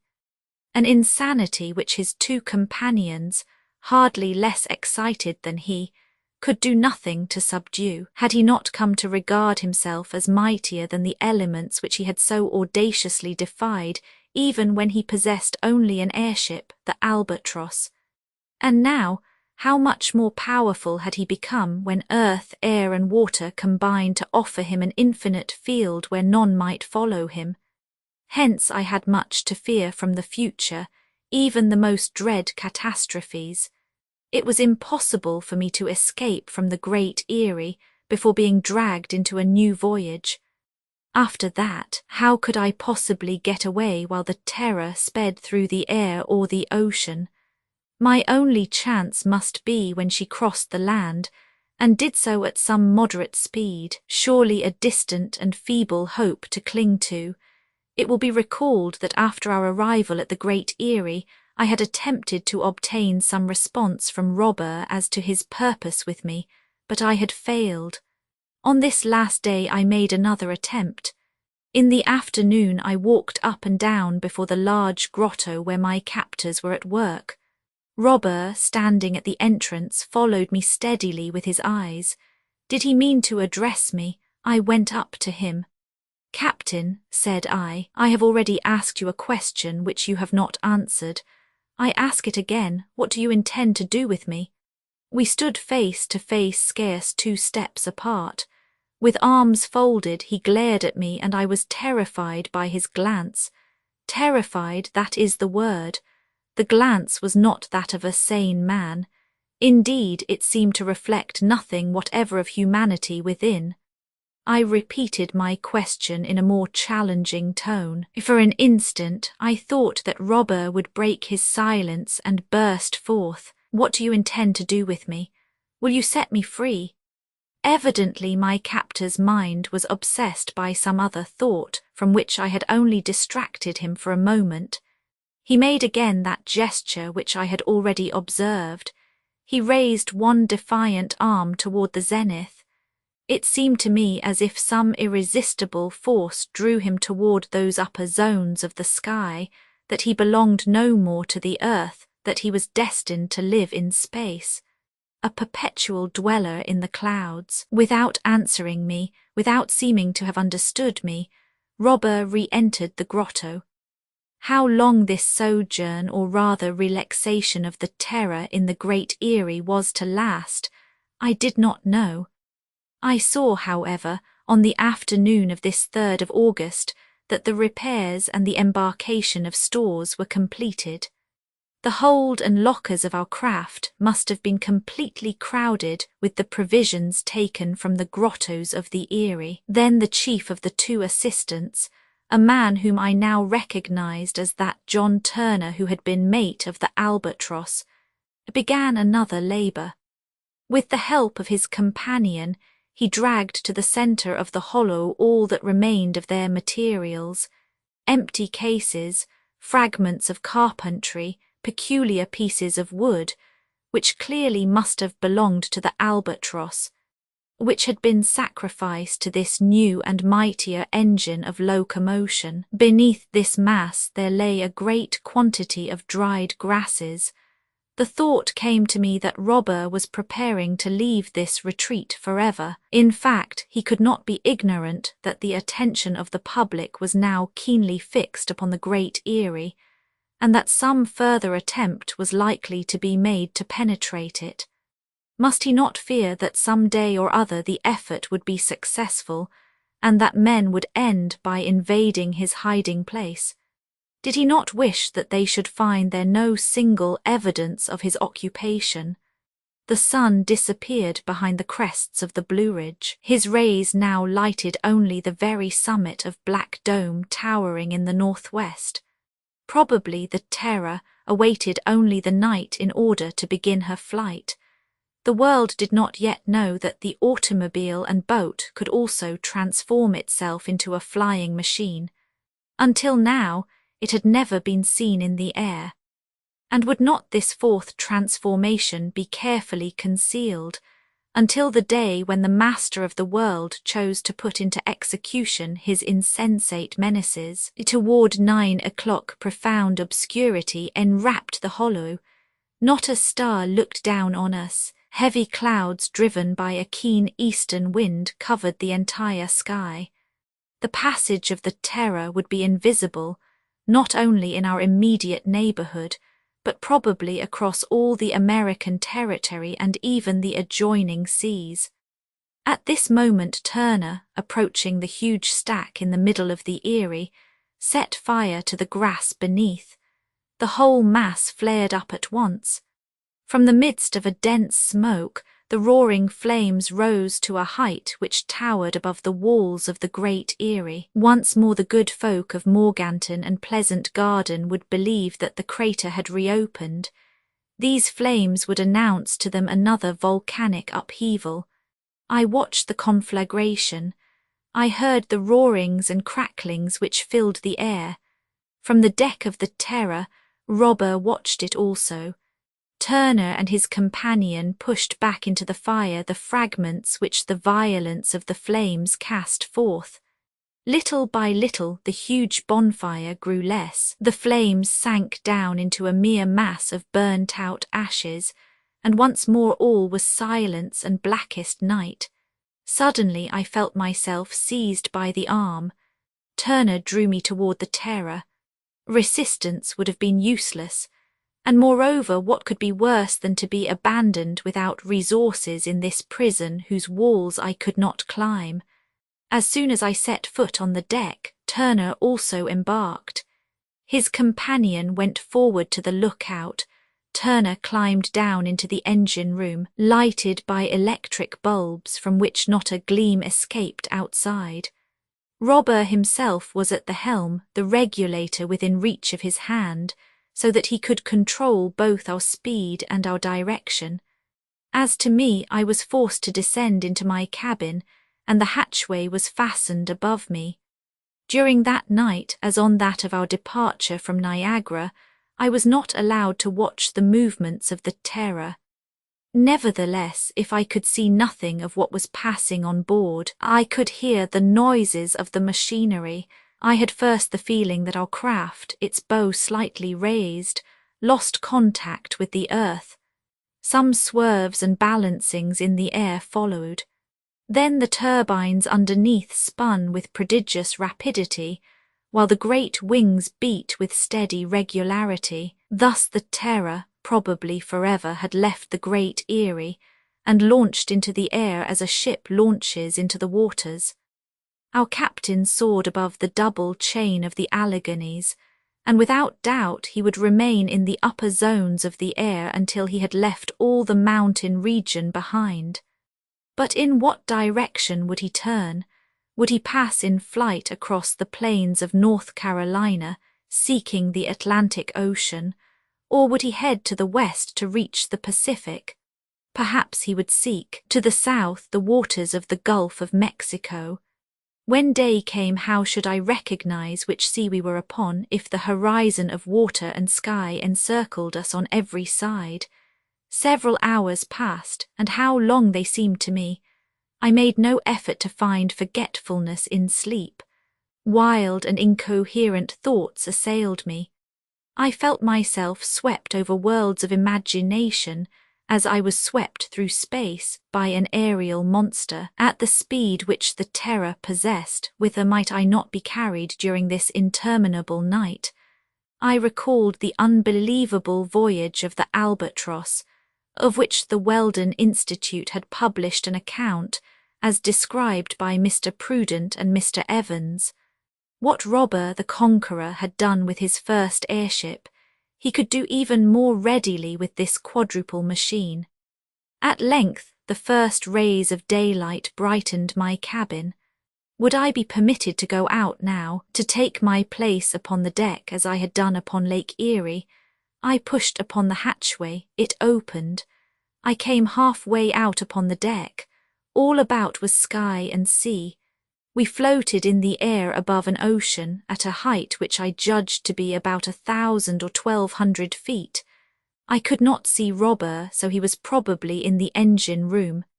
Turner was at the helm, his companion on the lookout. Now that I was upon the deck, I saw what I had not been able to see during our former nocturnal voyage. The action of those powerful wings which beat upon either side at the same time that the screws spun beneath the flanks of the machine. By the position of the sun, as it slowly mounted from the horizon, I realized that we were advancing toward the south. Hence, if this direction had not been changed during the night, this was the Gulf of Mexico which lay beneath us. A hot day was announced by the heavy livid clouds which clung to the horizon. These warnings of a coming storm did not escape the eye of Robber when toward 8 o'clock he came on deck and took Turner's place at the helm. Perhaps the cloud bank recalled to him the waterspout in which the Albatross had so nearly been destroyed, or the mighty cyclone from which he had escaped only as if by a miracle above the Antarctic Sea. It is true that the forces of nature which had been too strong for the albatross might easily be evaded by this lighter and more versatile machine. It could abandon the sky where the elements were in battle and descend to the surface of the sea, and if the waves beat against it there too heavily, it could always find calm in the tranquil depths. Doubtless, however, there were some signs by which Robert, who must be experienced in judging, decided that the storm would not burst until the next day. He continued his flight, and in the afternoon, when we settled down upon the surface of the sea, there was not a sign of bad weather. The terror is a sea bird, an albatross or frigate bird, which can rest at will upon the waves.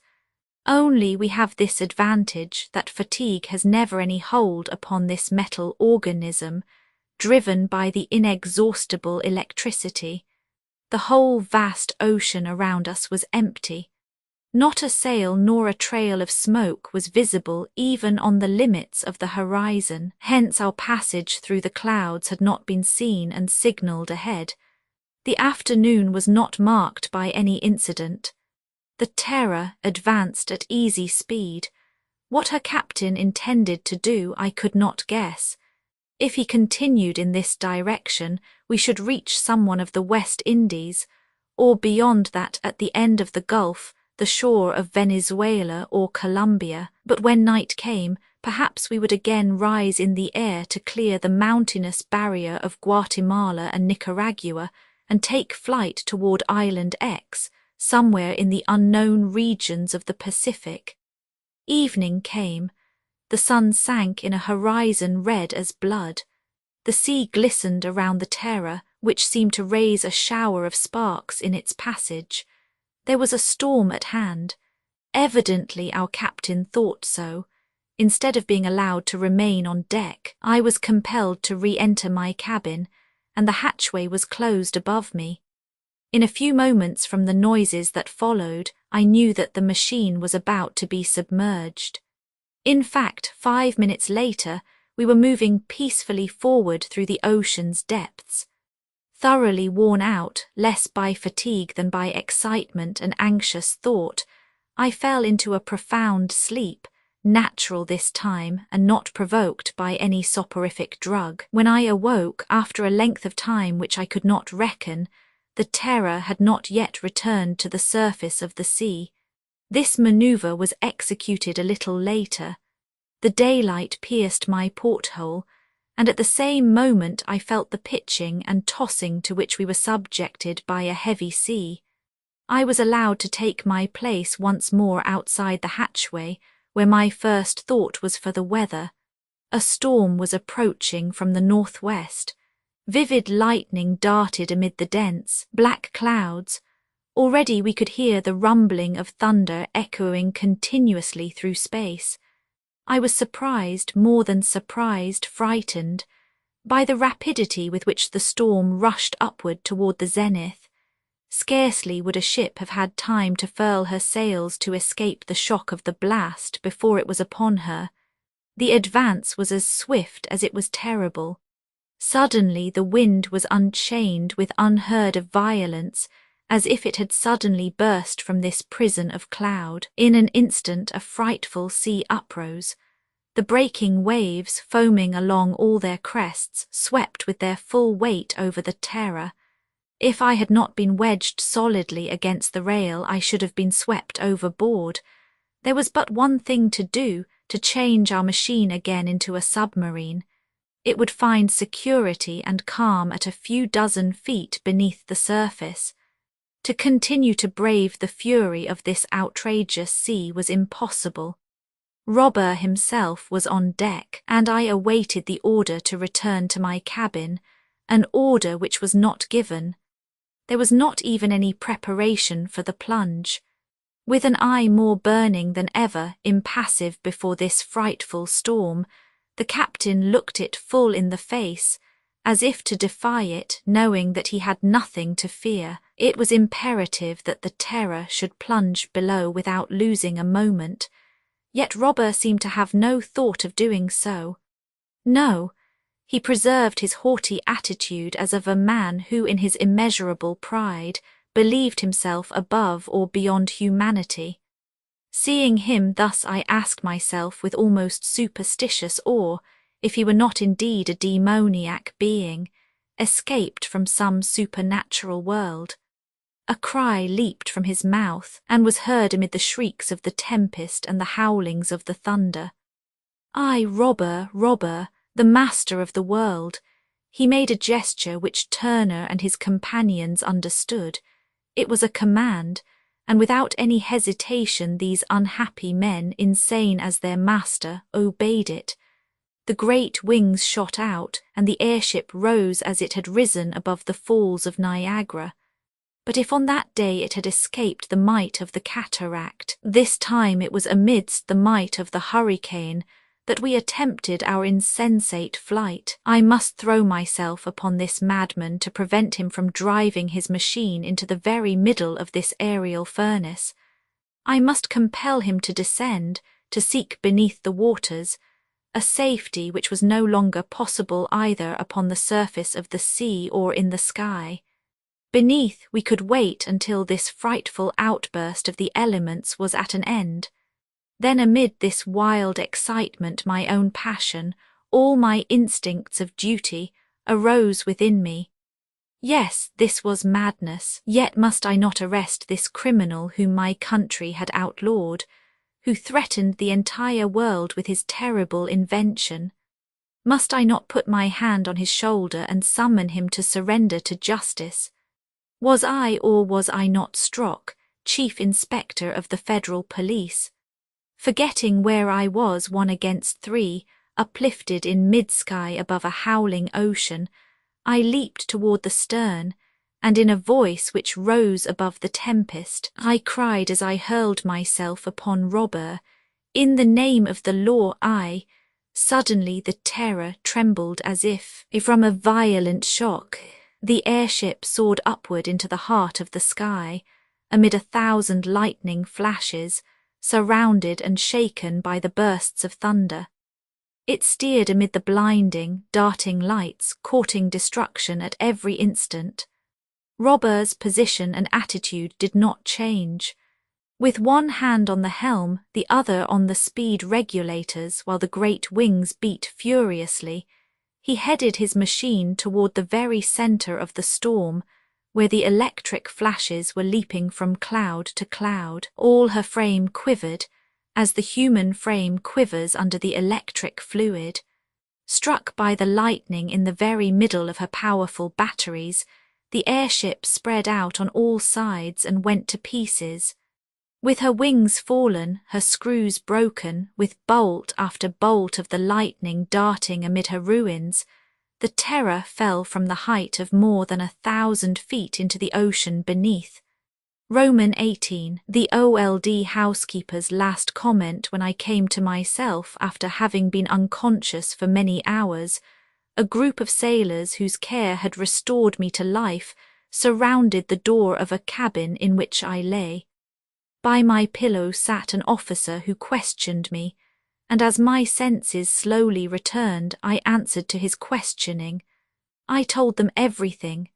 Yes, everything, and assuredly, my listeners must have thought that they had upon their hands an unfortunate, whose reason had not returned with his consciousness. I was on board the steamer Ottawa in the Gulf of Mexico, headed for the port of New Orleans. This ship, while flying before the same terrific thunderstorm which destroyed the Terror, had encountered some wreckage, among whose fragments was entangled my helpless body. Thus I found myself back among humankind once more, while Robber the Conqueror and his 2 companions had ended their adventurous careers in the waters of the Gulf. The master of the world had disappeared forever, struck down by those thunderbolts which he had dared to brave in the regions of their fullest power. He carried with him the secret of his extraordinary machine. 5 days later, the Ottawa sighted the shores of Louisiana, and on the morning of the 10th of August, she reached her port.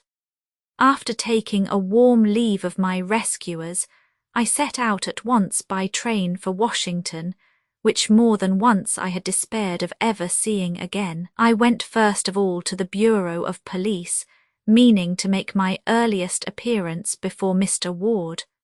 What was the surprise, the stupefaction, and also the joy of my chief, when the door of his cabinet opened before me. Had he not every reason to believe, from the report of my companions, that I had perished in the waters of Lake Erie? I informed him of all my experiences since I had disappeared, the pursuit of the destroyers on the lake, the soaring of the Terror from amid Niagara Falls, the halt within the crater of the Great Erie, and the catastrophe during the storm above the Gulf of Mexico. He learned for the first time that the machine created by the genius of this robber could traverse space as it did the earth and the sea. In truth, did not the possession of so complete and marvellous a machine justify the name of master of the world, which robber had taken to himself? Certain it is that the comfort and even the lives of the public must have been forever in danger from him, and that all methods of defence must have been feeble and ineffective. But the pride which I had seen rising bit by bit within the heart of this prodigious man had driven him to give equal battle to the most terrible of all the elements. It was a miracle that I had escaped safe and sound from that frightful catastrophe. Mr. Ward could scarcely believe my story. "Well, my dear Strock," said he at last, "you have come back, and that is the main thing. Next to this notorious robber, you will be the man of the hour. I hope that your head will not be turned with vanity, like that of this crazy inventor." "No, Mr. Ward," I responded, "but you will agree with me that never was inquisitive man put to greater straits to satisfy his curiosity." "I agree, Strock. And the mysteries of the Great Erie, the transformations of the Terror, you have discovered them. But unfortunately the still greater secrets of this master of the world have perished with him." The same evening the newspapers published an account of my adventures, the truthfulness of which could not be doubted. Then, as Mr. Ward had prophesied, I was the man of the hour. One of the papers said, "Thanks to Inspector Strock, the American police still lead the world, while others have accomplished their work with more or less success, by land and by sea. The American police hurl themselves in pursuit of criminals through the depths of lakes and oceans, and even through the sky. Yet in following, as I have told, in pursuit of the Terror, had I done anything more than by the close of the present century will have become the regular duty of my successors. It is easy to imagine what a welcome my old housekeeper gave me when I entered my house in Long Street. When my apparition, does not the word seem just, stood before her, I feared for a moment she would drop dead, poor woman. Then, after hearing my story with eyes streaming with tears, she thanked Providence for having saved me from so many perils. "Now, sir," said she, "now was I wrong." "Wrong about what?" "In saying that the Great Erie was the home of the devil." "Nonsense, this robber was not the devil." "Ah, well," replied the old woman, "he was worthy of being so. Updated editions will replace the previous one, the old editions will be renamed. Creating the works from print editions not protected by U.S. copyright law means that no one owns a United States copyright in these works, so the Foundation and you can copy and distribute it in the United States without permission and without paying copyright royalties. Special rules, set forth in the general terms of use part of this license, apply to copying and distributing project, and may not be used if you charge for an e-book, except by following the terms of the trademark license, including paying royalties for use copies of this e-book. Complying with the trademark license is very easy. You may use this e-book for nearly any purpose, such as creation of derivative works, reports, performances, and research. Project Gutenberg e-books may be modified and printed and given away. You may do practically anything in the United States with e-books not protected by U.S. copyright law. Redistribution is subject to the trademark license, especially commercial redistribution. Start, full license. Please read this before you distribute or use this work. Distribution of electronic works by using or distributing this work, or any other work associated in any way with the phrase Project Gutenberg. You agree to comply with all the terms of the full www. Gutenberg.org/license. Electronic works. Electronic work. You indicate that you have read, understand, agree to and accept all the terms of this license and intellectual property, trademark/copyright agreement. If you do not agree to abide by all the terms of this agreement, you must cease using and return or possession. If you paid a fee for obtaining a copy of or access to by the terms of this agreement, you may obtain a refund from the person or entity to whom you paid the fee as set forth in paragraph 1. 8. Used on or associated in any way with an electronic work by people who agree to be bound by the terms of this agreement. There are a few even without complying with the full terms of this agreement. See paragraph 1, see below. There are a lot of things you can do with Project Gutenberg electronic works if you follow the terms of this electronic works. See paragraph 1, below. Foundation or PGLAF owns a compilation copyright in the collection. Works in the collection are in the public domain in the United States. If an individual work is unprotected by copyright law in the United States, and you are located in the United States, we do not claim a right to prevent you from copying, distributing, performing, displaying, or creating derivative works based on the work as long as works in compliance with the terms of this agreement.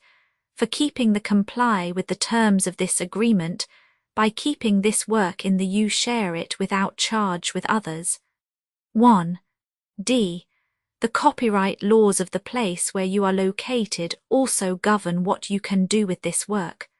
Copyright laws in most countries are in a constant state of change. If you are outside the United States, check the laws of your country in addition to the terms of this agreement before downloading, copying, displaying, performing, distributing or creating derivative works based on this work, or any representations concerning the copyright status of any work in any country other than the United States. 1. 1. The following sentence with active links to or other performed, viewed, copied or distributed. This e-book is for the use of anyone anywhere in the United States and most other parts of the world at no cost and with almost no restrictions whatsoever. You may copy it, give it away or reuse it under the terms at www.gutenberg.org. If you are not located in the United States, you will have to check the laws of the country where you are located before using this e-book. Derived from texts not protected by U.S. copyright law, does not contain a notice indicating that it is posted with permission of the copyright holder. The work can be copied and distributed to anyone in the United States without paying any fees or charges. If you are redistributing or providing access to a work with the phrase Project Gutenberg associated with or appearing on the work, you must comply either with the requirements of paragraphs 1, 1 through 1, 7 or trademark as set forth in paragraphs 1, 8 or 1, 9, With the permission of the copyright holder, your use and distribution must comply with both paragraphs 1, E1 through 1, E7 and any additional terms imposed by the copyright holder. Additional terms posted with the permission of the copyright holder found at the beginning of this work. License terms from this work, or any files containing a part of this one. E5. Do not copy, display, perform, distribute or redistribute this electronic work, or any part of this electronic work, without prominently displaying the sentence set forth in paragraph 1. E1 with active links or immediate access to the full terms of the Project Gutenberg license. 1. E6. You may convert to and distribute this work in any binary, compressed, marked up, non-proprietary or proprietary form, including any word processing or hypertext form. However, if you provide access other than plain vanilla ASCII or other format used in the official www. Gutenberg.org, you must at no additional cost, fee or expense to the user provide a copy, a means of exporting a copy, or a means of obtaining a copy upon request, of the work in its original plain vanilla ASCII or other form. Any alternate format must include the 1. E7. Do not charge a fee for access to viewing displaying unless you comply with paragraph 1. E8 or 1. E9, 1, E8. You may charge a reasonable fee for copies of or providing provided that you pay a royalty fee of 20% of the gross profits you derive from you, already used to calculate your applicable taxes. The fee is owed agreed to donate royalties under this paragraph to the Project Gutenberg Literary Archive Foundation. Royalty payments must be paid within 60 days following each date on which you prepare, or are legally required to prepare, your periodic tax returns. Royalty payments should be clearly marked as such and sent to the Project Gutenberg Literary Archive Foundation at the address specified in Literary Archive Foundation. You provide a full refund of any money paid by a user who notifies you in writing or by email within 30 days of receipt that he license. You must require such a user to return or destroy all copies of the works possessed in a physical medium and discontinue works. You provide, in accordance with paragraph 1, F3, a full refund of any money paid for a work or a replacement copy, if a defect in the electronic work is discovered and reported to you within 90 days of receipt of the work. You comply with all other terms of this agreement for free. 1. E9.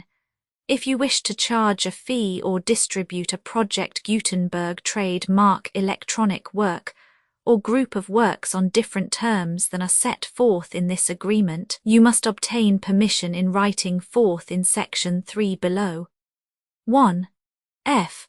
Effort to identify, do copyright research on, transcribe and proofread works not protected by U.S. copyright law in creating the project electronic works, and the medium on which they may be stored, may contain defects, such as but not limited to incomplete, inaccurate or corrupt data, transcription errors, a copyright or other intellectual property infringement, a defective or damaged disk or other medium, a computer virus or computer codes that damage or cannot be read by your equipment.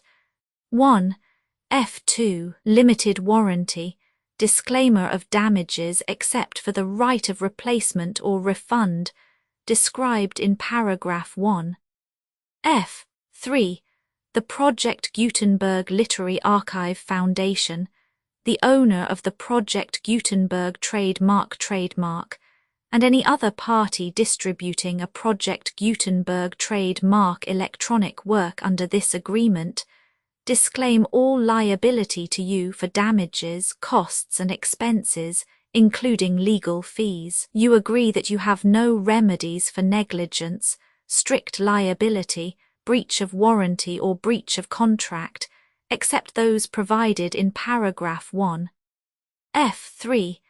You agree that the foundation, the trademark owner, and any distributor under this agreement will not be liable to you for actual, direct, indirect, consequential, punitive, or incidental damages, even if you give notice of the possibility of such damage. 1. F3. Limited right of replacement or refund. If you discover a defect in this electronic work within 90 days of receiving it, you can receive a refund of the money, if any, you paid for it by sending a written explanation to the person you received the work from. If you received the work on a physical medium, you must return the medium with your written explanation. The person or entity that provided you with the defective work may elect to provide a replacement copy in lieu of a refund. If you received the work electronically, the person or entity providing it to you may choose to give you a second opportunity to receive the work electronically in lieu of a refund. If the second copy is also defective, you may demand a refund in writing without further opportunities to fix the problem. 1F4.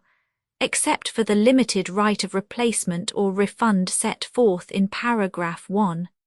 F3. This work is provided to you as is, with no other warranties of any kind, express or implied, including but not limited to warranties of merchantability or fitness for any purpose. 1. F5. Some states do not allow disclaimers of certain implied warranties or the exclusion or limitation of certain types of damages. If any disclaimer or limitation set forth in this agreement violates the law of the state applicable to this agreement, the agreement shall be interpreted to make the maximum disclaimer or limitation permitted by the applicable state law. The invalidity or unenforceability of any provision of this agreement shall not void the remaining provisions. 1. F6. Indemnity. You agree to indemnify and hold the foundation, the trademark owner, any agent or employee of the foundation, anyone accordance with this agreement, and any volunteers associated with the electronic works, harmless from all liability, costs and expenses, including legal fees, that arise directly or indirectly from any of the following which you do or cause to occur. A. Distribution of this defect you cause. Electronic works in formats readable by the widest variety of computers, including obsolete, old, middle-aged and new computers. It exists because of the efforts of hundreds of volunteers and donations from people in all walks of life. Volunteers and financial support to provide volunteers with the remain freely available for generations to come. In 2001, the Project Gutenberg Literary Archive Foundation was created to provide a secure archive foundation, and how your efforts and donations can help. See sections 3 and 4 and the Foundation information page at www.gutenberg.org 501. C. 3. Educational corporation organized under the laws of the state of Mississippi and granted tax-exempt status by the Internal Revenue Service. The Foundation's EIN, or Federal Tax Identification Archive Foundation, are tax-deductible to the full extent permitted by U.S. federal laws and your state's laws. The Foundation's business office is located at 41 Watchung Plaza #516, Montclair, NJ 07042, USA, +1 862 621 to 9288. Email contact links and up-to-date contact information can be found at the Foundation's website and official page at www.gutenberg.org/contact Literary Archive Foundation public support and donations to carry out its mission of increasing the number of public domain and licensed works that can be freely distributed in machine-readable form accessible by the widest array of equipment, including outdated equipment. Many small donations, $1 to $5,000, are particularly important to maintaining tax-exempt status with the IRS. The Foundation is committed to complying with the laws regulating charities and charitable donations in all 50 states of the United States. Compliance requirements are not uniform, and it takes a considerable effort, much paperwork and many fees to meet and keep up with these requirements. We do not solicit donations in locations where we have not received written confirmation of compliance. To send donations or determine the status of compliance for any particular state, visit www.gutenberg.org/donate. While we cannot and do not solicit contributions from states where we have not met the solicitation requirements, we know of no prohibition against accepting unsolicited donations from donors in such states who approach us with offers to donate. International donations are gratefully accepted, but we cannot make any statements concerning tax treatment of donations received from outside the United States. U.S. laws alone swamp our small staff. Methods and addresses. Donations are accepted in a number of other ways, including checks, online payments, and credit card donations. To donate, please visit www.gutenberg.org/donate. Professor Michael S. Hart was the originator of the Project Gutenberg concept of a library of electronic works that could be freely shared with anyone. For 40 years, he produced and volunteer support editions, all of which are confirmed as not protected by copyright in the U.S., unless a copyright notice is included. Thus, we do not necessarily keep e-books in compliance with any particular paper edition. Most people start at our website, which has the main PG search facility, www.gutenberg.org Archive Foundation, how to help produce our new e-books, and how to subscribe to our email newsletter to hear about new e-books.